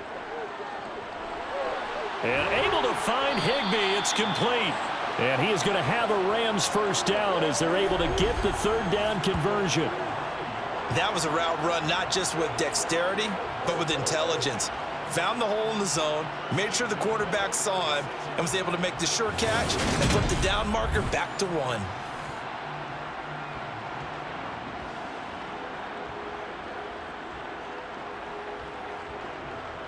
So from the 36 now, 1st and 10. Out of the gun, Stafford.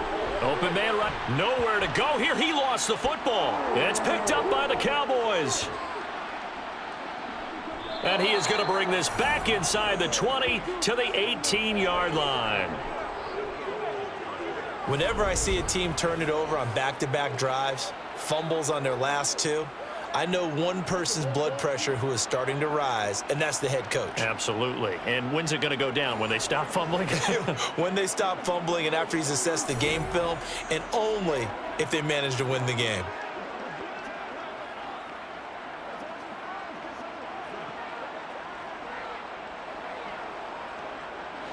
So from inside the 20, here's 1st and 10 at the 18. Following the fumble recovery. Rush. They'll set up the screen to Elliott. And he'll be marked down right at the 15-yard line. Nice job by the defense figuring that play out and holding it to a short game, but I don't think the offense is going to be daunted. They actually accomplished their goal there. Now they've got them aware that they can throw a screen at them, maybe to slow the pass rush down a little bit, and they can throw it downfield. Throwing again on 2nd down. Rush. He finds his man complete. It's Schultz. And they're going to get this down inside the 15. They gave up the completion there, but this is what zone defenses count on. Catching the ball and not much run after the catch.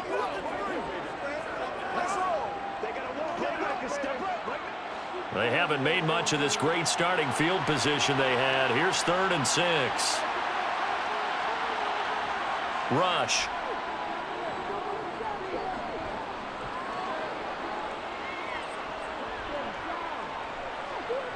They still can't. And time finally runs out. He can't get rid of the football, and he's taken down. Aaron Donald getting him once again his 3rd sack of the afternoon. Well, this has to count as a great team effort today, but this man, he's been at the center of all of it. Really special day for any defense to have this many sacks in a game, even more so for this player. One of the best individual efforts of the season.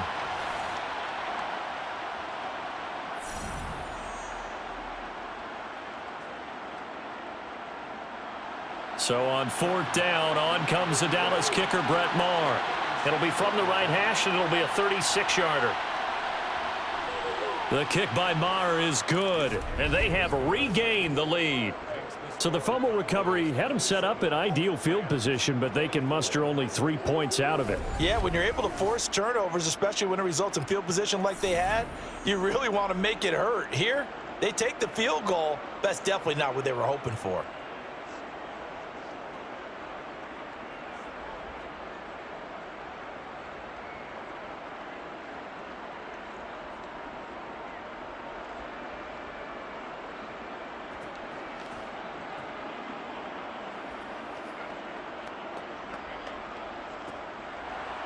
After the made field goal, Maher back out there to kick it away.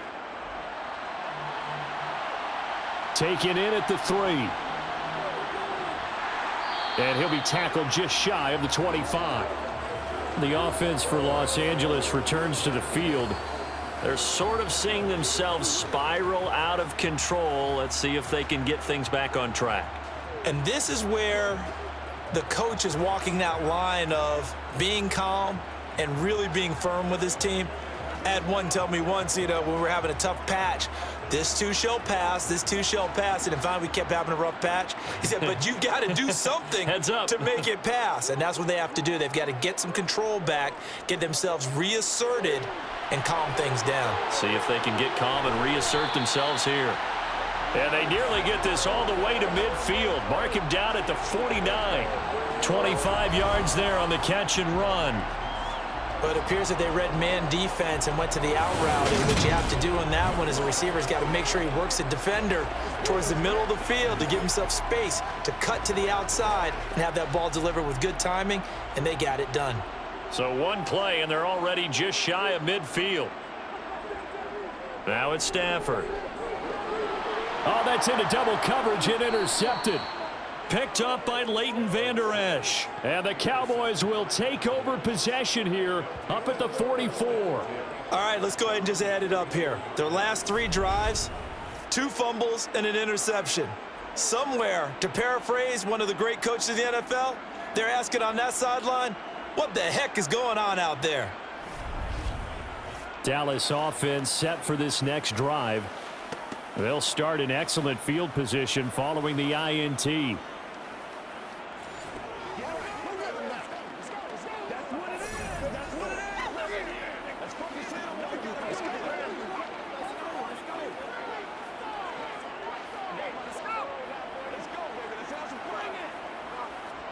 Good starting field position for them here as they come up 1st and 10 at their own 44. They start on the ground with Elliott. He'll get this up to the 47 and brought down there. Not a lot of running room there, not a place to make a cut and kind of exit out because they had everything bottled up. Looked to me like the linemen were taking on their blocks really well and giving up no creases. The last run got 3. Now here's 2nd and 7.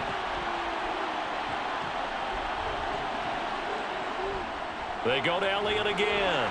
And down he goes at the 49, a 3-yard pickup. Let's give a lot of credit to the offensive line. They've been able to move the ball really well on the ground the entire game. And while that wasn't a huge one, that's okay. They'll take them in short, steady bursts. The Rams go nickel here defensively on 3rd. Out of the gun, it's Elliott. And they'll stop him right on the midfield stripe. Just a yard on the run there, and that's going to bring us to a 4th down. So where'd all that running room that he had in the first half go? Because it looks like it's drying up a little bit here. Someone made some adjustments, it appears, at least on this drive.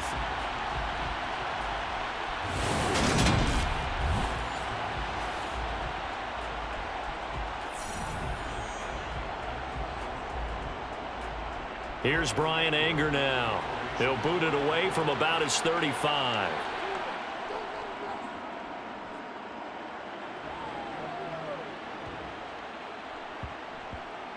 And a great job here. This is going to turn out to be a beauty. This is marked down at about the 3-yard line.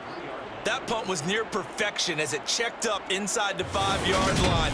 You never know where these things are going to go, do you? No, what was it? You got a John Heisman quote about that, yeah, right? He said the football is roughly a prolate spheroid, which means it's going to bounce funny, and you never know where it's going to end up.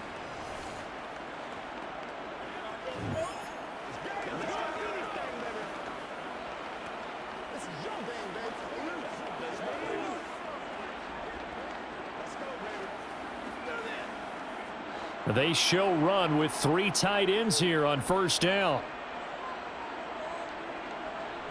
Trying to shake off the interception. He'll look to throw.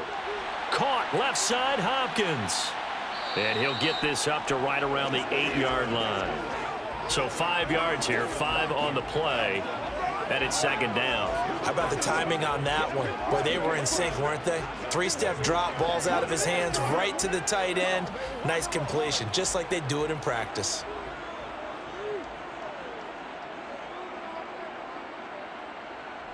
Looking to throw again on second down. Stafford, and his throw is incomplete. Nowadays, quarterbacks don't mind throwing into coverage because of the confidence they have in their receivers to come down with the ball. But sometimes you have to be careful you don't get too confident and throw an interception.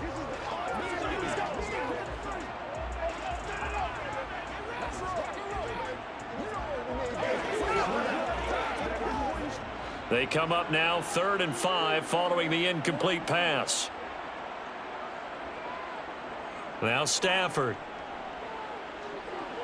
Looking underneath, he's got Akers. And this will not be enough. On 3rd and 5, he only gets 3.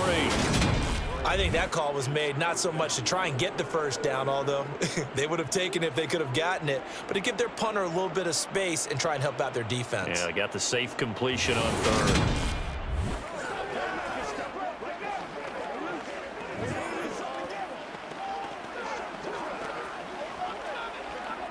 Here's Riley Dixon now, as he'll punt it away for the 4th time today.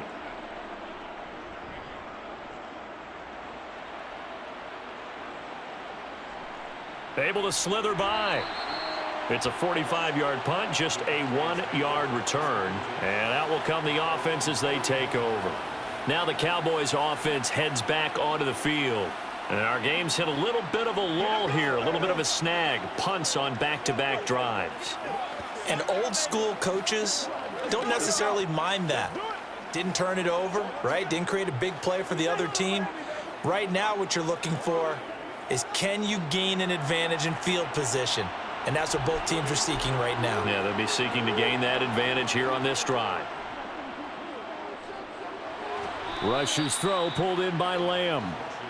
That'll go for a gain of 7, and that will bring up second down.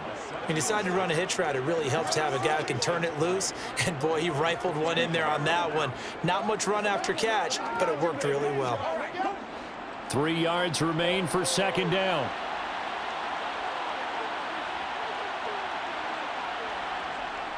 Now Rush. Catch is made. It's Schultz on the out route. And he's going to be out of bounds, but not before he takes it inside the 40. 7 catches for him now, and this last one, a first down. So much goes into a successful play, doesn't it? How about that play action there, freezing the defense just enough to bring the tight end free downfield for the completion.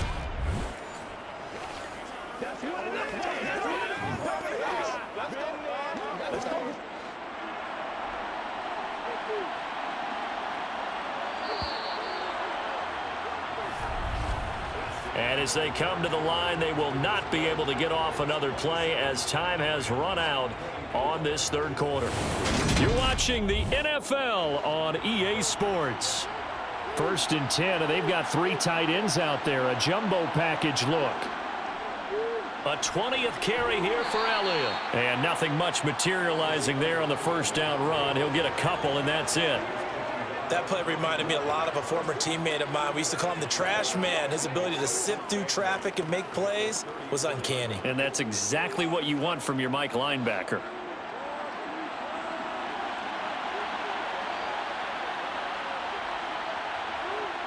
Throwing on 2nd and 8. Rush.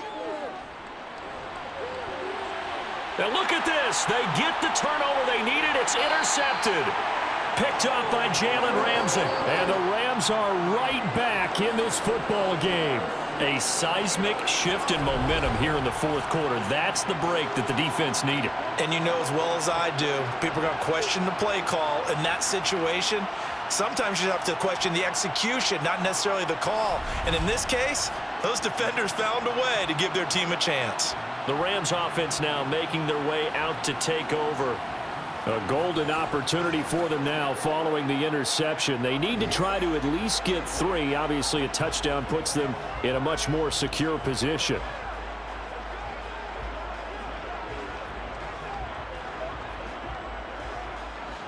Stafford and the Rams come up 1st and 10 at their own 21.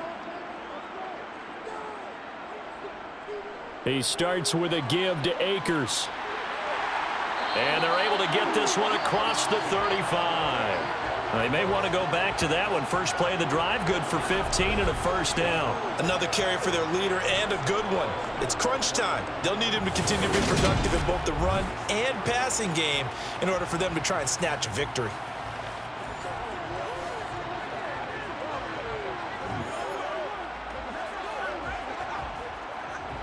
So from the 36 now, 1st and 10.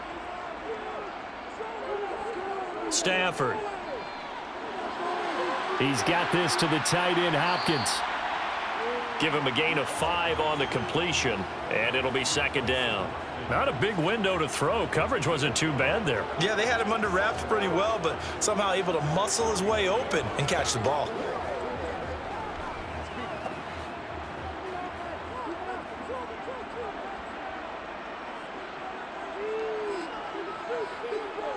Here's a run with Akers on 2nd down. And he is going to be stopped cold behind the line of scrimmage. A loss on that play, and now 3rd down gets tougher. 3rd and 6. An awful lot of congestion in the middle third of the field, but how about our defensive tackle right there? He didn't just hold the line. He provided some push and smacked the ball carrier down for a loss. Throwing on 3rd down, Stafford. And he's going to be intercepted a 3rd time. Picked off by Trayvon Diggs. And the Cowboys are going to have the short field here as they'll take over right at the 50. It's just been one mistake after another on the offensive side of the ball. That's now 3 interceptions to go along with 2 fumbles for them. And if you're going to turn the ball over 5 times in a game, your chances to win have to be about 100-1. And it's not looking good for them here. The time to get another look at this Cowboys offense. Another important fourth quarter series coming up. That last INT helping to maintain their slim advantage.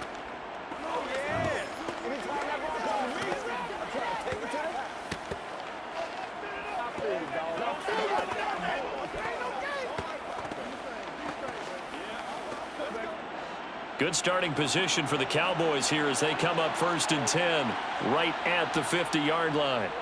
They go back to the air here after the INT on the last drive. And the Rams got him. They bring him down. It looks like a loss of right around 11 there on 1st down to set him back on 2nd. Well, collectively as a defense, Charles, I think if you get 4 sacks a game, you're feeling really good. Now they have 6 as a unit. And that type of a number, it's just staggering because there's so many ways to try and counteract it. But in this case, they've got no answers for this unrelenting pressure coming at their quarterback.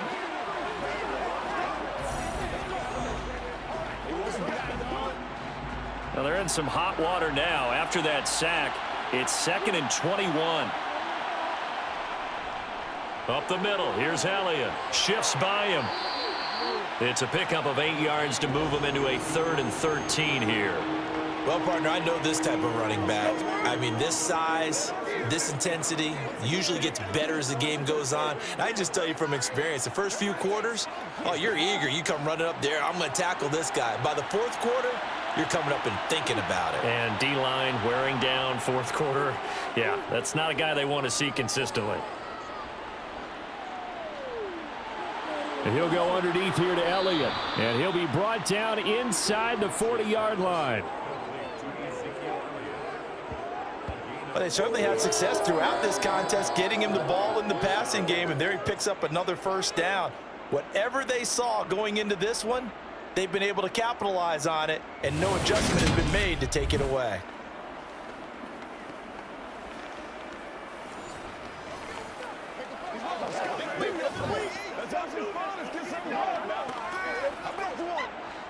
So from the 39 now, they'll come up on a 1st and 10.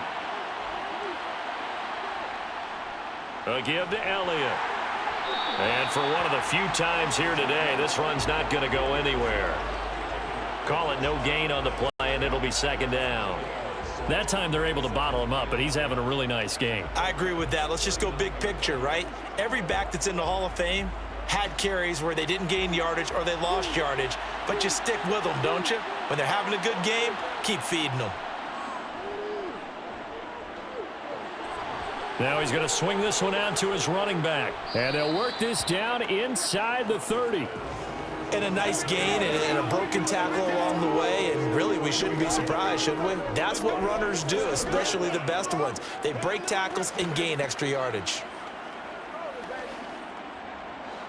And it looks like we've got a dime set here defensively. 6 DBs in the game. Here's Rush to throw. To the sideline, and oh, that's well done. Able to drag the feet. He's going to have the 1st down. 2 yards is the pickup, and that leads to a Dallas 1st down. And that's how you pick up a 1st down. Not only does he make the catch, but has enough body control to get his feet down inbounds, toe tapping and dragging to make sure he gets it done.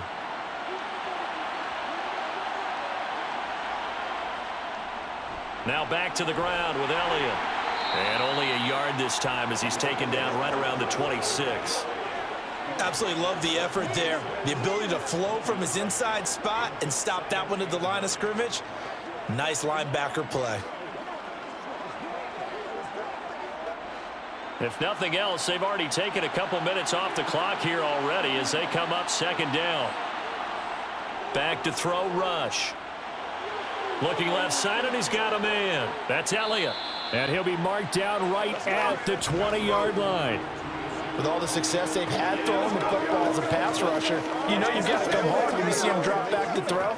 So I really like this call to counteract that pass rush with a screen. It turns into positive yardage. A lot of times the offense says, just replace the rusher with the ball, and it turns into a good play.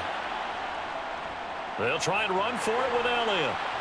And he'll be tackled about 2 yards shy of the line to gain. A 1-yard pickup leads to 4th down. This has been an up and down, back and forth type of a game, hasn't it? Maybe this long drive take a little bit of the wind out of their sails, kind of settle things down a little bit.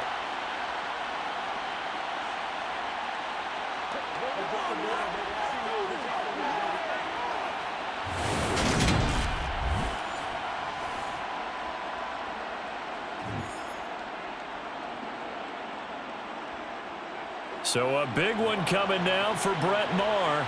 This to swell the lead to 6. Maher able to put this one through, and that will double their lead as it's up to 6. So they get to 3, but you wonder now, is that going to be enough? Excellent question, because when I look at the smiles on that side of the field, they're a little tight, aren't they? If they had scored a touchdown there, those would be big half-moon grins right now because they'd feel a whole lot better about their position. And a touchdown in the other direction, all of a sudden they're down.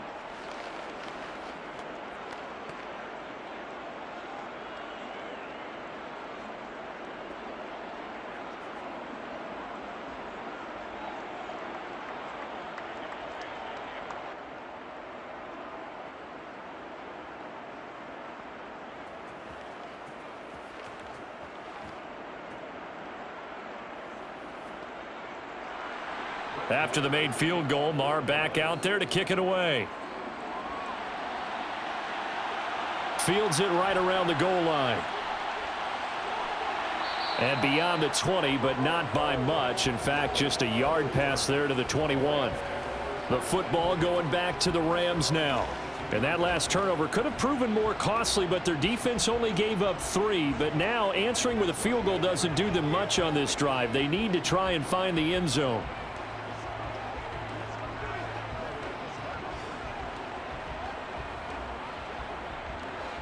Stafford and the Rams come up 1st and 10 at their own 22. Trying to shake off the interception from the last drive. He'll look to throw. Now the pressure comes, and he goes down. Just inside the 10, back at the 9.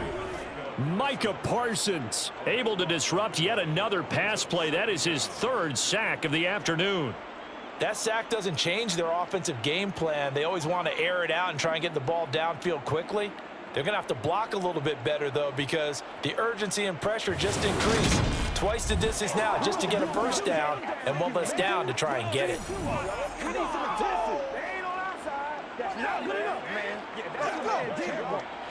So after the sack, a scenario you certainly don't work on too often. 2nd and 24.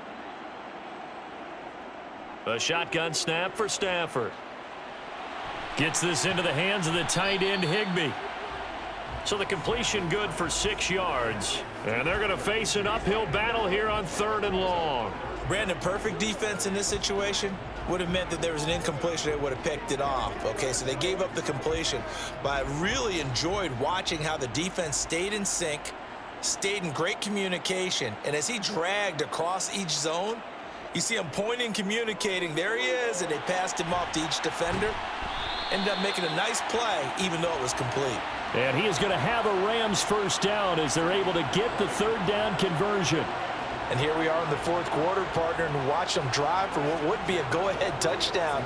And you and I both know this is where you need a quarterback who can keep his cool back there, not just for himself, but to keep the rest of the team relaxed too.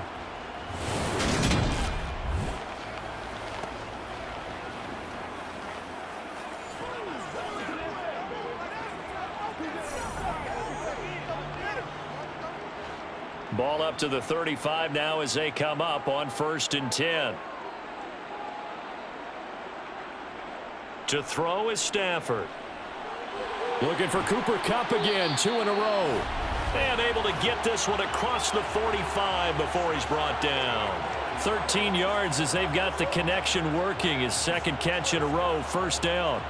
As long as you go through your proper reads and progressions, the drag route can be one of those old reliable plays because usually it's good for a good chunk of yardage, as we just saw there. And those guys like it, right? They can get the ball with a full head of steam. Especially against man coverage, because man coverage, they're typically running away from someone and not worried about traffic coming out on the other end. On 1st and 10, Stafford. That'll be caught by Kupp. And they get to him after a gain of 6 to the 46.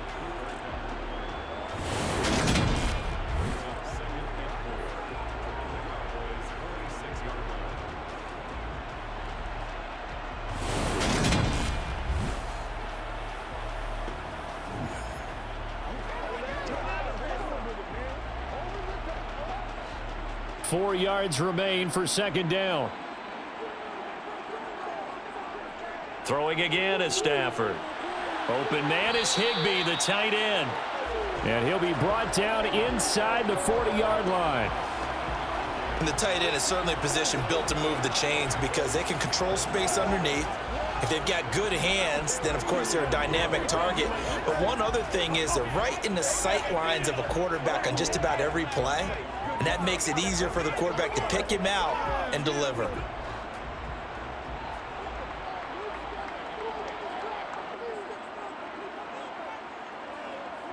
Now a play fake it at Stafford.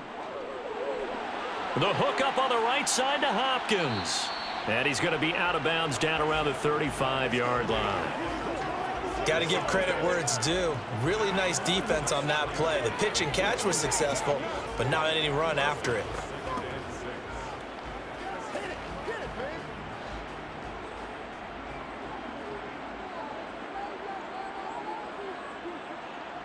From the 35 on 2nd down. Stafford, that's out to the flat for Akers. And they'll work this down inside the 30. Looked like a pretty good, safe play right there. No, he's had trouble with the interceptions in this game there. Hits his guy out in the flat. Yeah, so many times we hear quarterbacks and offensive coordinators talk about in your progressions, you're either throwing the touchdown or you're throwing the check down. But earlier in the game, it was touchdown or interception. Now he got to the check down, a nice safe throw, and a good one.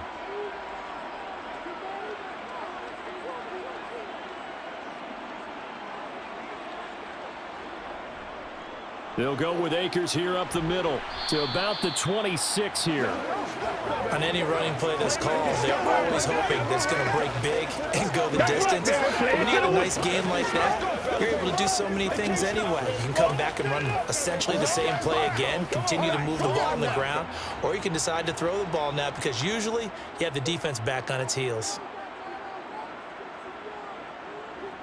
To throw on 2nd and 6, Stafford. That's into the hands of Akers, complete. And he'll be marked down right at the 20-yard line. Let's do our thing. Let's do our thing.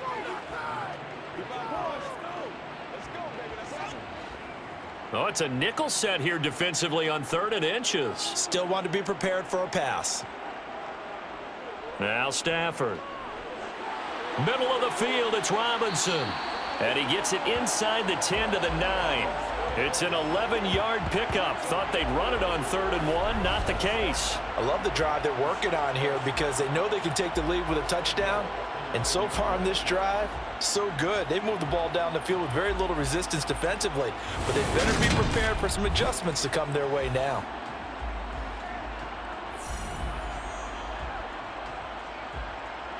They come up on a 1st and goal and most likely 4-down territory as they need a touchdown and the PAT for the lead. This is caught. And he takes this down to about the 2 before going out of bounds. A gain of 7 that time. 2nd goal. Well, that's always a good place to throw it just because he's one of the biggest targets not only on this team but in the National Football League. And you and I both know the quarterbacks love these large-bodied tight ends, and why not? Nowadays, they're really wide receivers who are just taller and have a little bit more weight. These guys catch the football, make big plays downfield. In the old days, we wanted them to block. Now coaches want them to catch the football first. It goes as a loss of 6. And now 3rd down. That's a really alert defense there because they saw the heavy look come in from the offense, countered it with extra linebackers who brought a little bit of speed and heft, and able to really make a big-time play for their defense.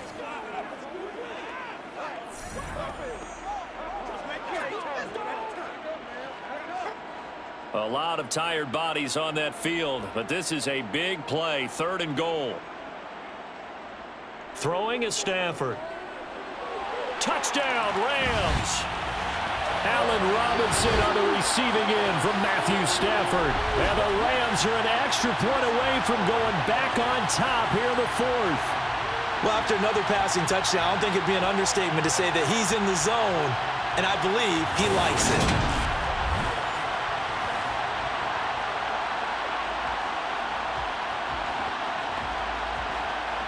Here's Gay now to add the extra point.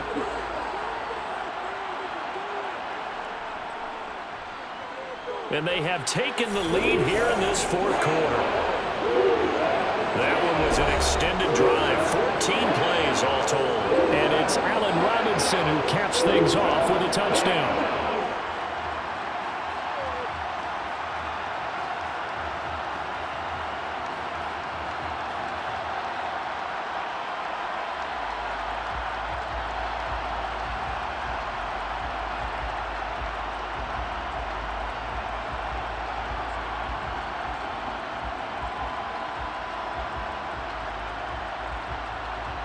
Following the touchdown, here's Gay to kick it away. Fielded just outside the goal line. Ezekiel Elliott gets ready to go again here on offense as he shuffles onto the field. Responsible for well over 100 yards of total offense, but still hasn't found the end zone. You think that's in the back of his mind going into this drive? It's always in the back of the mind of a player who's having that type of a day because you want that gratification for your work, right? You want that stamp on top of everything. But bottom line for him, he's doing great work. Sometimes it just opens it up for other people to actually get into the end zone for him. The runners, you know, would they rather have 60 yards, 3 touchdowns, or 150 no touchdowns? I think more than likely 150 and no touchdowns. But all the runners that I know would say, I'll take 150 and 3 touchdowns. They're greedy that way. Well, that's a defensive coordinator's got to be happy with that result. They took away all options downfield and forced the incompletion. After the incompletion, here's 2nd and 10 from the 20. Draw play. Elliott fights forward for only about a yard up to the 21. And that's a good start to this drive on the defensive side of the ball. Force the incompletion on 1st down. Then you're able to shut down the running play on 2nd. Yeah, I wouldn't be surprised now. A little bit of pressure going at the quarterback in an expected passing situation. One of the bigger plays in the game thus far. And the crowd getting into it as we come up on a big 3rd down. Throwing there, but this pass is going to wind up incomplete. Well, how about the coverage we just saw break out on 3rd down? Dime defense, blanketed the field with extra defensive backs and speed, unable to find an open hole to complete that pass. Here's Brian Anger now as he's on to punt for Dallas.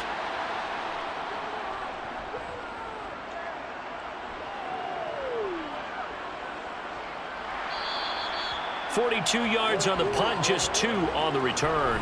And we're going to look at Cooper Kupp as the Rams offense gets ready to take over possession. They might want to mix something up defensively because he's been shredding them a bit, hasn't he? That he has, and even with all the changes that you know are going on the defensive side of the ball, he's still finding ways to get open, finding the right spots, and the delivery's been pretty good too. He's over 100 yards, has the 1 touchdown score to this point. Stafford and the Rams come up 1st and 10. At the 34. They'll start this drive out on the ground. And he slips up past the 45 before being tackled.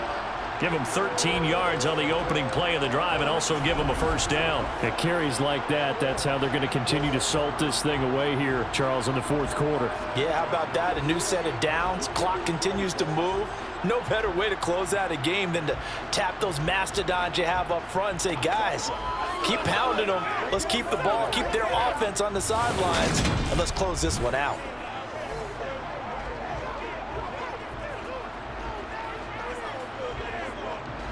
Not totally home free yet, but it's looking good as they come up 1st and 10.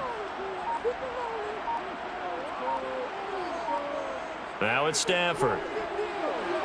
And look at this. They get the turnover they needed. It's intercepted.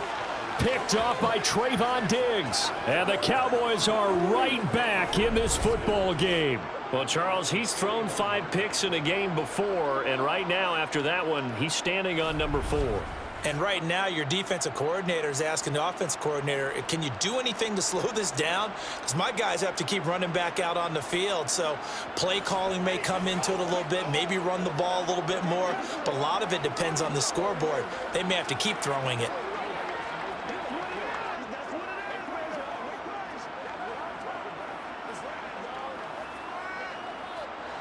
They've got good starting field position as they come up here 1st and 10 at the 41-yard line.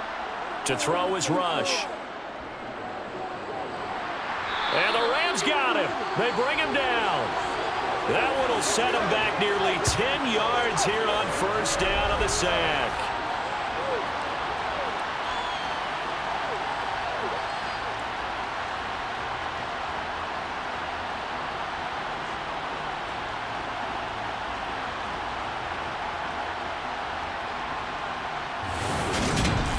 Fourth quarter, 2 minutes on the clock in a tight 1-point game.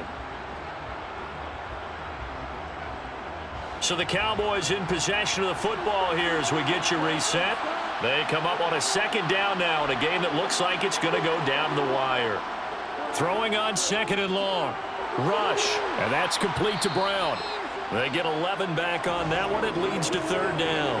That's a nice job right there, partner, because they were able to work down the middle of the field, working in the seams, because I think defensively they were guarding the sidelines, trying to keep them from getting out of bounds. They took what they gave them, and it was successful. Now the Cowboys going to burn the first of their timeouts as they'll talk it over here before what will be an important 3rd down.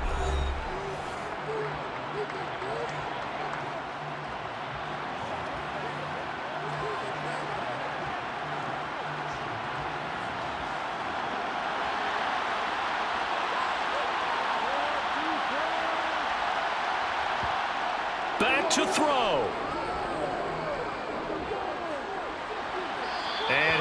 get rid of it.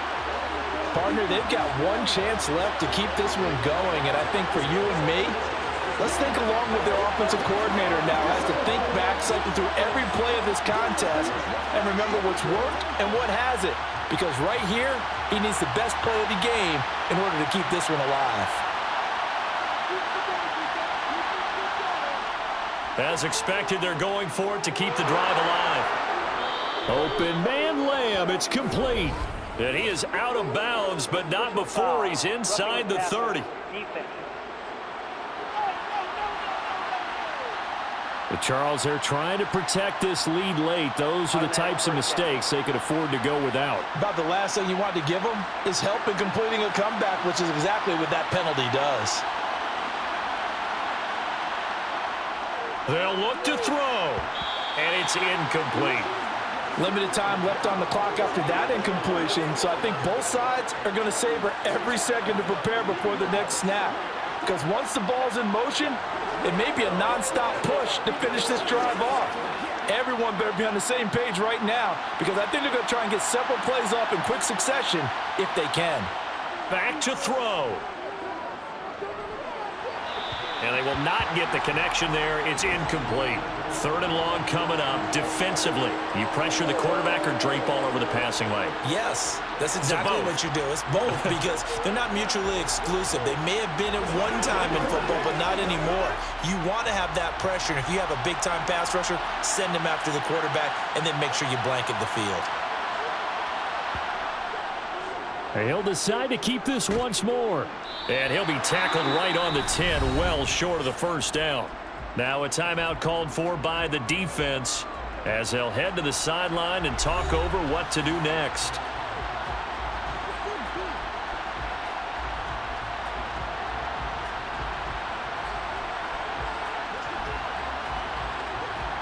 So on 4th down, out trots the kicker in a big spot here. This for the lead in the final stages. The kick by Marr is good. And with a little over a minute to play, they have taken the lead. Big kick right there to give them the lead in the 4th, but there is still time left for a final drive. Did they score too soon? Post-game will tell us, right? Depending on what happens on this drive, that's how we'll analyze it. If the other team scores, they scored too soon. If they somehow hold on, they managed the clock exactly right.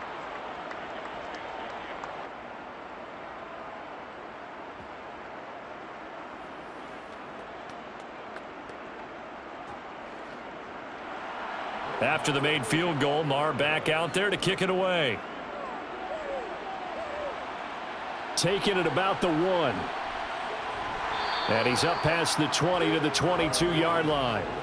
So now Stafford and the Rams down by 2. 1:13 to play.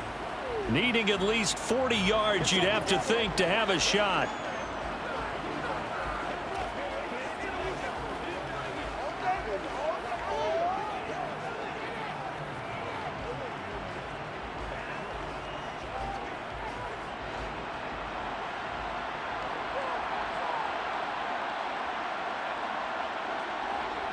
Stafford now to throw. He'll get this to Akers out of the backfield. So just 3 yards on the completion there, and that'll make it 2nd down. Partner, they're clearly saving those timeouts, but they still have to work with some urgency to put themselves in the right position. Let's go get it now. Stafford barking out signals and trying to get his guys set quickly. He's back to throw. His throw incomplete. Intended target was Cam Akers. 3rd down here.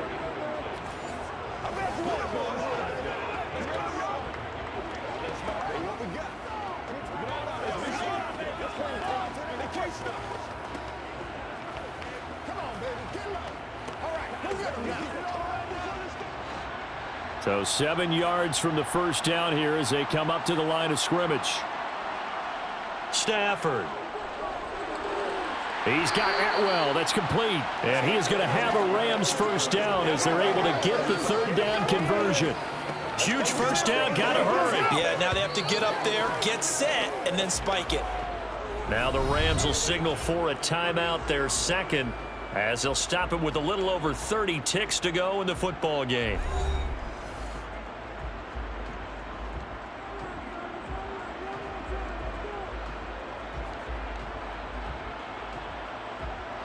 So they'll come up 1st and 10 now from the 33. Now it's Stafford. And that would complete to Skoranek. And he will get out of bounds to stop the clock. It's a 1st down with the clock showing 26 seconds to play. That's what they need right now. Get the 1st down, get out of bounds, stop the clock. Just playing smart football, understanding the situation, making the plays necessary, and making sure that clock stops at every opportunity. Now Stafford. And he can't get a throw off. He's taken down. What a huge play at this point in the game. Micah Parsons in there to take him down, and the clock will roll. The Rams going to be forced to use their 3rd and final timeout as they'll stop it with 11 seconds remaining in the ball game.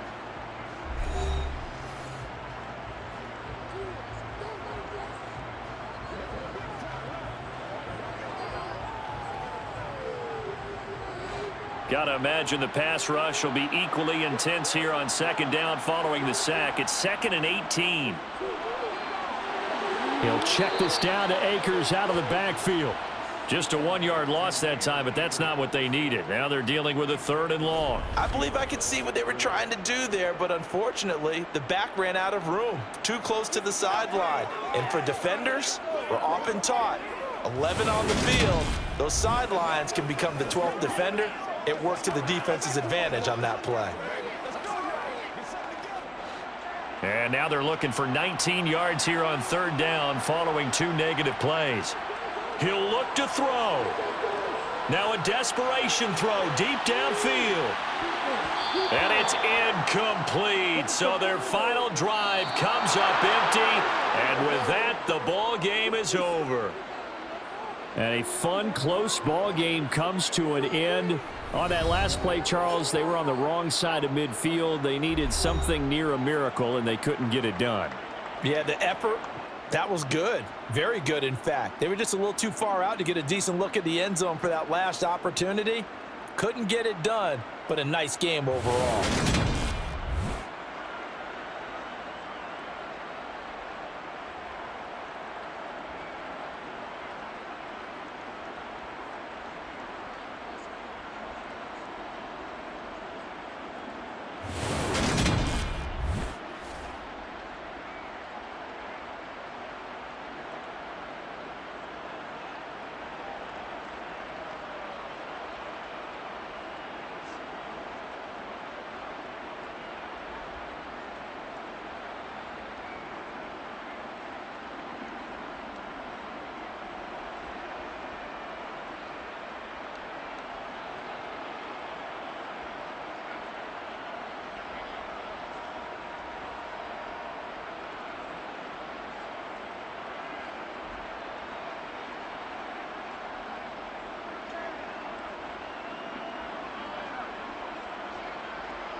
It's Madden NFL 23 on EA Sports. And today's clash of conferences is just moments away. It's the Tennessee Titans and the Washington Commanders. Coming up next.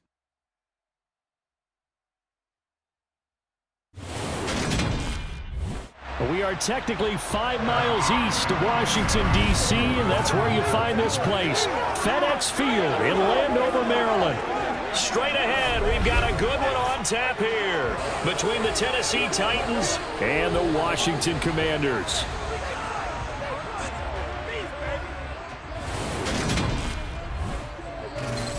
And a welcome in, everybody, with Charles Davis. I'm Brandon Gaudin, and Charles, so much gets made about offensive comparisons. Here's a matchup where the defenses may just take center stage. Yeah, we're usually talking about guys scoring touchdowns. How about the guys who prevent them and change the momentum of the game when they take the ball away? I love those ball hawks in the secondary. People after my own heart.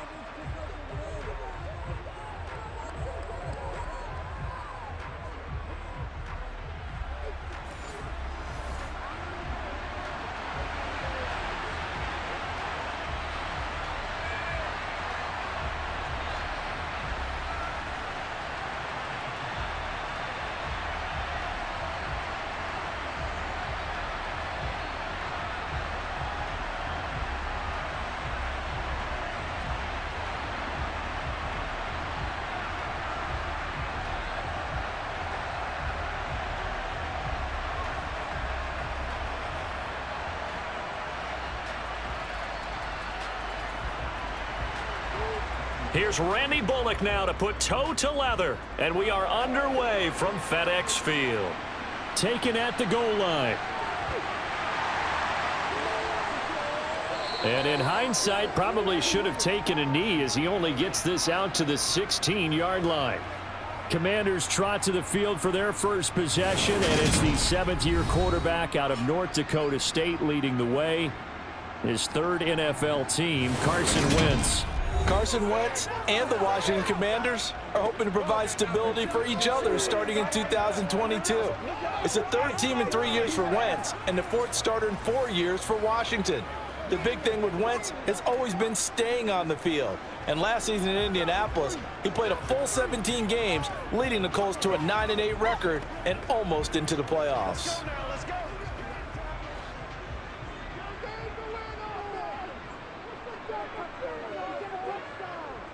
Wentz first play going right to the air.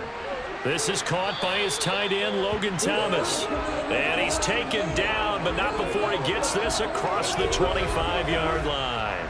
11 yards there on the first play from scrimmage. And what a nice example there of a tight end doing exactly what he needs to do. How about how he worked his way to the outside, made sure he secured the catch, and then anything after that, we count that as a bonus. And indeed, he gets enough for the first down.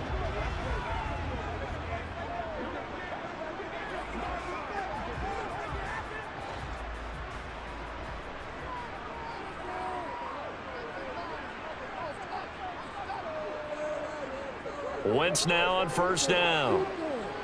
Flush to his right. And he'll protect himself at the end here as he winds up getting pretty decent yardage. Nice work to get 7 out of that, and it's second down. This early in the game, it's all about making steady progress downfield, hoping to lead to early points. And you can do it with your actual play calls, or sometimes something a little more improvised, as we just saw there. On second down, a run with Gibson. And he'll be taken down right around the 34 after a pickup of only a yard. The best defensive linemen, they play with great leverage so they can get low and not get bowled over by offensive linemen. They have excellent hands. They can throw people off on a play. We just saw a great example of a really good run stop by a guy playing the defensive tackle position. Wentz looking to throw on 3rd and 2. Got his target, Samuel. And he goes out right around the 39. The pickup there, 5 yards. They bring pressure there on 3rd down, but this is a nice job of picking it up and making sure their guy has time to deliver the football. And they wind up getting the first down.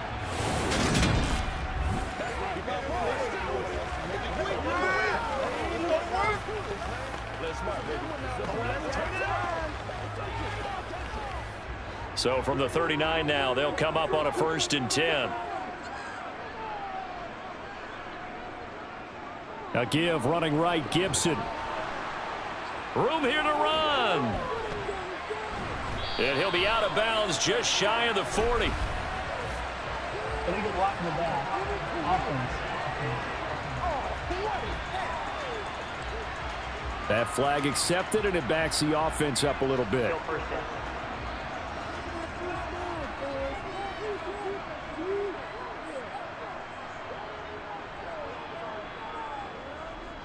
A give to Gibson running right. And he's brought down at the 34.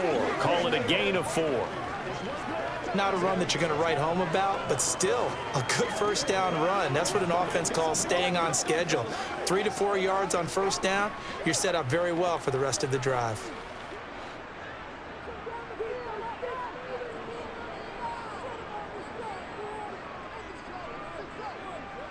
They fake the give. Now Wentz. Being chased out left. And he's left with no option here but to throw it away. Play action is supposed to be used to slow down pressure, slow down blitzes. In this case, though, if it takes a little too long to develop, you got people right in your face. And lucky just to get rid of the ball with the arm going forward. Could have been a fumble. The 7th play now of this opening drive. This is 3rd and long, though. Throwing is Wentz. And he will find his man, Samuel. And he's going to have a Commander's first down as they're able to get the 3rd down conversion. Another completion right there. And again, Charles, good time in the pocket. That offensive line on this opening drive been really solid. They've been more than solid. They've really tamped down the pass rush and kept him safe in the pocket, able to look around, find his target, and deliver. He's got to make sure he tells the offensive line in the huddle, thanks, fellas. Let's keep it going. So operating from Tennessee territory now. Here's 1st and 10 at the 46. Wentz's throw into the hands of Turner. So give him 5 yards there on the pitch and catch, and it'll be 2nd down. Well, they were unable to make anything really big out of that, but it's not a bad idea to find your tight end and give him an easy completion and keep moving things forward. Almost his bread and butter is a good running back dive play. To throw again on 2nd down. Wentz. Got a man, and he hits him in stride. And he's going to have another first down as the tackle's made at the Titans' 29-yard line. They give him 13 yards there on the play and a fresh set of downs.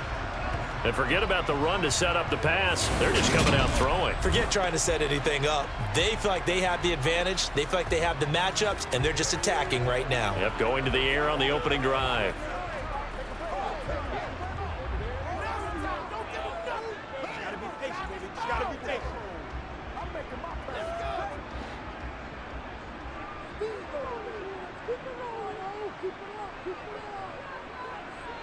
Now Wentz again. And his throw's going to be incomplete.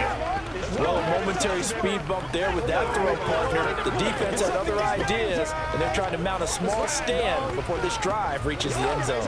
Let's go. Do your thing. Playmaker, step up right now. So now 2nd and 10 after the incompletion on first down. Now Wentz. Over the middle, complete to Samuel. And he's going to have another first down as the tackle's made at the Titans' 12-yard line. 17 yards that time and a Washington first. That's the 3rd time on this drive that these two have connected with each other. They've got a real rapport going. And right now, it's paying off with big chunks of yardage, as shown by that last play.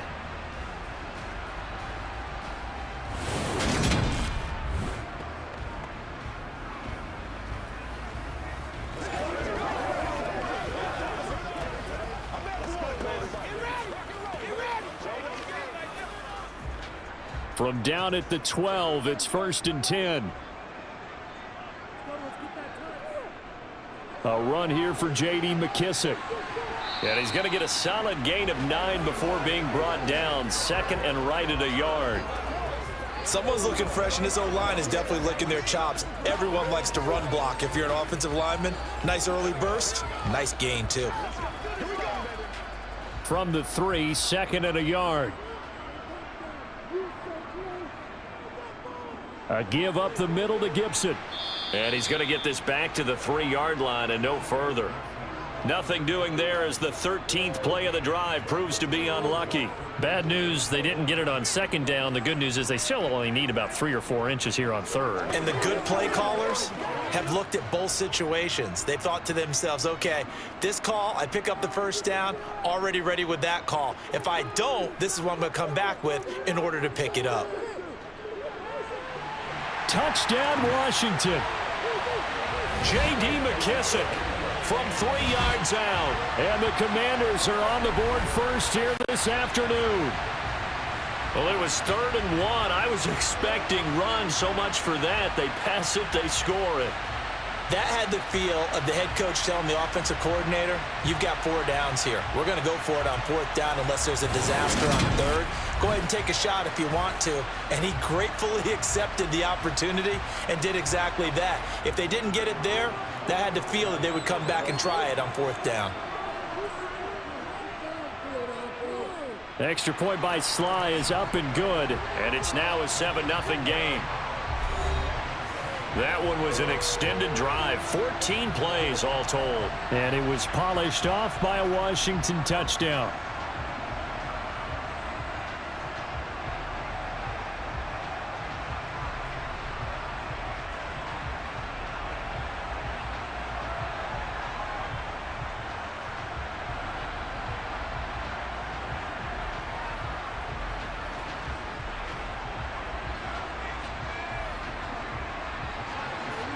Joey Sly now to kick off after the touchdown.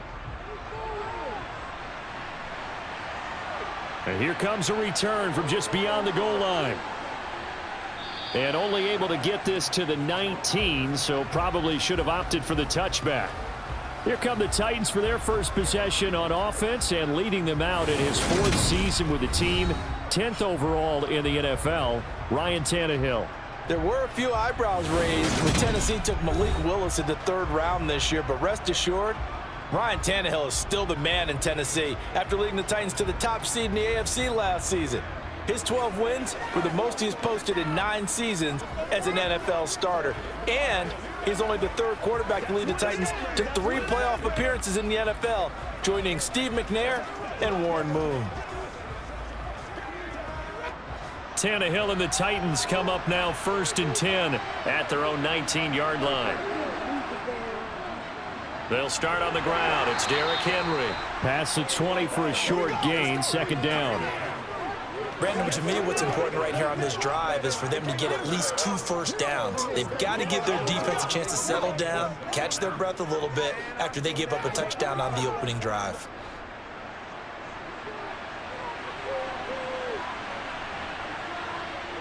On 2nd and 7, Tannehill. Open man, Westbrook-Akine. That one, a first down pickup of 8. We'll see what kind of mindset they have here offensively after giving up the touchdown on the opening drive. And based on our time with them, prior to this game, I feel like they've got a good mindset going in. In fact, the discussion that we had with the coaching staff was, we may give up some points in this game, so our offense has to be ready each and every time to either equal or try and get us ahead and try and keep us ahead. This is their chance to respond to that first touchdown given up. So 1st and 10 now from the 30.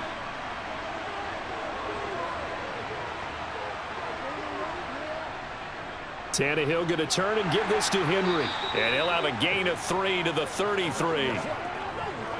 Well, from an offensive perspective, that was a tough run because he only picked up 3 yards. Well, let's flip it over to the defensive side. They now have the advantage. 3 3-yard gains. That means they're punting the ball likely on 4th down. That's what you're looking for when you're playing defense. Off play action, Tannehill. This one downfield to Burks. And they're going to have another first down here as the tackle's made at Washington's 40. A very solid gain of 27.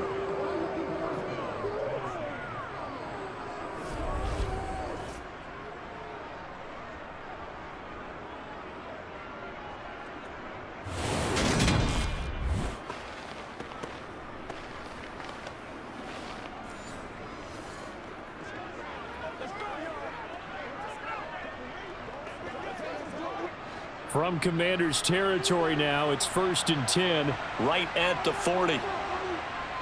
Draw play. This is Henry. And he'll lose yardage here. Back at the 41. Officially, it's a 1-yard loss. That's going to bring up 2nd and 11. With his size, he's a tough man to bring down, but they do a nice job there stopping his progress and not allowing him to get back to the line of scrimmage.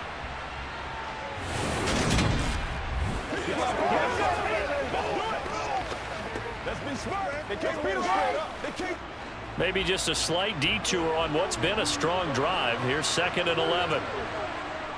They'll run it again with Henry. And the stop here will come at the 38-yard line. 4 yards on the pickup there as they get it back to a more manageable 3rd and 7. You got to give kudos to your offensive line and the guy carrying the ball because they were in a 2nd and long situation. It seemed pretty dire, but they brought it back to 3rd and manageable with that run. They'll need to get it to the 30 for a first. This is 3rd down. Tannehill. Open man is Burks, and he's got him. And they're going to have another first down here as the tackle's made at Washington's 22-yard line. It'll be a gain of 16 for number 16. Plenty of things to talk about here, partner, but to me, their defense gave up a touchdown on the first drive. How about how they're responding, coming back? That's a big 3rd down pickup to keep their drive alive.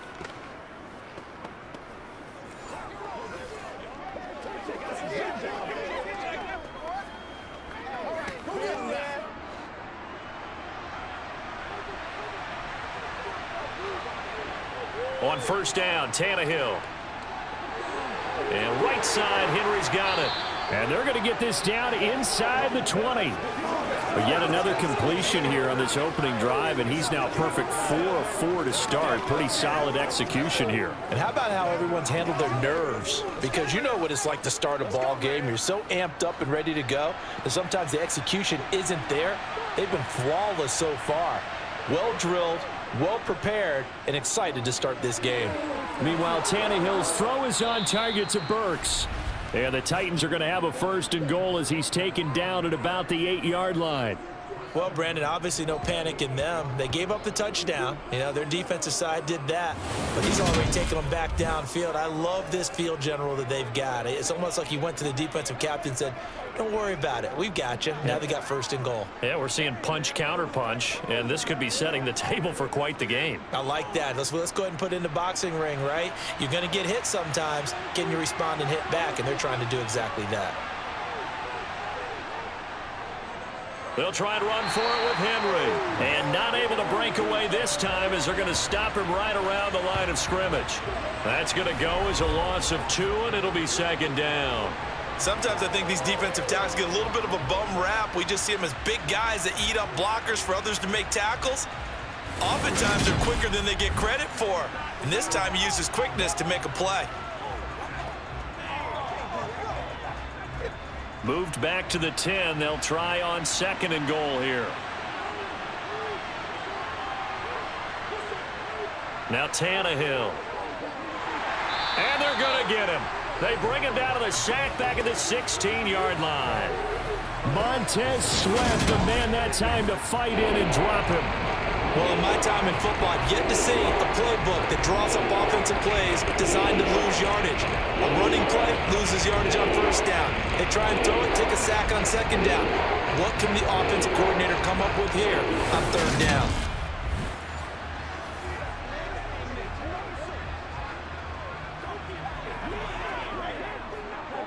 Big play coming here. It's 3rd and goal.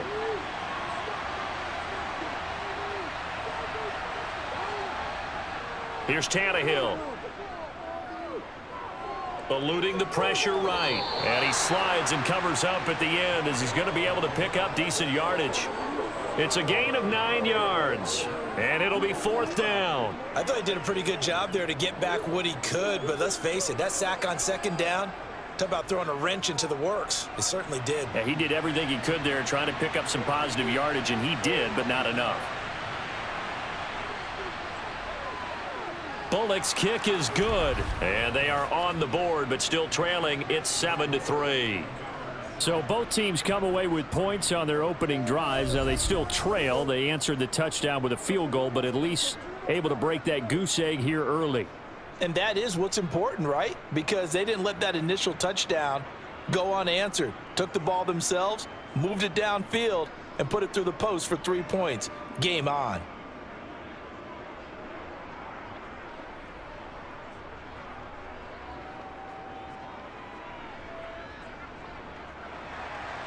After the field goal now, it's Bullock to kick it away.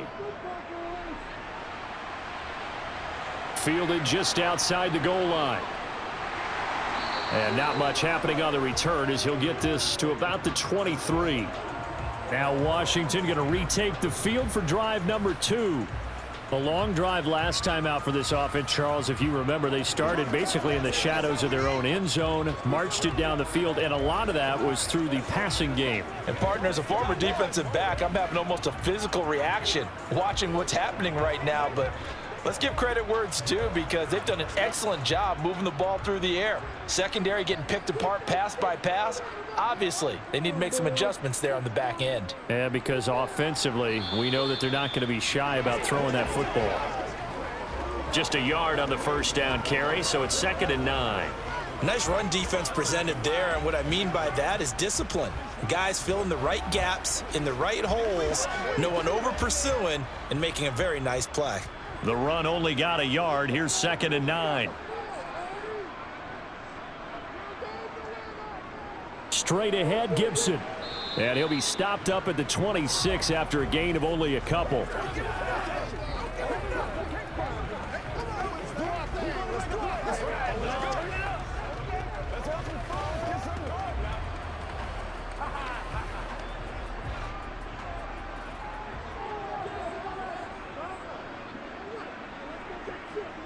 Now Wentz on 3rd down. That's complete. Terry McLaurin with it. And he's going to be out up around the 45-yard line. First catch for him on the afternoon, and it results in a first down. Someone sharp in this game. I mean, a touchdown pass on the first drive and comes right back, and he's flinging it around really well here. A really nice throw there to pick up the first down. You kind of just feel a laser focus and confidence about him, and I think we saw that this week, didn't we? Talking to him and the coaches, they felt good about his performance coming up. Yeah, I was really impressed with that left. Now Mike Vrabel unsure of that last call. He's going to throw out the red flag. Previous play is under review. Did he keep those feet in bounds? That's the question they've got to decide. And I got to say, watching it in real time, it was awfully close. Yeah, it certainly looked like a heck of a catch because he didn't appear to bobble it, which could complicate things. But even with the benefit of replay, that's pretty tight. Well, here's the call.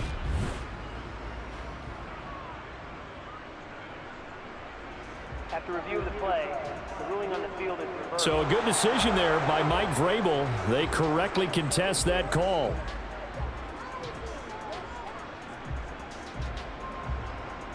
So on 4th down, Washington going to call on Tress Way to punt it away.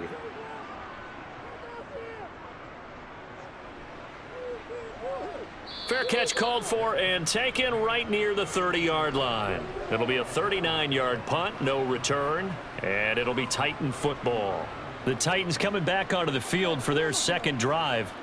And last time they got 3 points, but it was a chip shot field goal. And when you go to the sideline after a chip shot field goal, maybe the offense not too happy. It's a balancing act, isn't it? Because you're exactly right. They're none too pleased that they didn't punch it in for 6 points. But they also have to remember they did put points on the board. 3 points is 3 points. And in this league, you take points when you can get them. Not easily done. Tannehill's throw pulled in by Woods. And he gets this up across the 35 before he's out of bounds. It'll be a gain of 5, and that's going to bring up 2nd down. I know they don't like to hear it when they get to a certain age, but then you have to start to use your skills, your wiles, right? Your mind to beat guys to the football, and getting your toes tapped in bounds definitely qualifies as that, doesn't it? The veteran showing he still has the agility. Looking to find a lane, but he can't rein in at the line of scrimmage. They'll say no gain on the play there, and now it'll be 3rd down. The running lanes have definitely not been there for him here in the first half, and I don't think it's all been his fault. His offensive line hasn't given him much space. A loss results there. Back to throw, Tannehill. He finds his man, complete. That's Phillips. And he will have a Titans first down as they're able to get the third down conversion. And Brandon, from our time in college football, where receivers weren't running the traditional NFL route tree, one thing they did learn, find open areas, find soft spots, and set up and catch the ball. And I think we just saw that there. Yeah, we saw that indeed, picking up the first. Let's roll. They can't read us straight up. It's showtime, baby.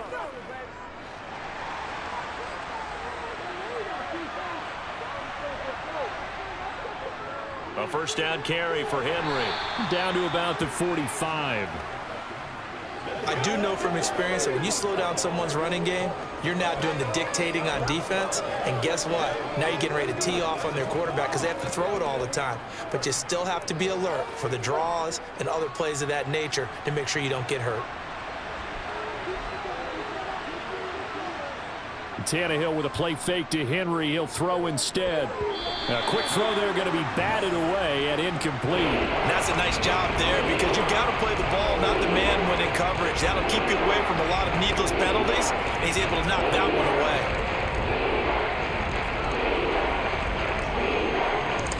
They'll leave the 39 here for a first. This is third down.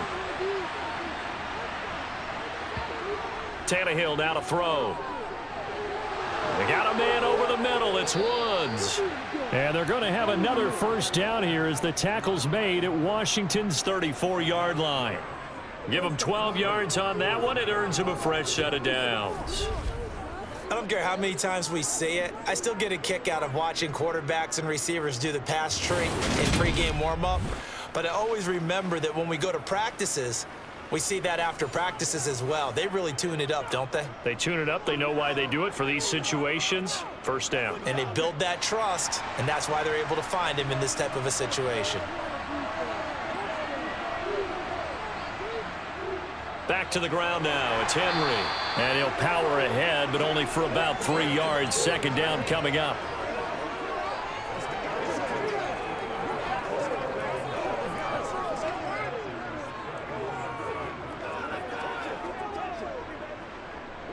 Snap will come from the 31 on 2nd and 7.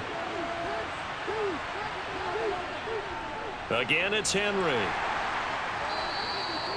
Give him 3 on the run there. Now they're looking at a third and about 5. Not a big run, not an explosive run, but they've held the ball for plenty of plays on this drive. They're just trying to impose their will on the defense right now. They'll break the huddle and come up on the 9th play of this drive, needing 5 yards on third down. Here's Tannehill. And he's left with no option here but to throw it away. They converted twice on third down that drive already, but couldn't make it a third.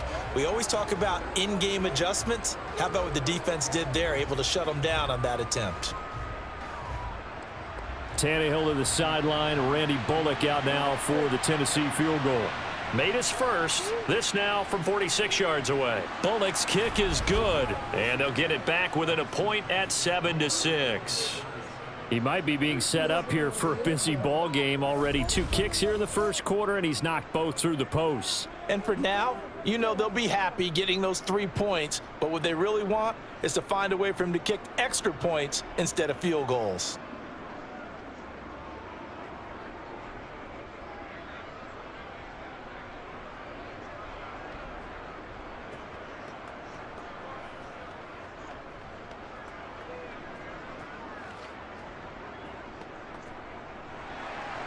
After the field goal now, it's Bullock to kick it away.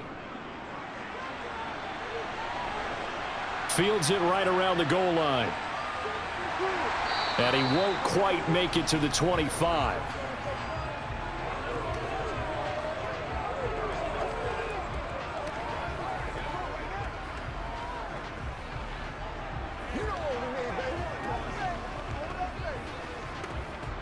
Out there set and ready for this next drive, the Washington offense.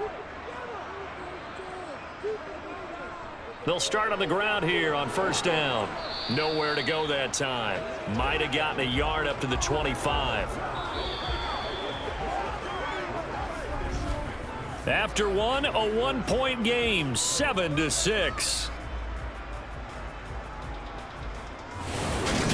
Second quarter now from our nation's capital, and it's Washington in possession of the football as they're looking at a 2nd down and 9 to go.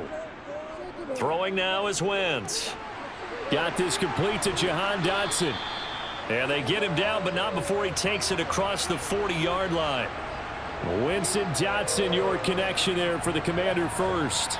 First down catch there by Jahan Dotson. You get the sense watching him that his ascent is only just beginning. More catches, yards, and touchdowns every year at Penn State, and played his way into the first round. A tremendous athlete, he also runs routes with great intelligence.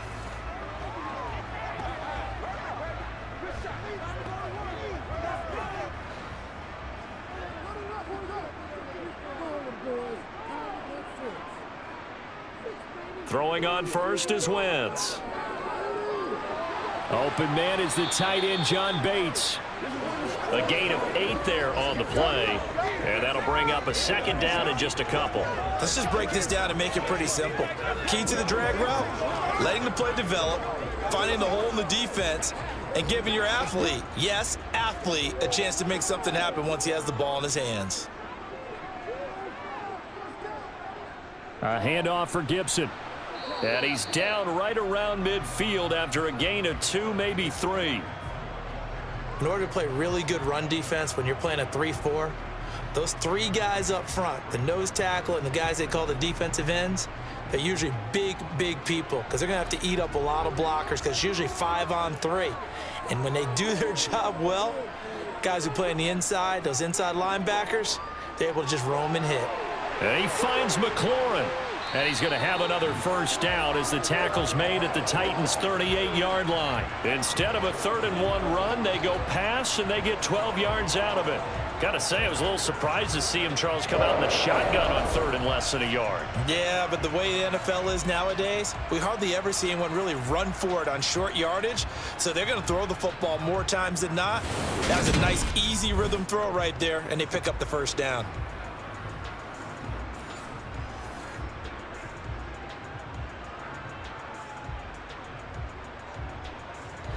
So here's a 1st and 10 at the 38.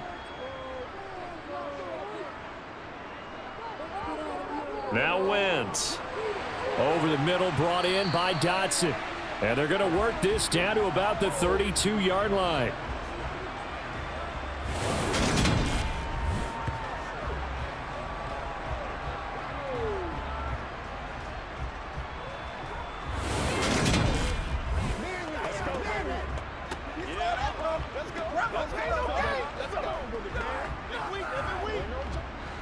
Working with a 2nd and 4.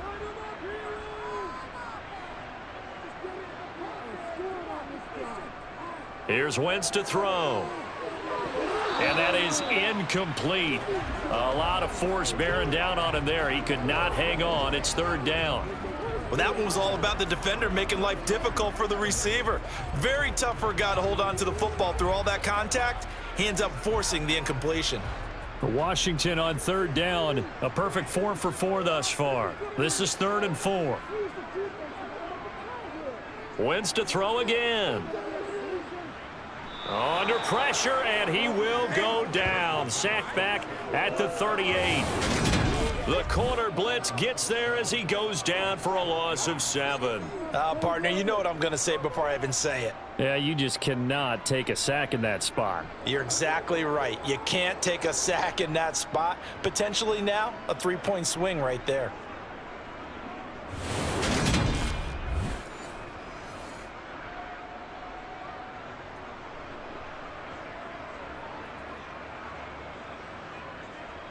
So coming on now is the field goal unit. They're going to try for 3, and he'll need all the leg he's got here.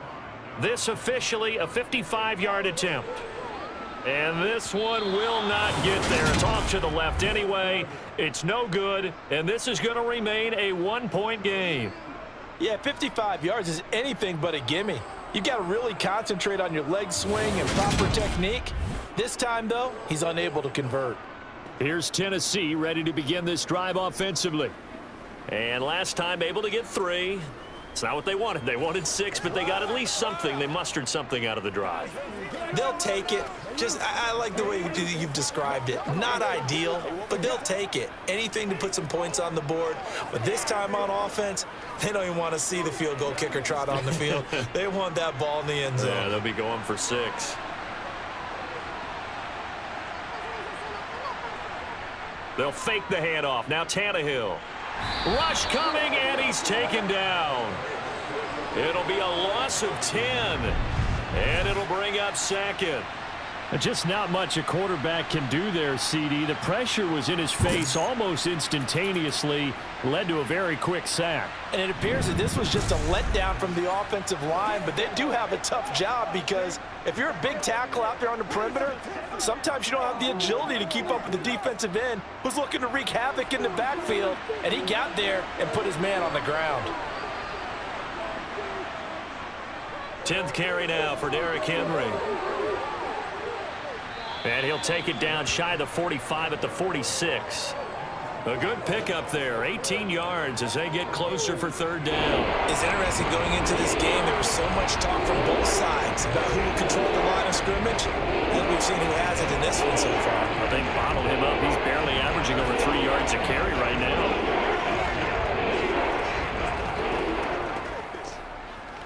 Let's go get it now.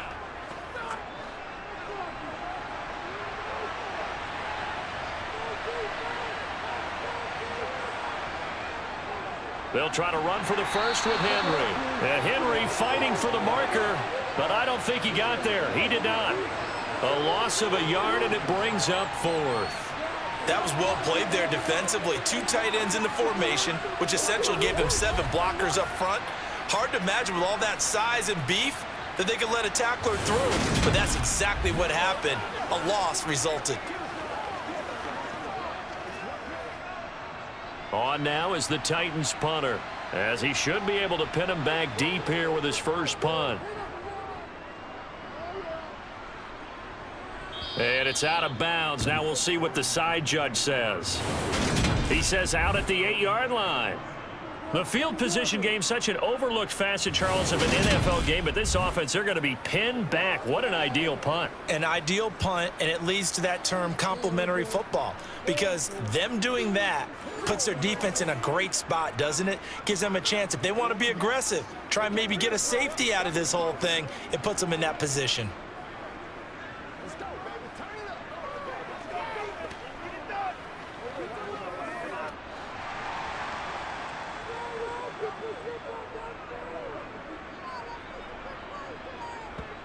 Wentz now on 1st down. Over the middle, and it's incomplete.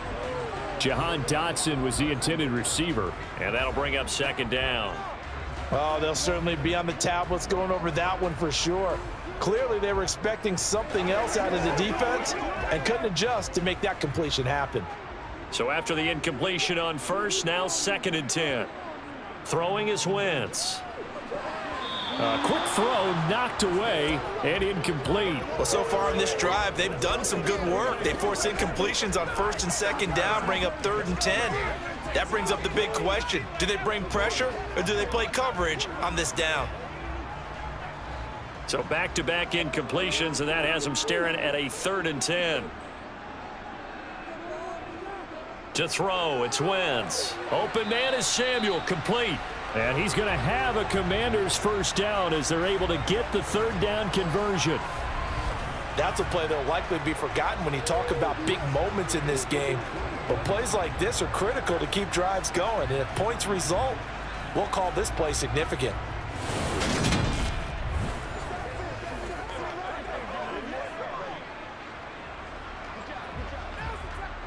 So a much rosier picture now after that last play. Here's 1st and 10 at the 19-yard line. Wentz. This to McLaurin out on the left side. And he'll get this up to the 34-yard line. 15 more there, and they're on a roll. It's another 1st down. If you're going to blitz, likely going to leave you in man coverage with this guy, and that is less than ideal. It is, because just about any offense that has an elite receiver, if you blitz and have him in man coverage, you're going to him, even if he has an elite defender on him, because he usually knows where the ball is before the defender does. From the 34 now, here's 1st and 10. Again, they'll throw with Wentz. And yet again, it's McLaurin. And he'll be taken down, but not before they work it across midfield. The time is called. Looks like a member of the Titans in some discomfort out there. While they come out and take a look at him, we will step aside for just a moment.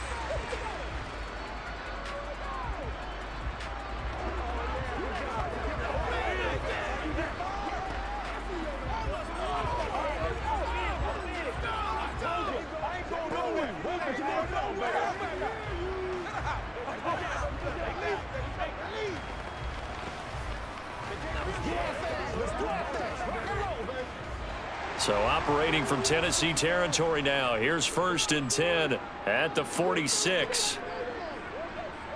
Now Wentz. The quick throw knocked away. It's incomplete. That's not the first time they've gone his way on this drive, and they were obviously keyed into him because they were there to help break that pass up.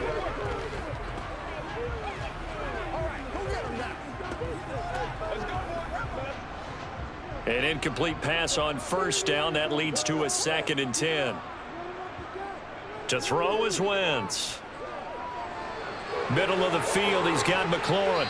And he's going to have another 1st down as the tackle's made at the Titans' 31-yard line.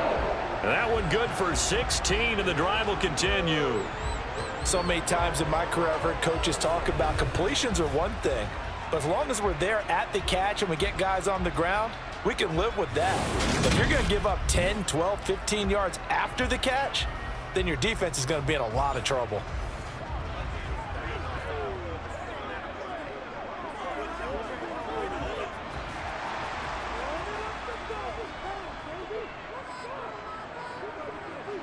Wentz now on 1st down. Hitting Samuel on the slant.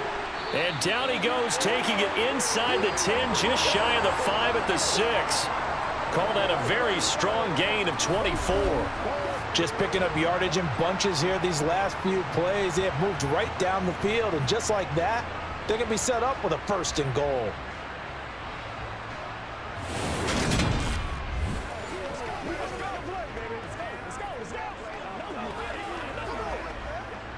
Two big plays in succession. Not sure this D knows what hit him, but now they got to get ready. It's 1st and goal.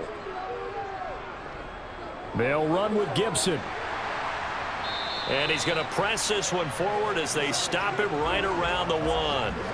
A good run of 6 yards there. Gets him closer to the goal line with 2nd down coming up. That's a great run right there on 1st down. Didn't quite get into the end zone, but now you've set yourself up for at least 2, maybe 3 more shots from close range.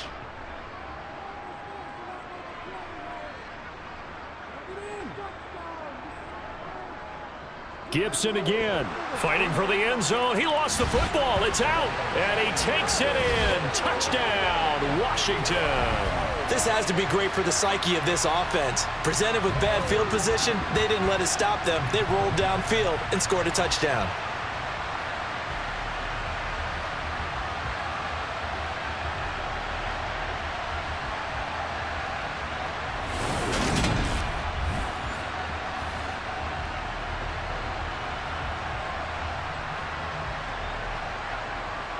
Slide for the PAT.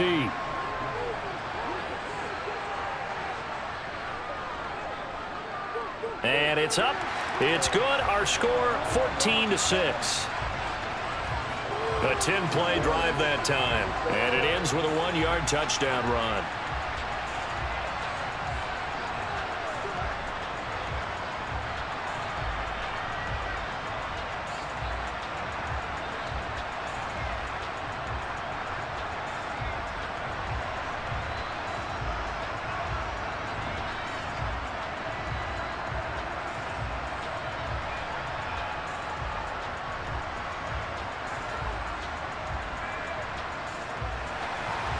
Joey Sly now to kick off after the touchdown.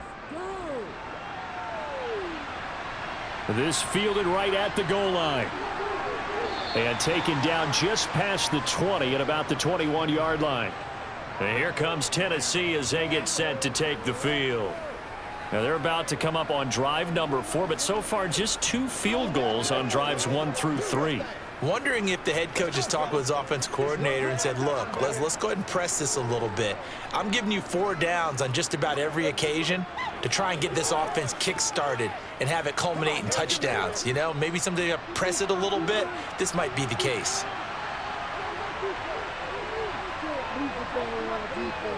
On first down, Tannehill.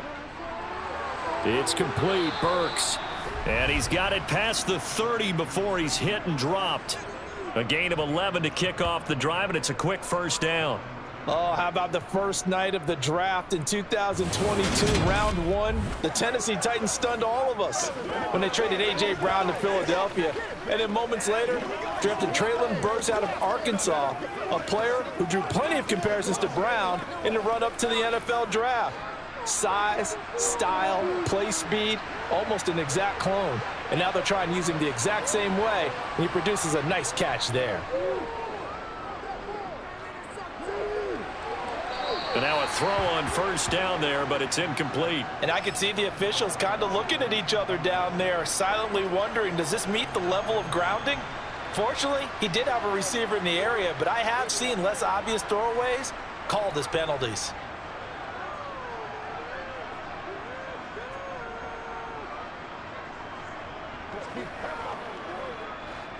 After the incomplete pass, here now is 2nd and 10. From the gun, here's Tannehill. And it's hauled in by Austin Hooper.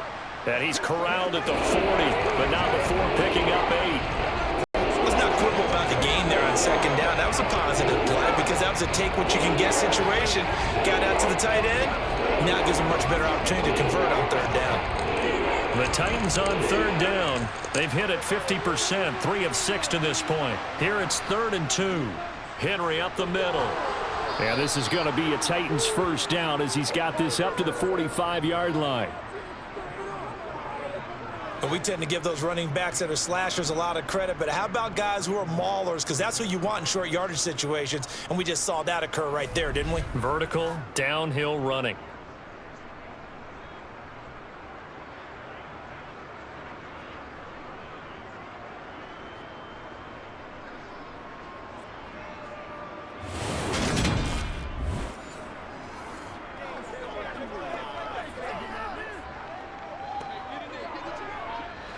So after 2 first downs, they get another here. 1st and 10 at the 45.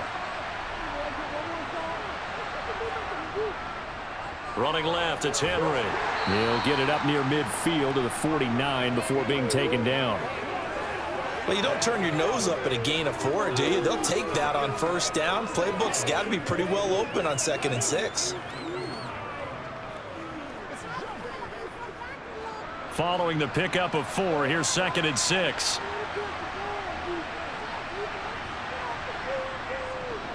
A handoff, running left, Henry.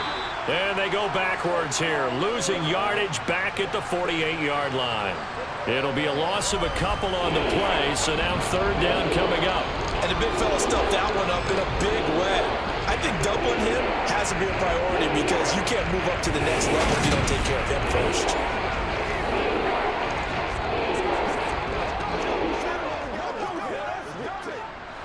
Here's play number 7 on the drive. This is 3rd and 7. A shotgun snap for Tannehill. Open man is Burks, and he's got him. And he takes this just a few yards shy of the red zone before going out. That one nearly 30 yards, 29 officially.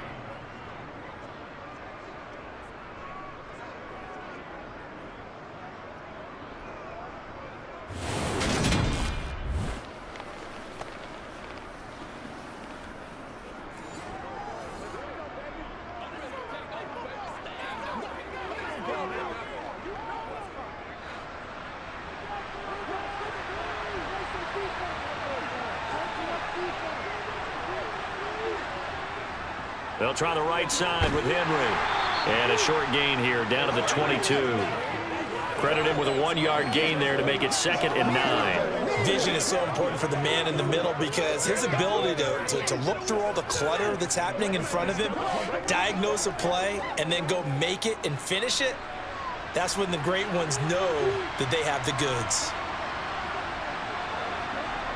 On 2nd and 9, Tannehill. And this one taken in on the right sideline, but not in the field of play. They say it's incomplete. The throw led him a little too far. It brings up 3rd down. That pass just a little bit off. It looked like maybe he tried to force it in there. Game speed, always different, no matter what you do in practice. You can't simulate it, right? So your decision-making, everything has to be a little bit quicker. Sometimes it can throw you off until you adjust. Now a 3rd down throw, but it misses the target, incomplete. The Commanders' defense holds, and that'll bring up 4th down. Partner, what we're seeing so far is a defense is certainly coordinated. Both levels doing their jobs in tandem. The back helping the front helping the back. The pressure got home on that last play and forced him to try and throw through contact and short of the sticks. Tannehill to the sideline. Randy Bullock out now for the Tennessee field goal. Bullock's kick is good, and that'll get the lead down to 5. So that one is his 3rd of the game. Now, if you're wondering, that's only halfway to his career high, as he once had 6 field goals. Brandon, 6? Let's hope we don't get that again, please. Okay, can we see a few touchdowns here and there? That'd be nice.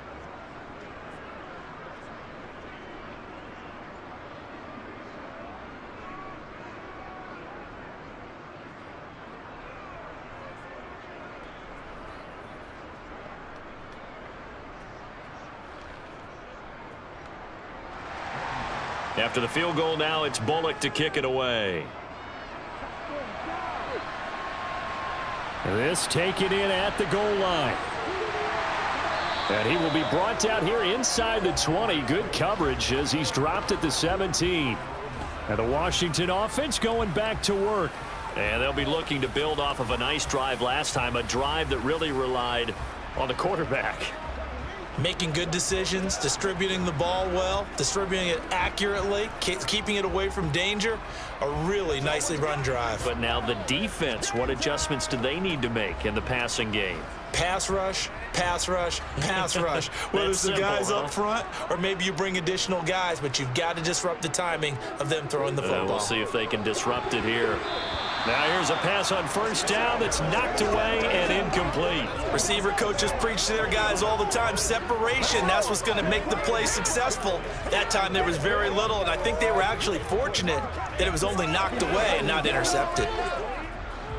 So now 2nd and 10 after the incompletion on 1st down.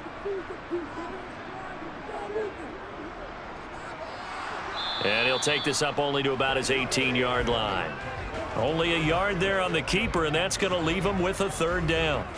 Anytime you decide to use your quarterback as a runner, most of the time when you design a play, you're expected to break a little bit bigger than this one, because when you run him on short gains, your risk reward and him taking hits, I'm not sure that's the payoff they were looking for. Now Wentz on 3rd down. Taking a shot for Samuel. And unable to connect, incomplete. Now give them credit, they took their shot, but it's going to bring up 4th down. That's an excellent job right there on 3rd down. Like any defense, you never want to let them get anything started, and that would have been a 1st down. Instead, you saw the contact on time, no penalty, and before this drive could get wings, it's 4th down. And now the punter, Tress Way, as he sends this one away.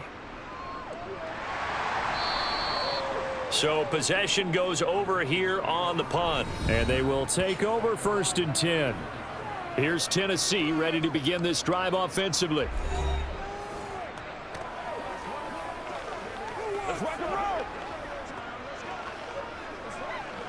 That's what I'm talking about. Come on, baby. Let's go, baby. Let's have some fun.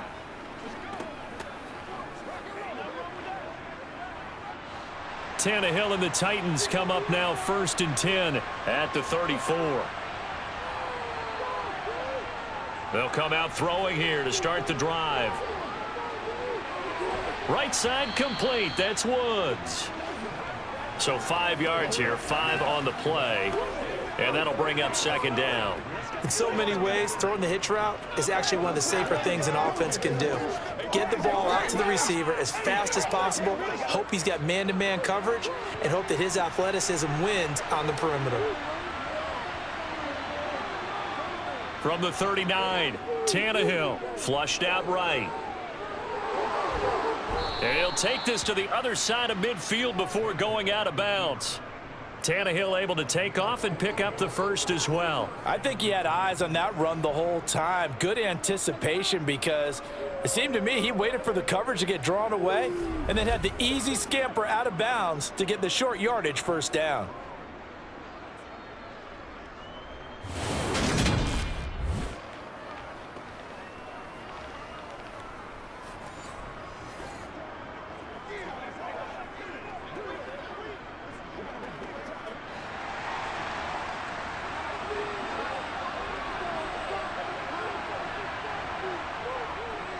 Henry will get it. He's been busy today. Just a yard on the pickup there, and it'll bring up a 2nd and 9. A 1-yard gain can look like a disaster. It all depends on how the game is going. Is it a series of 1-yard gains running the ball? If that's the case, you might have to start thinking about throwing it a little bit more. But if it's just the occasional 1-yard run, hey, congratulations to the defense. They won that one. Come back and get them the next time.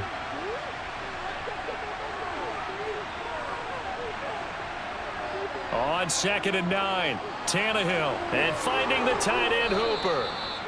And they're going to have another first down here as the tackle's made at Washington's 29-yard line. A new set of downs after a strong pickup of 16 yards. And that was good protection there. No, that was great protection there, because it allowed him to lock in on his receiver, although I think he was looking for his tight end on the corner route all the way. Nice connection there for a really nice gain.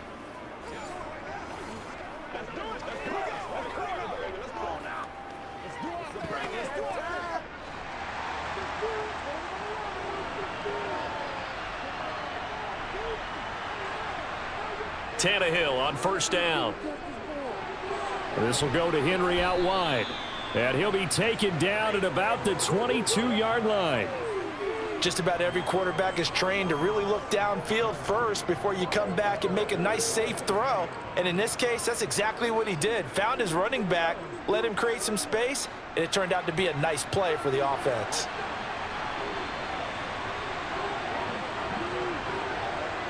Throwing again on 2nd down. Tannehill. That pass taken in by Burks. And he's going to be brought down at about the 16. So the ball down to the 16 here for 1st and 10. From the red zone now, Tannehill. Got his man complete over the middle. That's Phillips. And the Titans are going to be set up with a 1st and goal coming up as they get him down at the 6-yard line.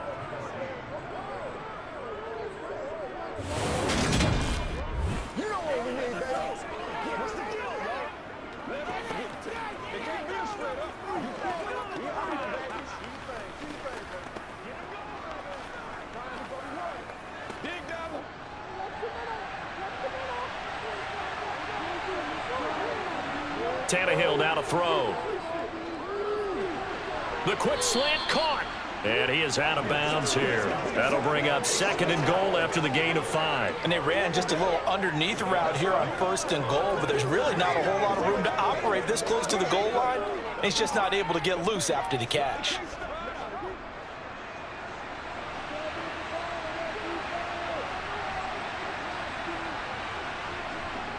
On 2nd down, here's Henry. And he'll get blown up behind the line of scrimmage, back at the 6. And now 3rd and goal coming up, the loss on 2nd down. That just means this crowd's going to get even louder, and they'll get a little bit of extra help from the defenders as they exhort them to join them in the effort.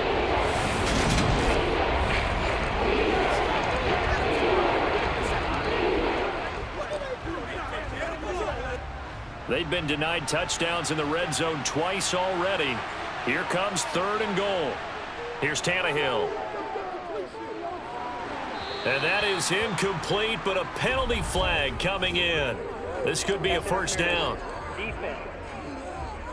All right, just call the call. We're going to play. Come on now. And since the penalty occurred in the end zone, move the ball to the 1-yard line. First and goal from the 1-yard line. Costly penalty. So the ball's moved to about the 1 after the penalty. First and goal. Out of the gun, Tannehill. And it's caught. And he's going to be stopped up right at the line of scrimmage. The Titans going to use the first of their timeouts as they get the stoppage with a little over 50 seconds to go in the first half.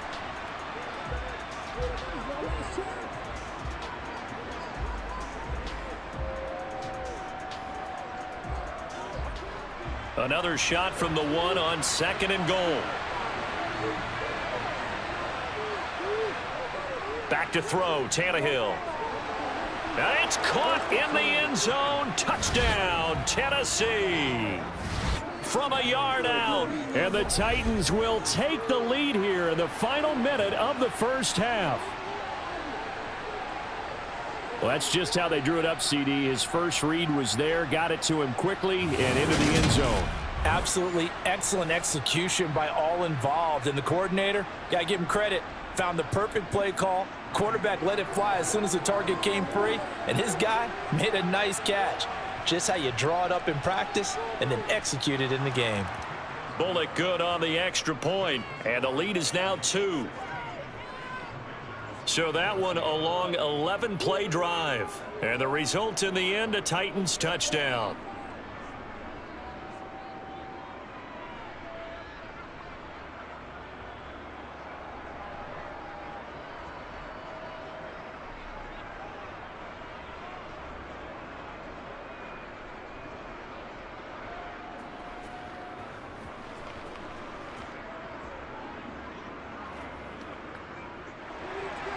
Now Bullock will send this one away after the touchdown.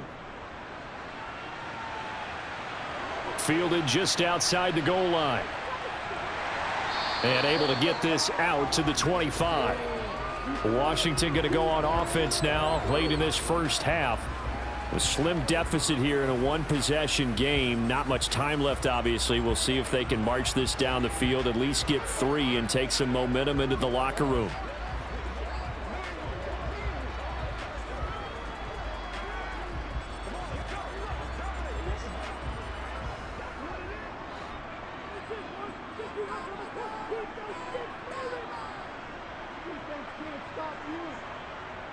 On first down, Wentz.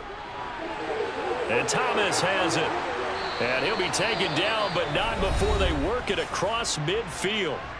And Washington now going to use the first of their 3 timeouts as they stop it here with just under 40 ticks to go in this first half.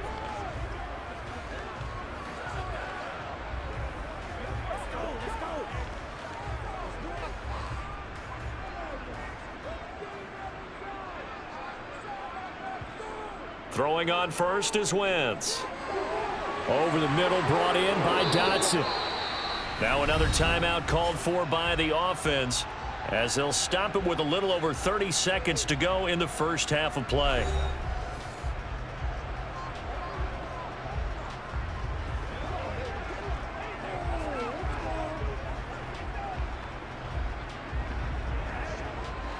Line of scrimmage, the 31 now on 1st and 10. Wentz. Looking for McLaurin, and he's got him. And they're going to get this down to about the 17-yard line here. My goodness, they've come out locked in on this drive. Play calling, execution, they are fully in sync. 3 straight passes, 3 first downs. They're moving the ball downfield almost at will. This defense really struggling to find answers. Don't wait on nobody else to make it. You make the play. Oh, let's turn it up. Wentz to the sideline on 4th down. Joey Sly is out there now for the Washington field goal. From the left hash, this from 34. Sly able to put this one through. And they have regained the lead. Now the drive ends in just 3, but they'll take it. Looks like they'll head to the locker room barring something unfortunate in front on the scoreboard. Yeah, they may not be jumping up and down and celebrating because they have the lead, but still, any little momentum in a game like this is important to a team, and they'll feel real good about going in and regrouping, knowing that they are out in front.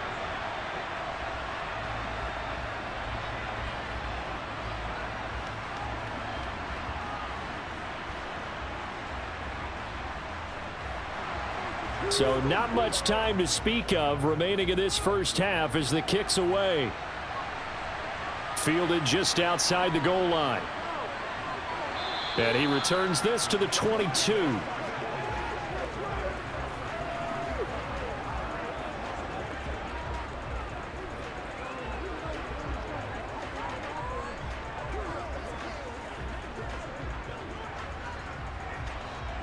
The Titans offense set to begin the drive.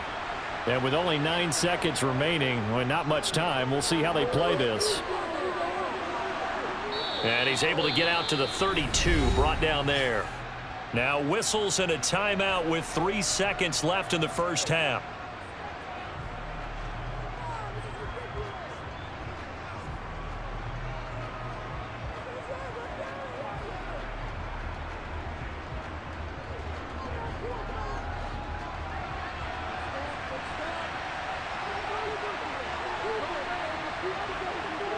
The final shot here before the break, Tannehill. Toward the right sideline, but it's incomplete. So a very tight first half. We had to break in a 1-point game. As we'll get you down the coast to Orlando for Jonathan Coachman at our EA Sports Halftime Report. Coach. Okay, Brandon, thanks very much. Back to you guys in a bit. But first, we welcome everyone to our EA Sports Halftime Report. First, though. And just like that, on we head to half number 2. Okay, Coach, thanks as always. This one's still anyone's game as we welcome you back for quarter number 3.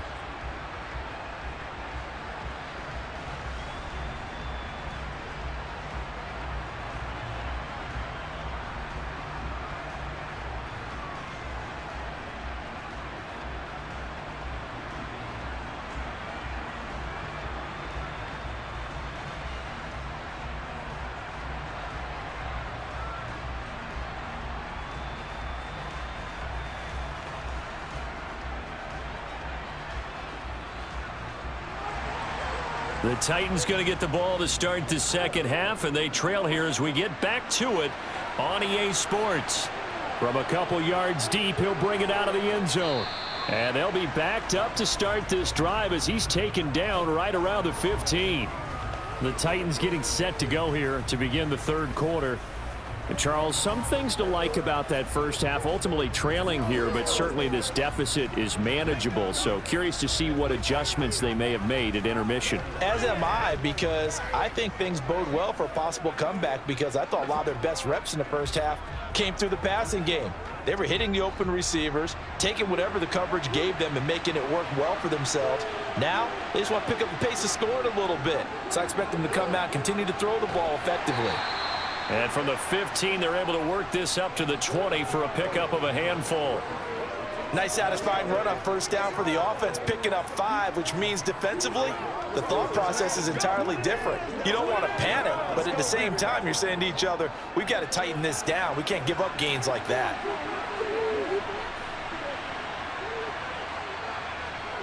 Second and 5 now. Tannehill. And it's caught over the middle. Hooper. And he'll get this up to the 30-yard line. They picked up 5 yards last time. Now they double it and get 10 here. Many different ways to create space, but on that play, he did it with that big, wide body of his. Didn't get a whole lot of yardage on the play, but it did what it was supposed to. Pick up a first down.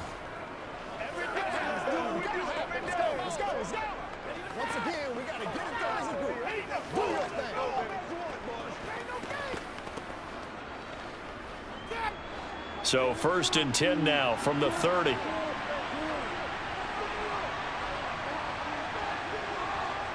Now Tannehill. Incomplete. Robert Woods, the intended receiver that time. That'll bring up second down. That was a nice job defensively of disguising their coverage and making it difficult for the quarterback to lock in on a receiver, and it results in an incomplete pass. So after the incompletion on first, now 2nd and 10. A 20th carry now for Derrick Henry. It'll go as a loss of a yard, so now they deal with 3rd and 11. I know when I was a kid, I was getting real excited when I saw those lateral-type runs. But the best backs that made it happen, they put a foot in the ground and just go. That didn't happen there. That play got swallowed up. An extra man here in the secondary for Washington on 3rd down. Tannehill. Oh, not sure he saw the linebacker there as that's batted down and incomplete. It appears they're going to come up empty on this first drive of the second half, still down by that slim margin. Yeah, and that's okay. You know, when you sit and analyze it, they're not happy about what happened, having to go to the bench. But this gives them a chance to let their defense do some work while they on the sidelines go over what they're doing offensively and formulate a proper plan.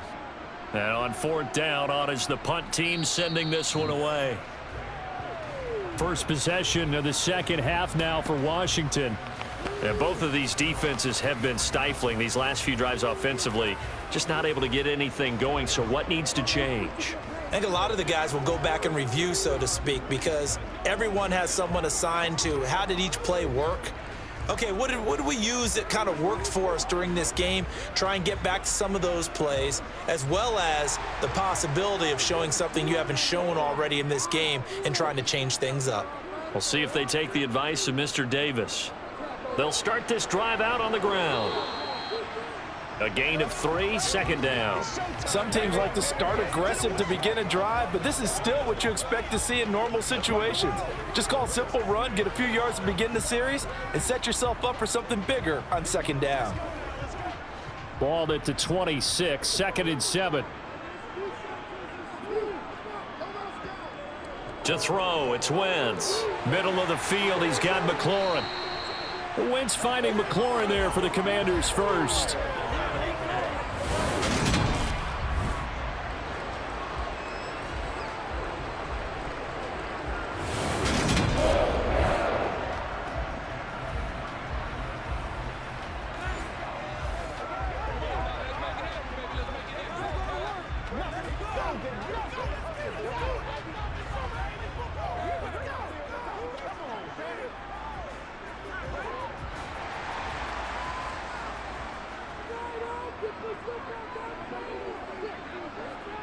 Throwing now is Wentz. He'll check that down to Gibson out of the backfield. And he gets this up across the 35 before he's out of bounds. So the completion good for just 3. And it's 2nd down.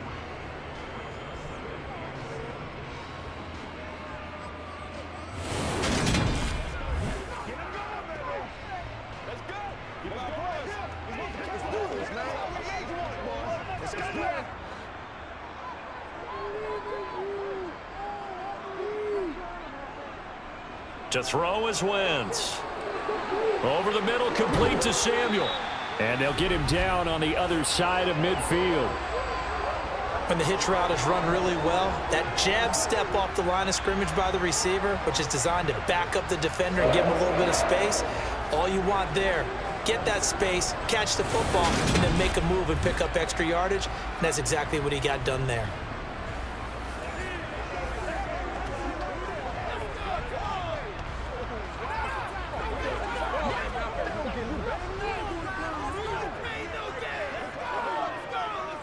So operating from Tennessee territory now. Here's 1st and 10 at the 49-yard line.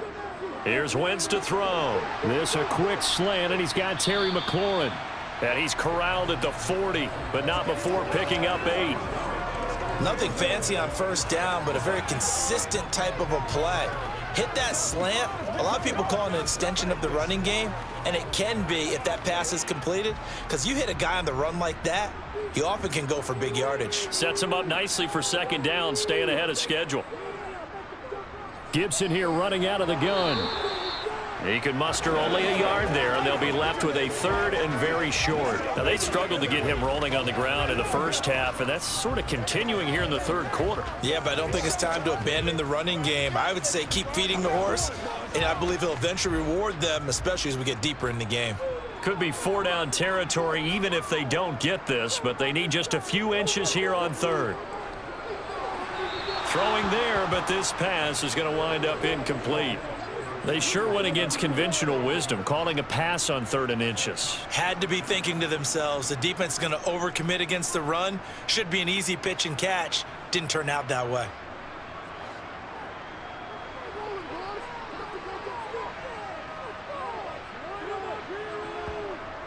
Here we go on 4th down. And he's able to get it to the 33. Good enough for a first down. Well, we kind of looked at each other as they decided to go for it, but in the end, great execution, a 6-yard gain, and it all works out. Looks to me like maybe there's a little attrition setting in with this drive, because when you see that type of a run, I get the feeling the defense getting a little bit tired. And that's the last thing they need, especially when they look up at the scoreboard.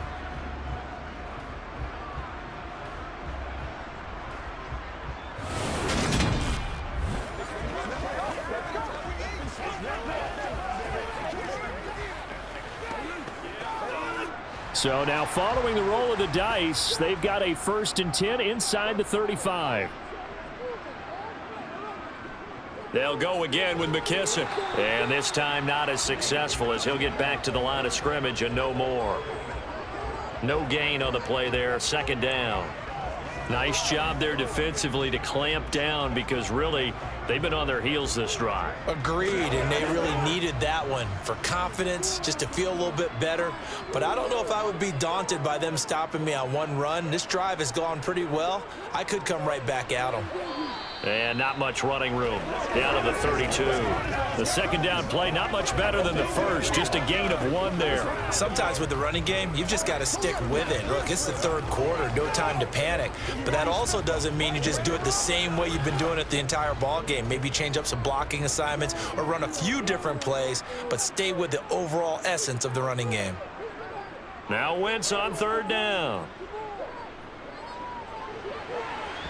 And a throw there going to be incomplete. How about this defense? They came up with a couple big plays in this sequence, and none better than the one right there, forcing the incompletion and bringing up 4th down.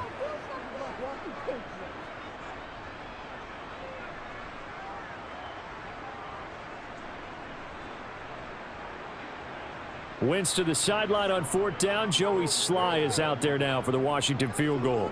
This is a 49-yard attempt, right hash. And it bangs off the left upright and deflects away. It's no good. And this is going to remain a 1-point game.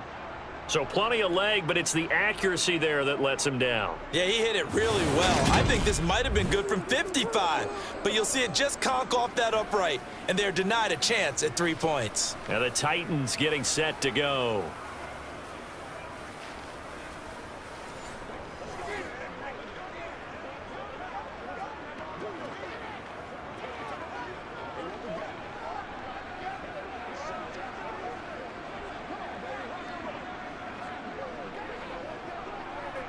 After the missed kick, they're in really good position. They'll begin this drive at the 39 now.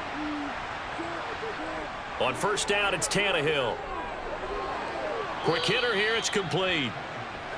Give him a gain of 5 on the completion, and it'll be 2nd down. Partner, it's a lot of fun watching the NFL now, isn't it? Because when the big fella runs routes, it used to be when we were kids, he'd run about 3 different routes, and that was it. Now you can run anything and catch the balls we just saw there. Tannehill going to turn and give this to Henry. And taking it across midfield and inside the 45. 63 yards rushing for him now as he's toted it 21 times. And that's the big fella's MO right there. Running through tackles, keeping the sticks moving forward. This defense, if you don't bring 11 guys to the ball to try and get him on the ground, he's going to keep making runs like that. I feel the press box shaking every time he touches the rock.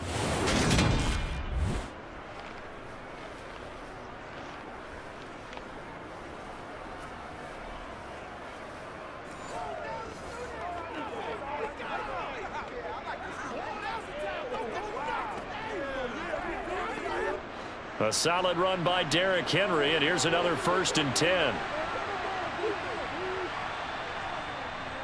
And they'll keep leaning on the running game. Back to the ground. And he gets it inside the 35 and just shy of the 30. 11 more on that one and another 1st down. For a lot of guys playing this game, there's no better feeling than running right through a tackle. He's able to lower his center of gravity and turn his legs for a really nice pickup.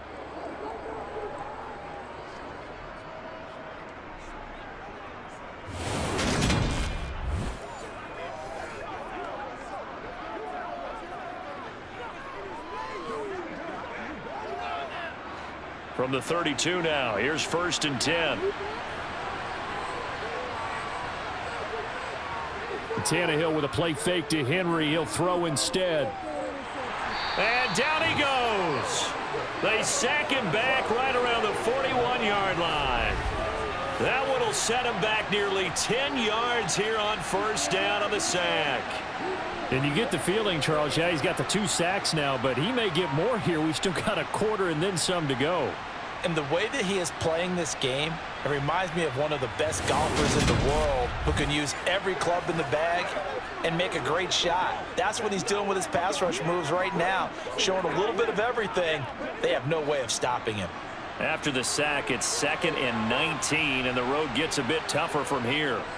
Henry running right. And he'll work it inside the 30 to the 29-yard line. It's a pickup of 12, and that'll set up a 3rd down. Well executed there on 2nd down, so do you go back to the air on 3rd? Well, that's a possibility, but now you've opened up things to where you showed that you would run the ball in long-distance situation. You might come back again because I doubt they believe you'll do it a 2nd time. Throwing on 3rd down, Tannehill. Escaping the pressure right. It's incomplete. Took a shot, couldn't connect. And next time, Brandon, I think you might want to consider running it because those defensive backs, they were plastered to the receivers, and they weren't letting up as that play went on. Tannehill to the sideline. Randy Bullock out now for the Tennessee field goal. From the right hash, it's a 46-yard attempt. Bullock's kick is good, and they have regained the lead. Another drive bogs down, but for the 4th time, they're able to escape with 3 points. And this last one gives them the lead, so that's a good thing. And they've needed every one of these field goals, but it has to feel good to them to know that confidence is there. If we do bog down, he'll give us 3 points.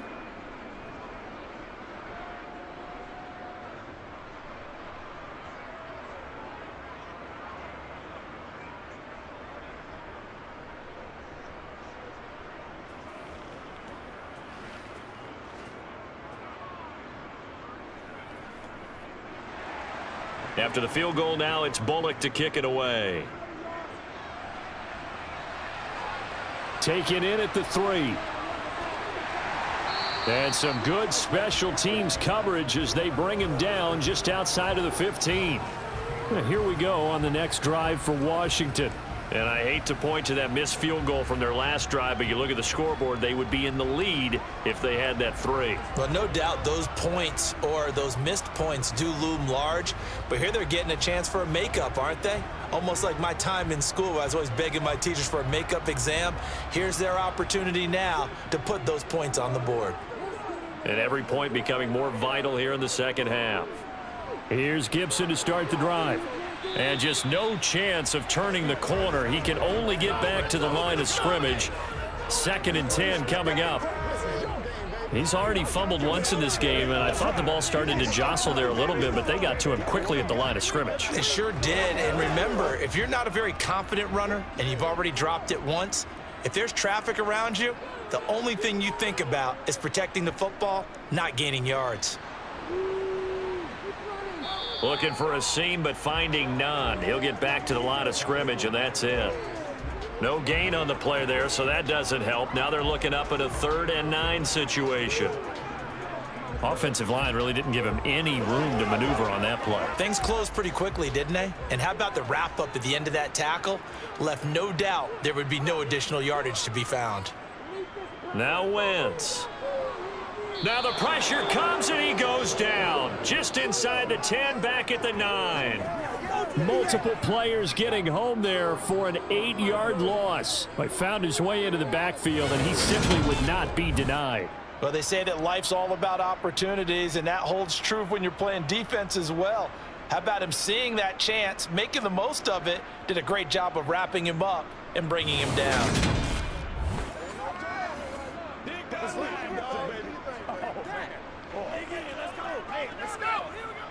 Here's Tressway now as the drive goes backwards, so he's on to punt it away.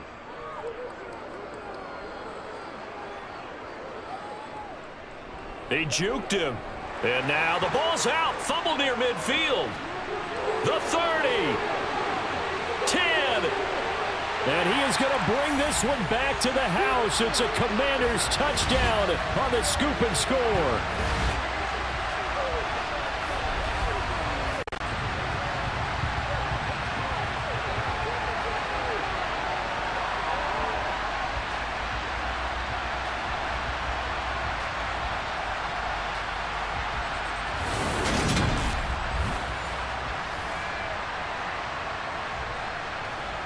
Sly on for the extra point.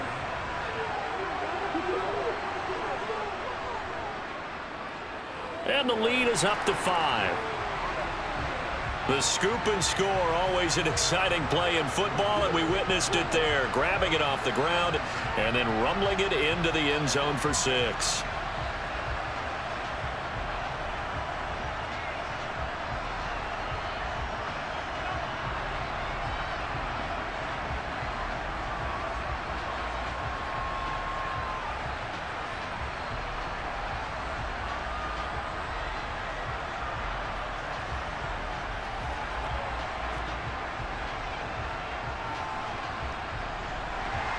And you can bet they're preaching 2 hands on the ball here as the kick's away following that fumble return.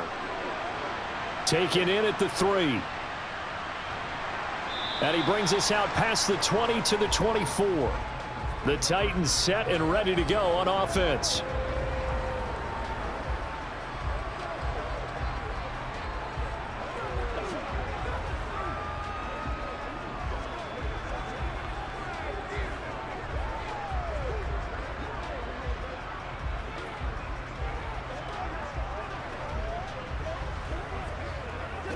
Tannehill and the Titans come up now 1st and 10 at their own 24. He'll start with a give to Henry. And he'll fight forward on the straight-ahead running for just a couple of yards, 2nd down. That was a pretty good job defensively to hold him to a 2-yard run, but I've got to think this offensive line, they're asking their quarterback for a different type of a run, one that they rely on, one they have confidence in, one they feel like they can block. The last run good for 2. Here's 2nd and 8. They'll run it again with Henry. And he'll go down right at the 30-yard line. 4 yards on the pickup there as it'll leave him with a 3rd and about 4 more for a 1st. Well, partner, they've been running it well the entire game, and the big guys up front, they're a huge reason why. And now they're reaping the benefits as they continue to open up big holes and gain nice yardage. From the gun on 3rd down, Tannehill. And he'll find his target, Woods. It's complete. And he will have a Titans 1st down. They needed 4. He doubled that. He wound up getting 8. I know I'm an old defender, but I've got to give credit where credit's due. That was smart play calling right there on 3rd and 4. They didn't need to do too much. Just let their guy get out there and sit down in the zone. And they hit him for the completion for the 1st down.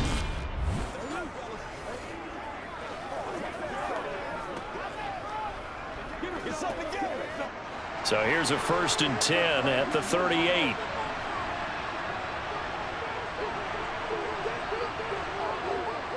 A give to Henry. And this will leave him a yard short. Nice pickup of 9 yards on 1st down. Boy, where would these guys be without his performance on the ground? That puts him over 100 yards now for the afternoon, and I tell you, he seems to be getting stronger as the day goes along. The previous run good for 9. Here's 2nd and a yard. A shotgun snap for Tannehill. As this complete to Woods. And they're going to have another first down here as the tackle's made at Washington's 39. The Titans get 14 yards there and move the chains as well.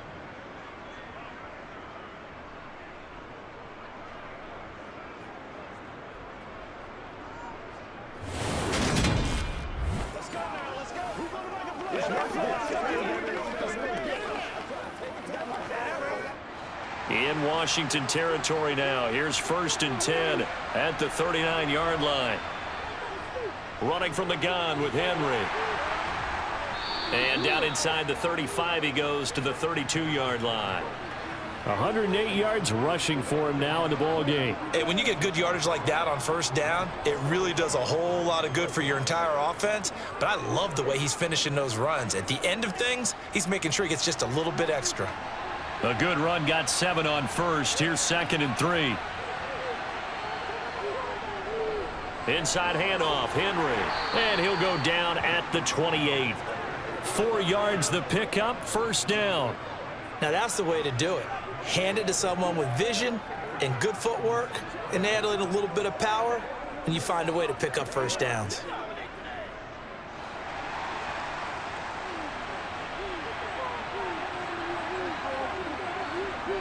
Tannehill on first down. Flush to his right. And he'll just get rid of it. Well, the pressure, the hits, the sacks have been coming at him all game long. I'm frankly surprised that they haven't found a solution yet to create more time for him to throw it or maybe change what they do on offense. And that's one of the biggest differences in this game and why they're losing right now. Third quarter of a tight football game as we come up on a 2nd and 10. Here's Tannehill. Open man, Westbrook-Ikhine. And he'll be out of bounds just inside the 25-yard line. 5 yards, now it's 3rd and 5.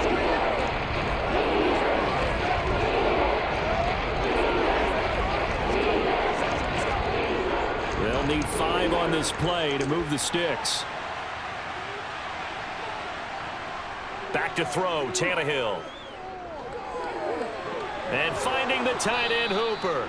And they're going to have another first down here as the tackle's made at Washington's 12-yard line. 11 more yards there, and this methodical drive continues. He's certainly done a nice job spreading the field on this drive, and here he finds his big tight end for good yardage. And that's what you have to do. Keep defenses guessing about where you're going to go with the football.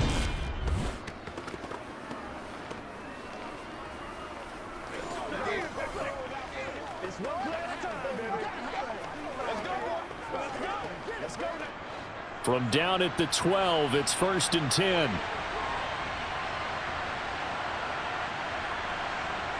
Now Tannehill.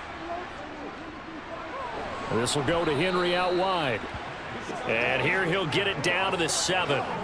So give him 5 yards there on the pitch and catch, and it's 2nd down. But he's already proven to be a factor in the running game on this drive. Now he gets involved in the passing game. I think what we're seeing here is the modern version of workhorse in the NFL, being able to run it and catch it with equal proficiency. Now a handoff to Henry. And that'll move him a little closer as he takes it from the 7 down to the 4-yard line. Well, praise has to go to the guys in the offensive line because they've had a very nice, productive day running the football. How about that poor defensive line? They've been knocked around the entire game, and while they slowed them down on that run, can they continue to do so? Because they haven't had much success throughout this ball game. 3rd and 2, Tannehill. Got a man, and it's taken in for a Titans touchdown. Robert Woods on the receiving end of that toss from Ryan Tannehill. And the Titans have moved out in front here in the final minute of the 3rd quarter. And down near the goal line here, they're able to throw it in. And the key word, quick. Quick hitter, out of his hands fast, into the receiver's hands even faster.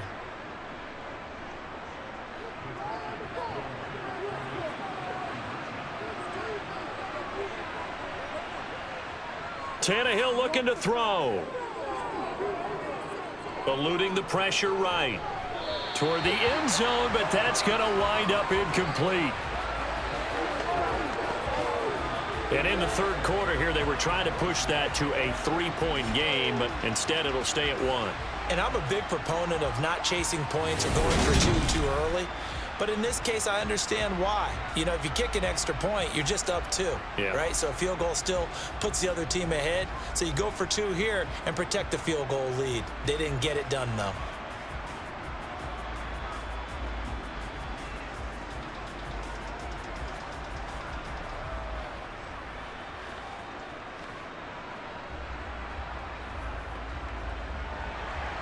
Now Bullock will send this one away after the touchdown.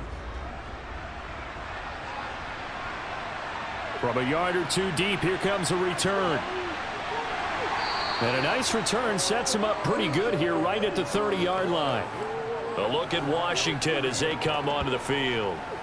These guys definitely hoping for a better showing than their last appearance. They couldn't really even move the football much beyond the shadows of their own goalpost, Charles. We'll see if they can get a better, more sustained drive going here. Yeah, and every team that we ever talk to says the exact same thing. When you start a drive from that deep in your own territory, the goal is a minimum of at least 2 first downs, because even if you have to punt then, you change the field position, right? You flip the field a little bit. They didn't get that done. This time they want to string together a nice drive and help themselves out. Meanwhile, Wentz's throw complete there to Thomas. It'll be a gain of 5, and that will bring up 2nd down. It certainly feels like there are more stars at the tight end position than there were even 10 years ago. And I think it's become more of a glamour position because of the ways it can hurt a defense, and guys want to be involved. They can be in line, close to the line of scrimmage. They can split out like receivers. But hands, route running, speed, and some toughness to go across the middle, you put it all together, you got a heck of a tight end candidate. So they'll get a little extra time to come up with his 3rd down play as we've played 3 quarters. You are watching the NFL on EA Sports. Back now at FedEx Field. And we've got a dandy here. 1-point game as we begin the 4th.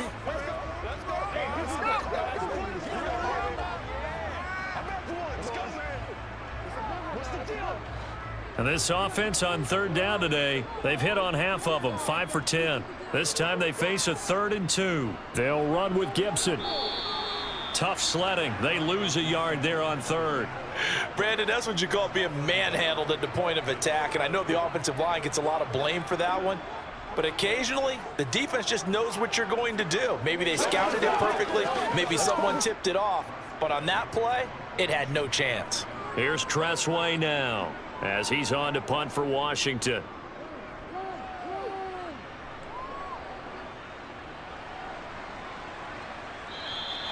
It's a 46-yard punt, 2 on the return. And the Titans will be backed up deep to begin the drive as they take over 1st and 10.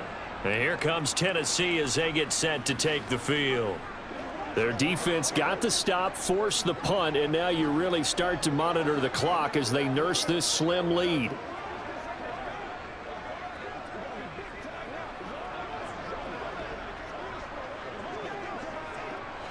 Tannehill and the Titans come up now 1st and 10 at their own 15. They'll try and start this drive in the air. Phillips has it running the out route. And he'll be just shy of the 20 at the 19 as he goes out of bounds. Short completion, just 4 yards, and it'll be 2nd down. All that practice time came to fruition on that play. All those timing routes that they work on through training camp, OTAs, minicamp, and just regular season, they got it done on that one. An outcut, ball was delivered, and picked up the completion. Tannehill. Henry's got it out on the left side.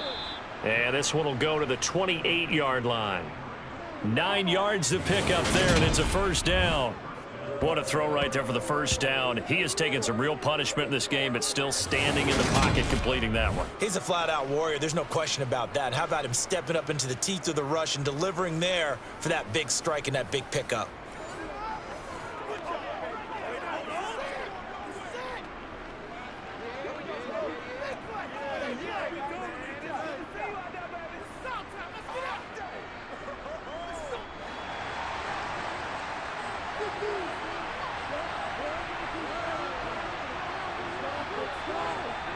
Off play action, Tannehill.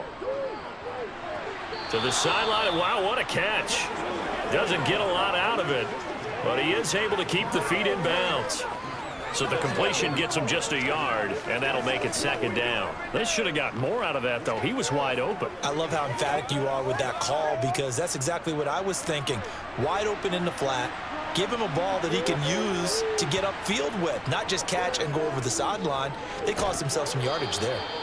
So they'll get 8 out of that completion, and that will bring up 3rd and 1. Tell you what, he's been able to put the ball in some tight spots all game long. That throw, no different. Yeah, a lot of people would call it a gutsy type of a throw.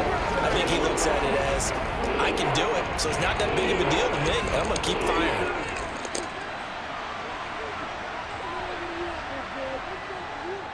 They'll try to run for the first with Henry. And that play is blown up, losing yardage back at the 35. He lost 2, and it brings up 4th. Well, that was one of the few times they've been able to contain him thus far. He's over 100 yards for the game, but he lost a bit off his total on that carry.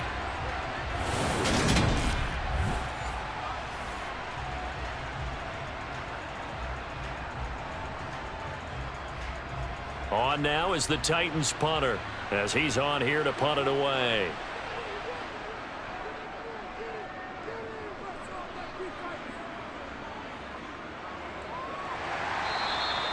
43-yard punt, but they get 9 back on the return. And it will be Washington football now with a 1st and 10. Out comes Washington's offense as they get set to take over here. Their defense accomplished step 1 of the mission. They forced the punt. Now they'll look to erase that deficit and take a 4th quarter lead.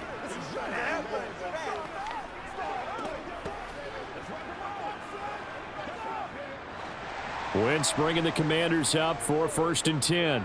At their own 28-yard line. They'll start on the ground with Gibson. And they'll wind up getting this to the 37. Gain of 9. You know what really fires up offensive linemen? When the guy that is carrying the ball behind them can create his own space and break a tackle along the way.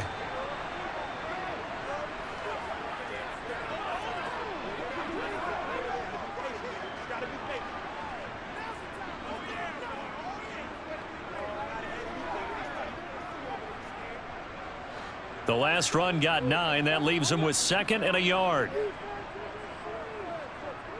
Wentz now to throw.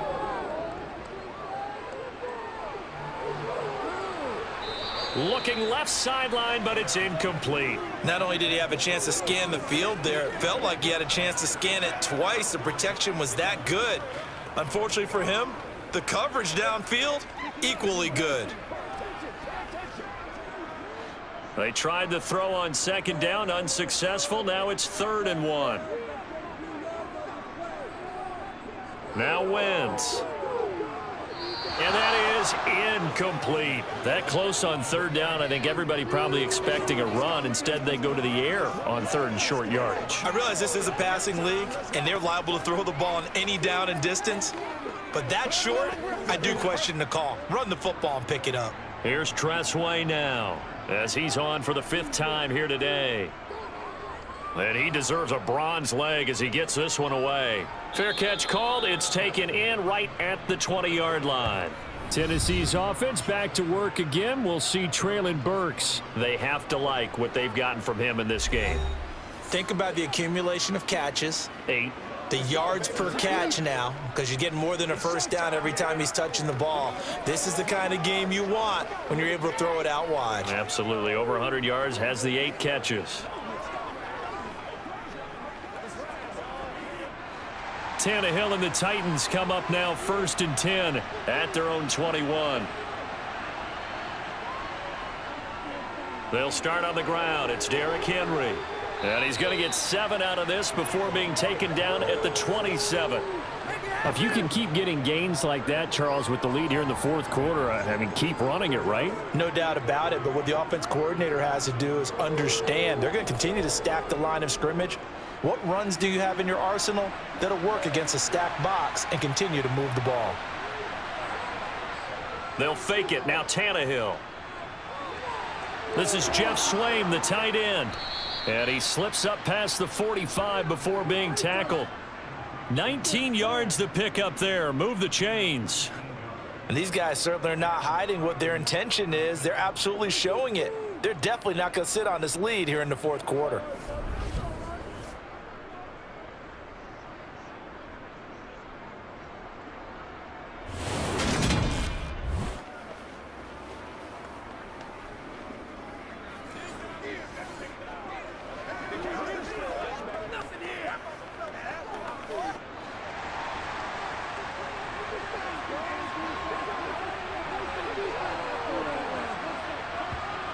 On 1st and 10, Tannehill. Looking right sideline, but it's incomplete. Had the right idea there, trying to throw it to the sideline, but he led him just a little bit too much, trying to get it out to his receiver. Ends up falling to the ground, incomplete.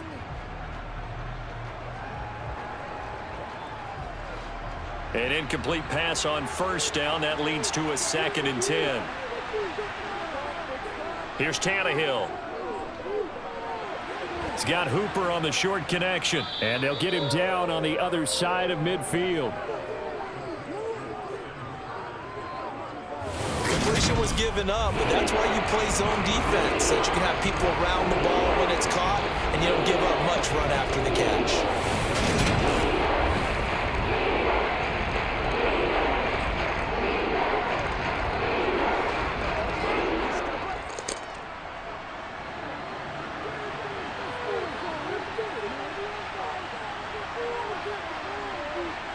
Throwing again is Tannehill.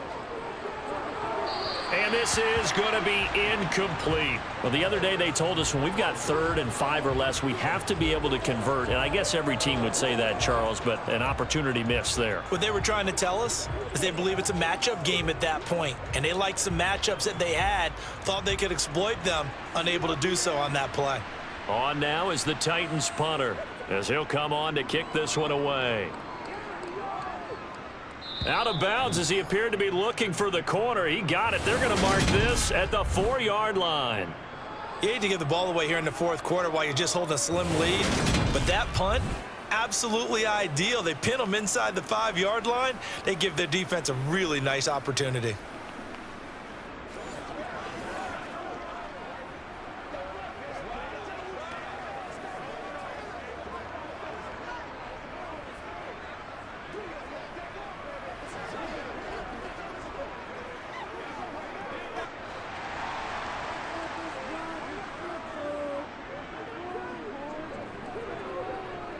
On 1st and 10, it's Gibson. And he takes this just about a yard shy of the 20. They were looking for a little spark and some breathing room. They got it right there, a gain of 14 and a 1st down. I guess it's good we can't really read the mind of the defensive coordinator now, huh? Had him pinned back there deep, give up that run. Can't be happy. Yeah, whatever is in his mind right now, we probably couldn't say over the air.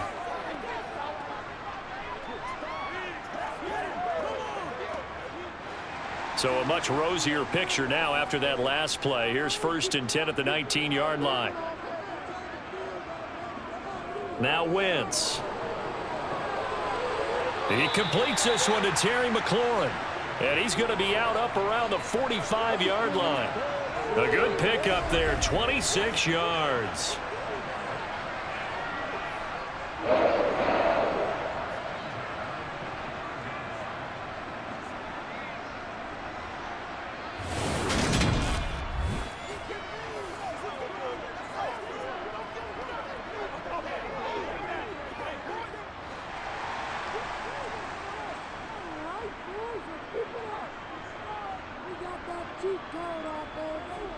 Throwing on 1st is Wentz. Target is to Dotson, and he's got him. And he'll be brought down just shy of the 40. Well, it certainly doesn't matter if it's been through the air like on this play or on the ground. I don't know what's going on with this defense. In a sense, they've been AWOL on this drive so far. 3 plays, 3 1st downs given up. They've got to find answers, and they've got to find them quick.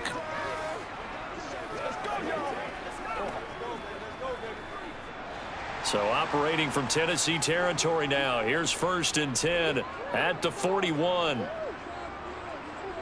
Wentz. Going right back to Dotson. And he'll be hauled down at about the 30-yard line.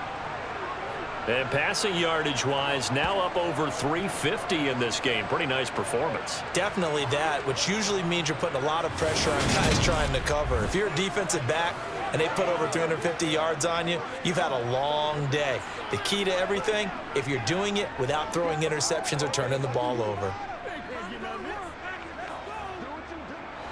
So 1st and 10 now from the 30.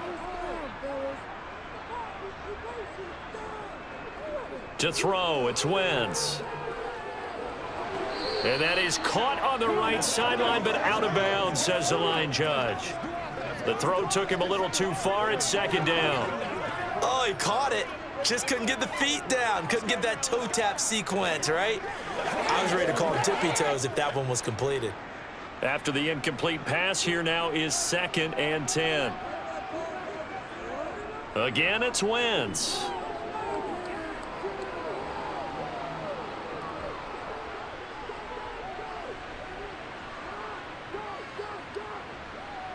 He's got time. Just keeping the play alive. And he wisely will throw that one away. This drive, which was going so smoothly, all of a sudden it's a little bit of a roadblock here with 2 straight incompletions. Yeah, apparently this defense has had enough. Apparently they're saying no more. We're making a stand right here, right now. But it is 3rd and 10. They've got to get after him one more time. By the way, you'd be looking at about a 47-yarder from here as they come up on an important 3rd down. Working from the gun, Wentz. And he finds McLaurin. And he's going to have another first down as the tackle's made at the Titans' 13-yard line. 17 yards is the pickup there for number 17. Going old reliable there to the slot on 3rd down. And the slot position has become the bane of just about every defense's existence because how do you cover? Do you go with a bigger guy to try and use size? Got to try to go with a quicker guy, and sometimes you even get out quick there. Very difficult to match up with that slot receiver. That's why they keep going back to him. And he's had the hot hand. Over the middle, complete to Samuel.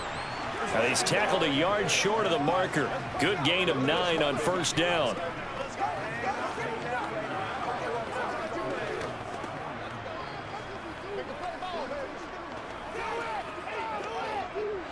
From the 4, this is 2nd down and 1.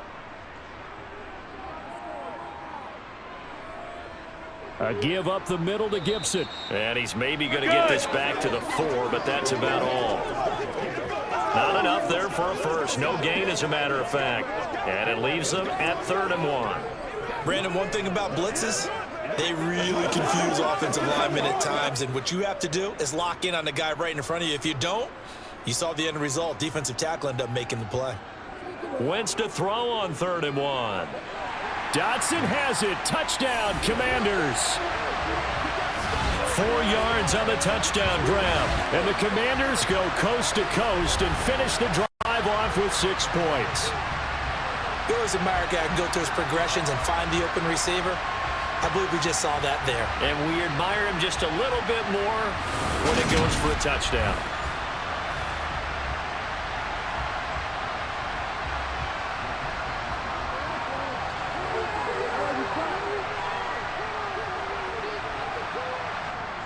Wentz going to look to throw.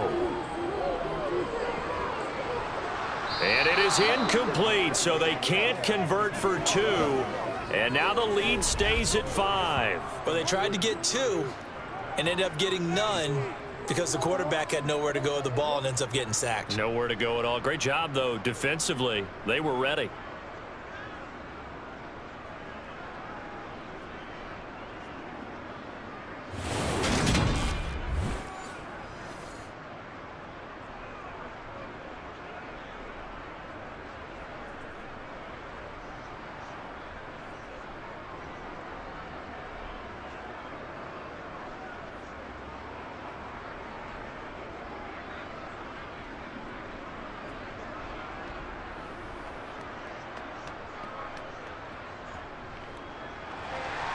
Joey Sly now to kick off after the touchdown.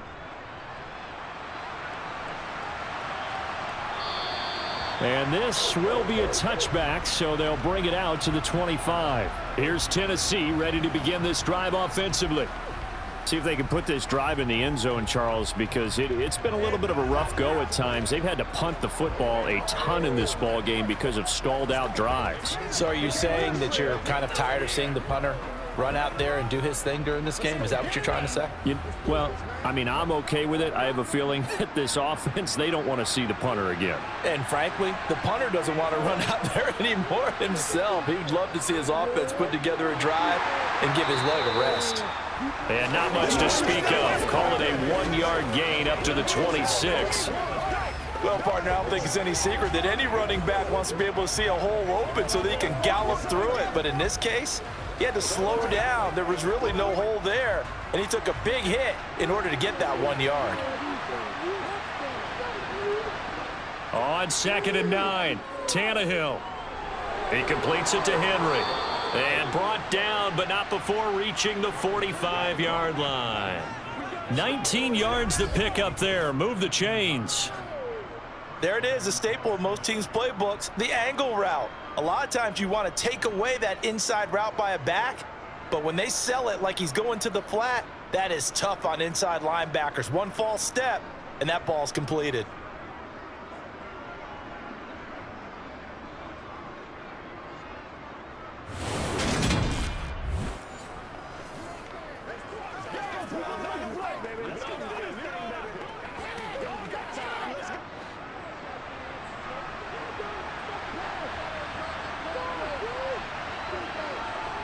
On 1st down, Tannehill.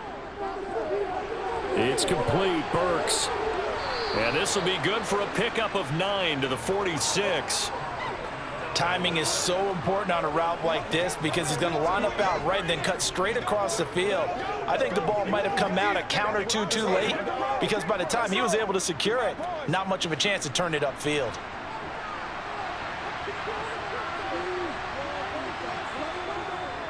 Running left, it's Henry. And past the 35, he'll be dropped a yard or two shy of the 30. 135 yards rushing for him now as he has been tremendous all day long. Well, that is a running back who was not about to go down easily. He fought his way through the contact until the seas opened up for him. And with a guy his size, you have to know defensively that arm tackles aren't going to fly with him. You have to be able to wrap up, or else he can just brush tacklers aside like they're not even there. And the next-gen stats shows us the tale of how much yardage he was able to pick up after the initial contact. From the 32 now, here's 1st and 10.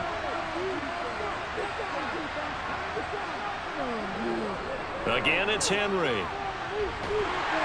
And maybe a measure of revenge there. He's had his way in this one, but this time they get him behind the line. He'll lose a yard there, and it's 2nd and 11. Well, Brandon, he's had a great day, but sometimes the other guys make a play against you. What's that expression they like to use in the NFL? Those guys get paid too, you know. Yeah, in college they say, hey, they're on scholarship too. In the NFL, they're getting paid too. With the day he's had, you can have one go in the wrong direction.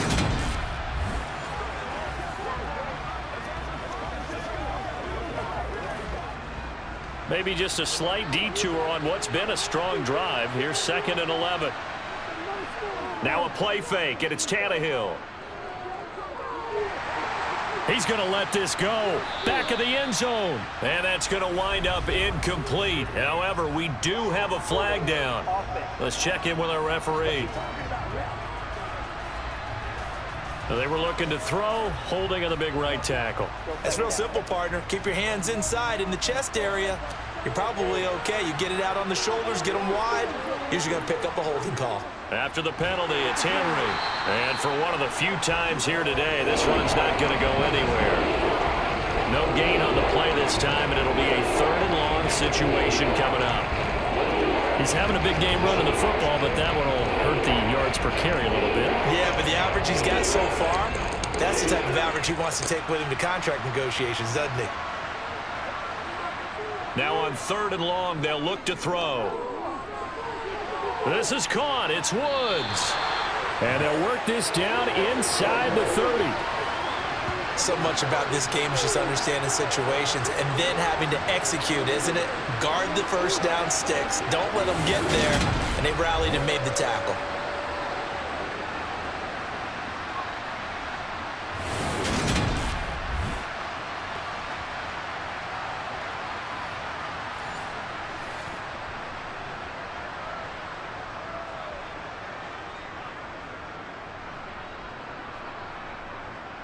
So now one of the biggest kicks of the night is forthcoming. This one from 46 yards out.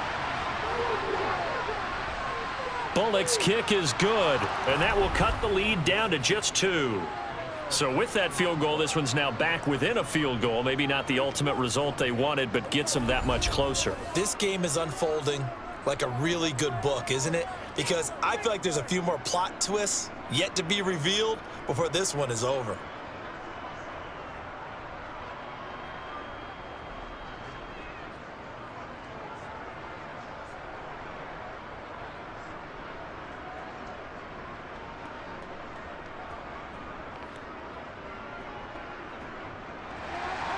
After the field goal now, it's Bullock to kick it away. Fielded just outside the goal line. And he'll be stopped up at the 25. There's Terry McLaurin, such an exciting pass catcher as this offense comes out for their next drive. And he is just one reception away from 10 in this game. I don't know what they need to do defensively, but something has to be altered, does it not? I know that whenever we tried to cover a person who's having a game like this, you're trying to vary what you're doing, trying to change things up, hoping to fool him occasionally. If not fool him, fool the quarterback so that maybe he doesn't read the coverage correctly. Right now, though, they're in pretty good sync. On first down, Wentz. And the Titan defense steps up here, and down he goes. It's Jeffrey Simmons that time who got in to record the sack. 2021 saw a third-year breakout by Jeffrey Simmons with 8.5 sacks and his first Pro Bowl nod, as well as being named an All-Pro in the NFL.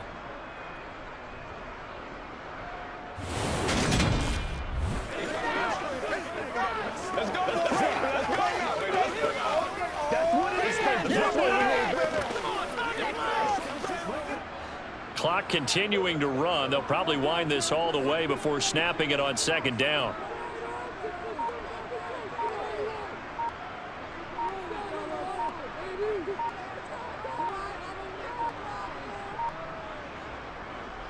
Straight ahead, Gibson.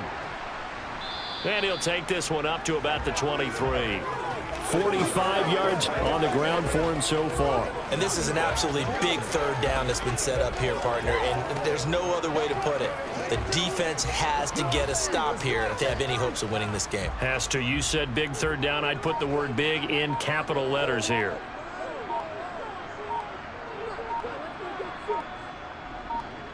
Now a play fake. Wentz.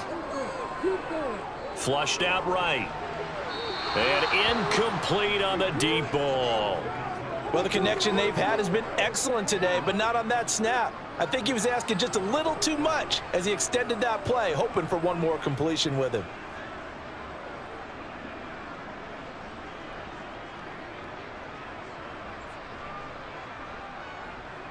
Here's Tressway now as they're forced to kick for the 6th time today.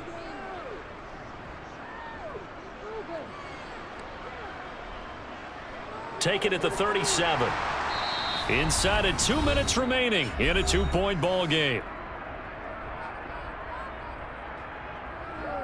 So the Titans in possession of the football here as we get you reset. They come up on a 1st and 10, desperately needing a score here on what could be their final drive.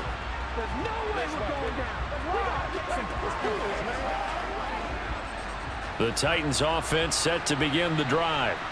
And after the field goal last time, we'll see what they can get here. At least they got points out of the last drive, Charles. I never met an offensive coach that didn't want to drive to end with a kick.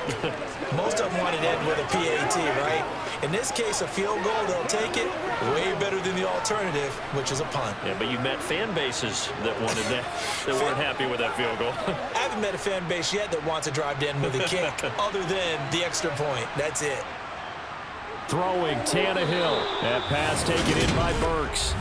And they'll get this down to the 42-yard line. Now you're right on the edge of field goal range. You've still got time, but get up to the line of scrimmage and get set. First down now, but that clock rolling. Tannehill. A check down here for Henry.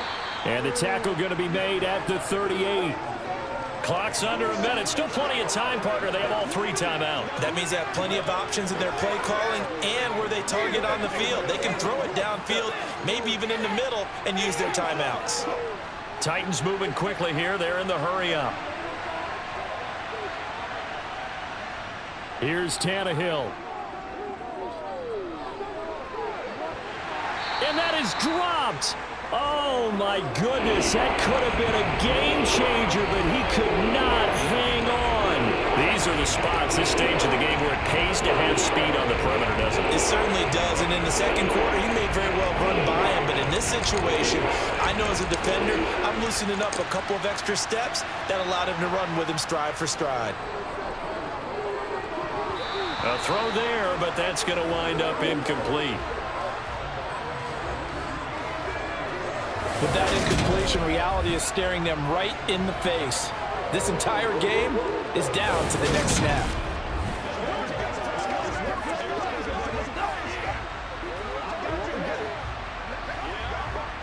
So on fourth down, out trots the kicker in a big spot here. And Washington now going to use the first of their 3 timeouts. That'll leave them with 2 remaining. We'll be back after this.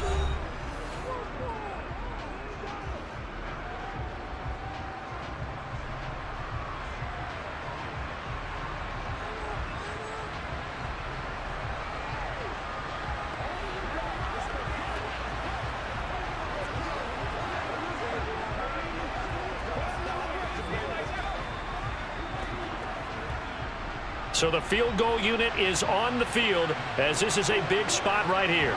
This to take the lead here in the final minute. And this one is no good. He missed it. And they'll remain down by 2. Yeah, Brandon, that's a tough distance with the game on the line because you'd like to give your kicker better odds than that. Anything 50-plus, we know it's going to be difficult. And that one proved to be just a little too difficult. And now it appears it's going to cost them the football game.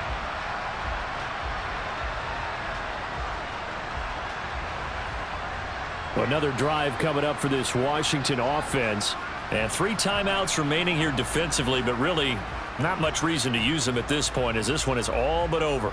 If they use the timeouts here, it's strictly for show. We got a plane to catch.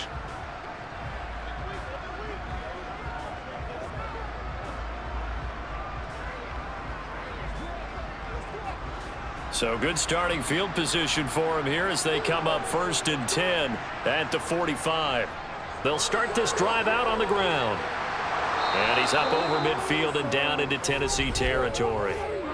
Illegal blocking the down. Offense. That's not good enough, man. The offense knew it. They were already starting to walk back as that one is accepted.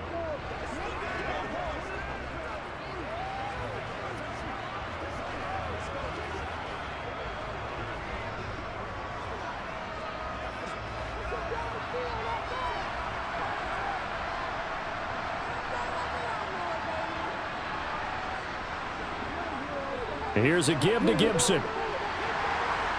And a strong run that time as he's across midfield and down to the 43. The Titans going to use the first of their timeouts as it'll come with 15 seconds to play in the ball game.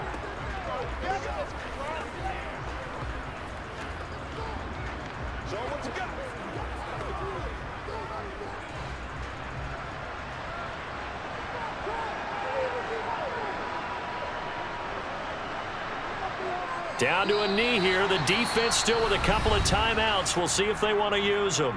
Now a second timeout called for by the defense. That'll leave them with just 1 remaining in this 4th quarter of play.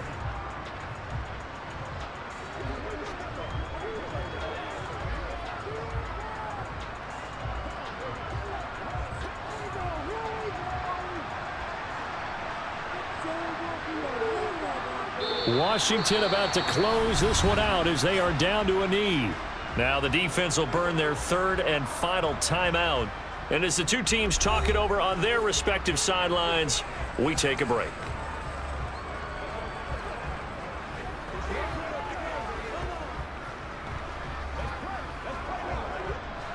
We'll see what they have drawn up here. A little bit behind the line. 12 yards needed to gain a 1st down.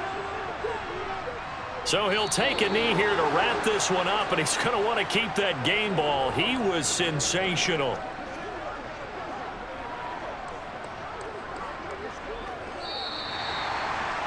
Well, we all just got a heck of a show, partner. This was a close game for a long time. Close at half, close down the stretch. Home team finds a way to get it done, a narrow victory. Yeah, they finished with a flourish, didn't they? Because there were times where each side looked like they were the better team out there, and the outcome was in doubt for much of this game. Every snap seemingly more important than the previous one.